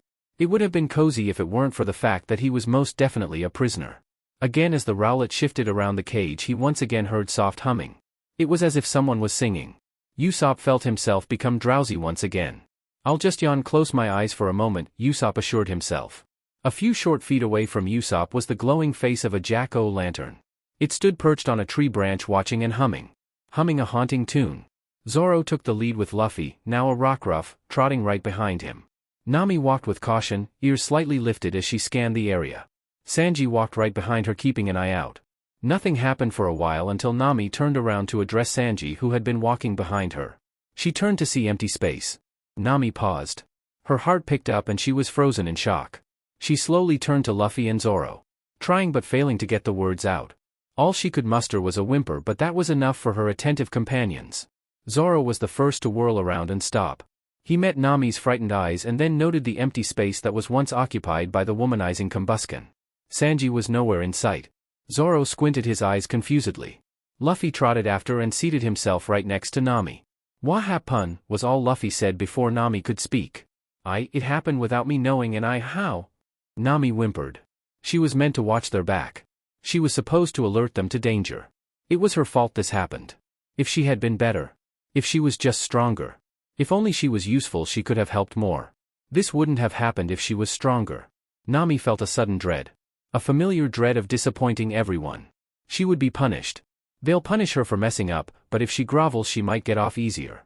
If only she could just calm down and think. Nami? No one blames you, so don't worry about it. We'll figure this out together. Luffy cut through Nami's thoughts like a hot knife through butter. Nami took a deep breath to relax before meeting their gazes. It took looking at Zoro and Luffy to remember that she wasn't with Arlong anymore. She sighed and looked at them both calmly. Luffy, I think I can try and find them, but I'll need some help. Could you dash? Nami choked. Was it really okay to ask Luffy, an immortal being, to help someone like her? She looked down. Could she really not accomplish anything on her own? She really was hopeless. Of course, Nami. That was all Luffy said before transforming back into Mew. Nami couldn't control the smile that crossed her face as she felt that fluttering feeling again. It was like someone was hugging her soul. Luffy held Nami's hand and together synchronized their psychic sight. Luffy supplied the increase in power and Nami controlled it. With Luffy's help, she scanned the whole forest. She was about to give up when she felt something familiar. Two auras were located in a small corner of the forest. Nami smiled, she had found them. Opening her eyes, she was met with the sight of Zoro being strangled by long tentacles. They reached out from within the forest. All Nami could make out was the glowing orbs and the tentacles that reached out from the shadows.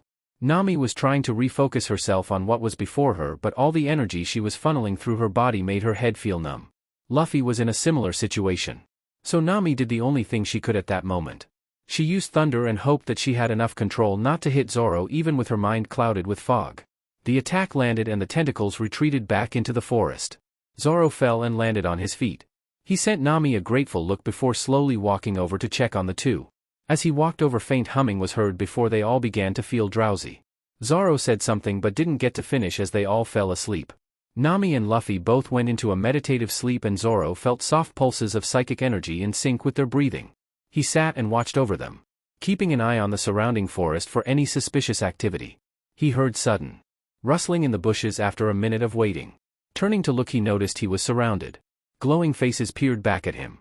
Zoro stayed still, eyeing the Pokemon before he heard something murmuring to him. In a second, a long tentacle came shooting from out of the brush. It slammed right into Zoro's torso. It knocked Zoro back, but he held strong and managed to stay in place for the most part. A tendril snaked its way toward Luffy and Nami, intent on taking them, but Zoro used Flame Wheel and ran over the tentacle. It retreated back after being burned and Zoro was just about to pursue, but another tendril snuck around behind him and wrapped around his neck. It was then that Nami woke up. Zoro sees her sway on her feet but gears up for an attack. He briefly wonders if she was planning on hitting him as well. To risk hitting him to set him free was bold even for Nami. Although he could respect the attempt, he hoped she could find comfort if she knew her attack wouldn't hurt him too much. Sure enough, luck was on her side that day and she didn't hit him, not only that she saved him. The tentacle dropped him and fled. Zoro gave Nami a thankful nod and called it a day. He made his way over to her, still tense with knowing that they might just be hiding in the thick underbrush of the forest waiting for an opportunity. As the thought entered his mind, Zoro began to hear some sort of singing. He stopped and looked around only to be met with the same glowing faces from earlier, but this time accompanied by a larger glowing face. Zoro watched as Nami fell to the siren song, and not long after was Luffy. Zoro struggled to stay awake but succumbed not long after, but not before seeing what was most likely the culprit of their kidnappings. A large looming figure that belonged to a Malamar. It floated its way over to them, looking down at its catch before its eyes landed on the figure of the sleeping legendary. It walked away soon after. It left Zoro and the rest to be carried away by smaller ghost-type Pokemon. The most notable were the glowing faces, which happened to be normal-sized Pumpkaboo and Gourgeist, and one super-sized Gourgeist. Zoro slipped into a dreamless sleep after as they dragged their bodies to who knows where. Luffy awoke to fight. He heard a scuffle somewhere nearby but couldn't quite get his body to rouse from the dredges of sleep. As he fully got his eyes to focus, the first thing he saw was a Mismagius hovering above his head. It looked at Luffy with glowing red eyes. Luffy wasn't sure how to feel. On one side it didn't seem hostile, but on the other, he was sure they had something to do with him and his party being separated. So Luffy did the only thing he could do. "Hey, who are you and do you have any food?" Luffy asked innocently. The Mismagius eyed Luffy with owlish eyes, tilting its head slightly. It said nothing. Giving up on talking with them, Luffy looked around and noted that there seemed to be flashing lights and loud explosions somewhere in the distance not far from where they were. He got up to follow the sound, but Mismagius stopped him, standing in front to block his advance. Luffy frowned. "I need to go that way. My friends might be over there," Luffy said. No, you stay with us, the Mismagius said while coming closer, you stay here. Safe with me. Luffy inched back a bit before he felt a strange bubbling feeling of joy. It felt misplaced, wrong. This wasn't his emotion. Luffy was strong enough to push the feeling away, but he was too happy to do so. It felt so good to do so. He let the feeling settle down and felt an overwhelming urge to smile. It was nice. Mismagius led him to sit and he did. Whoa, haha, this sure is nice. This place is so pretty, Luffy said, sounding chipper. Luffy was no longer seeing a dingy cold damp forest from route, he was now seeing a lush green forest.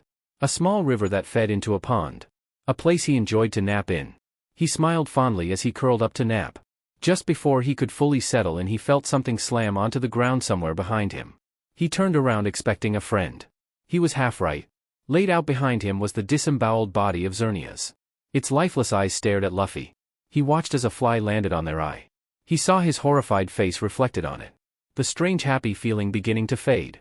A new feeling settled into his core. Dread. Luffy was livid at this point. He ran forward to shake Xerneas awake. He knew it was for naught, knew that it was too late, but he was currently in denial. He gave up trying when his eyes met with their abdomen. Entrails spilled out along with a river of blood. Luffy made his way over slowly. He stood by the pool of blood. It was still warm. Anger filled his veins with lava. He turned to look around and spot whoever did it. No one was there except him. It was his fault this happened. He let out an angry shout, pounding his small paws on Xerneas. It wasn't over, maybe he could still save them. Luffy made his way to the entrails, bundled it up in his arms and pushed them back into Xerneas. It made a horrid sloshing sound as Luffy scooped whatever he could and pushed it back inside. It was like this for what felt like hours, maybe not, but it felt like an eternity. Luffy looked down at himself, covered head to toe in blood and strange bits of meat. It was sickening. The blood had gone cold at this point. Everything was cold. Luffy drifted slowly to Xerneas' face, placing his head on theirs. You can't die, yes, so please just be okay, Luffy begged. I'll put these back, that will work, right? I'll give you my jewel. I'll give you all my food, so please don't die yet, wake up. I'll finally listen to you more, I'll try to pay attention to your lectures. I'll do anything, so don't leave, don't leave, don't leave. It all went silent. Makino wasn't coming back. He would be left alone again. It was lonely, he hated being lonely. It left him feeling cold. Numb even. He curled up and gave up, it didn't matter anymore, nothing did. Luffy never wanted to get up again. He would stay like this forever. It wouldn't matter. It seemed like it never did. He closed his eyes and wanted so badly to let sleep claim him, but it never did. Instead, he heard an echo. A voice. A familiar voice, maybe 3 distinct voices. Were they calling him? He got up. He remembered he wasn't all that alone really. He still had his friends. He had them out there waiting for him. They're still out there. He wanted to be out there with them too. This intense yearning caused the world around him to crack. I might never see Makino, or maybe I will, but I'll find out with my friends at my side. I see now. I know you didn't mean to hurt me, but I can't stay here anymore, Luffy spoke into the sky. The world around him shattered, revealing the damp woods of Route Mismagius floated there slightly saddened. Go then, they said. I'm not mad at you. I hope you know that, Luffy said before he ran off in the direction of the fight. Mismagius disappeared into the shadows. As did Luffy into the thick underbrush. Zoro came to and was laid halfway in a hollow of a tree. Nami was slightly behind him on the ground. He heard the sounds of fighting as he got up. He looked around to see a Greninja fighting with the Malamar he had seen take them earlier. He heard his name being called and looked up. Slightly above his own hollow was Usopp in a similar-looking hollow. Only Usopp's had wooden bars keeping him trapped. Zoro, I'm so glad you're awake. I thought I was a goner when they brought you all here. Then this new Pokemon showed up just as they were gonna put you both in these cages. I don't know why, but he saved us. Usopp ranted anxiously. Zoro eyed the fight. The Malamar commanded the ghosts around them to attack. Flurries of attacks aimed at Greninja, but it dodged with practiced ease. They danced for a while. Greninja was so gentle with the attacking ghost Pokemon that it almost seemed like he wasn't trying to harm them at all. Zoro got up and before he could jump in, Greninja called out. Don't interrupt. This is between me and that fiend, Greninja says with a small scowl. If I'd known any better, I'd say you hate me, Greninja, the Malamar purred from across the battlefield. Hate just isn't a word that does my emotions justice, Greninja spat. Then how about this, Malamar said before they rushed over to where Zoro and Nami were. Zoro jumped to attention, but Malamar had no interest in him. Instead, they grabbed hold of Nami. Malamar seemed to do something to her since the second they grabbed her she woke up with a start. Her eyes were glowing blue for only a second before Malamar let her go and laughed. Nami got up and seemed more listless than usual. Zoro called out to her but got no reaction. Now my sweet innocent minion, attack. Malamar whispered to Nami. As if she had strings attached, Nami moved on command and lunged at Greninja. Zoro jumped to intercept her. Usopp was yelling and everything seemed like it was all happening too quickly. Zoro held her back as they pushed at each other, hands interlocked in a struggle. Nami, wake up. I don't want to have to fight you. Zoro called. Then don't fight her, fight me, came another voice. Zoro looked to the side but was kicked hard and was sent flying. He got up to see Sanji glaring down at him. Zoro spat to the side and glared back. Should have known, you were always so easy to manipulate, so why am I not surprised? Zoro grumbled, then looked around in confusion. Hey, hold on a minute, where the hell is Luffy? He was taken further in. I saw them drag him that way. Usopp yelled as he pointed a wing somewhere behind where Malamar was standing. Ah yes. You know, I have to say, it was such a pleasant surprise to catch such lovely specimens for the workforce, but would you imagine my surprise to find that they were traveling with a celebrity? Who am I to pass up such an opportunity? Malamar ranted, to think I would have the one and only Mew as my SLV. Well, his mind was a little difficult to mold, but I left my specialist to handle that. She's a real professional when it comes to breaking someone's mind. Mew? Greninja was startled. You're a bigger fiend than I initially imagined. How dare you speak of enslaving an immortal being? Do you have no conscience? What I want doesn't matter, the humans have driven me to seek power, and what greater power than a mythical being such as Mew? Malamar spouted. This ends now. You, fire Pokemon, will you lend me your aid? Greninja requested. Was just about to ask you to back me up, so then what's the plan? Zoro asked. The plan is simple, you handle your friends and I'll go after that fiend, Greninja said simply. Once I take care of him, the spell holding every Pokemon he's taken control of will be free, but I need to focus, so I need you to take care the rest of them. Just don't hurt them, they aren't in control of their own actions. I'll do what I can, Zoro said tensely. Usopp watched the fight go on from the safety of his prison. Sure, it wasn't fair that he wasn't fighting with them, but what could he do? Not his mankeys. As Zoro tried his best to dodge and defend against the many ghost Pokemon while also avoiding hurting them, he also had to fight off Nami and Sanji. Usopp helped when he could by shooting small leaves to trip up any Pokemon Zoro didn't notice. It went like that until Malamar let out a loud screech. All the controlled Pokemon rushed to Malamar, becoming its shield from Greninja's attack. Greninja stopped his attack and jumped back. Malamar laughed. He watched with sick amusement as Greninja looked conflicted. Zoro, however, was only stunned for a second before taking a running start, running up and using Greninja as a ramp and leaping off and transitioning into a flame wheel. Leaping over the living wall and slamming right into Malamar's face. Just as he did so, Luffy walked out from the brush and watched in awe as Zoro flew past and crashed into a tree just behind Luffy. Zoro! Luffy exclaimed. Luffy? Zoro groaned. What did I miss? Luffy looked around and spotted the Malamar sluggishly make its way over to them. Luffy, get away, that guy is up to no good, Zoro growled as the Malamar grew closer. Just as Malamar was within reach of the two, Greninja stepped in, delivering a clean night slash to the already weakened Malamar. Malamar rose up with what little health he had and raised a tentacle with its own night slash at the ready. Before it could make a move to attack, roots sprouted from the ground and wrapped around Malamar. It shrieked in panic as the roots pulled it down. Wait, you can't do this to me.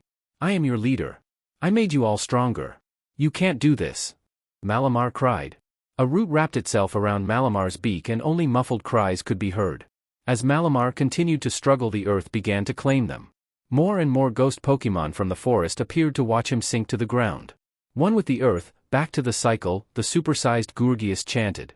Other Pumpkaboo chanted quietly as they watched Malamar sink further until the earth consumed him whole.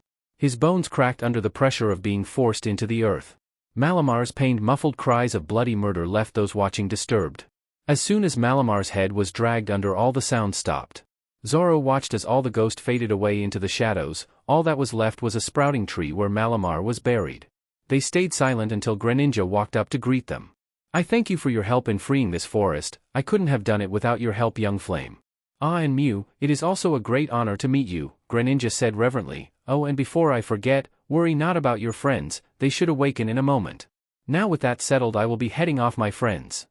Greninja gives a curt bow and is just about to leave, but then recalls something. He turns back to address the Mew and his companion.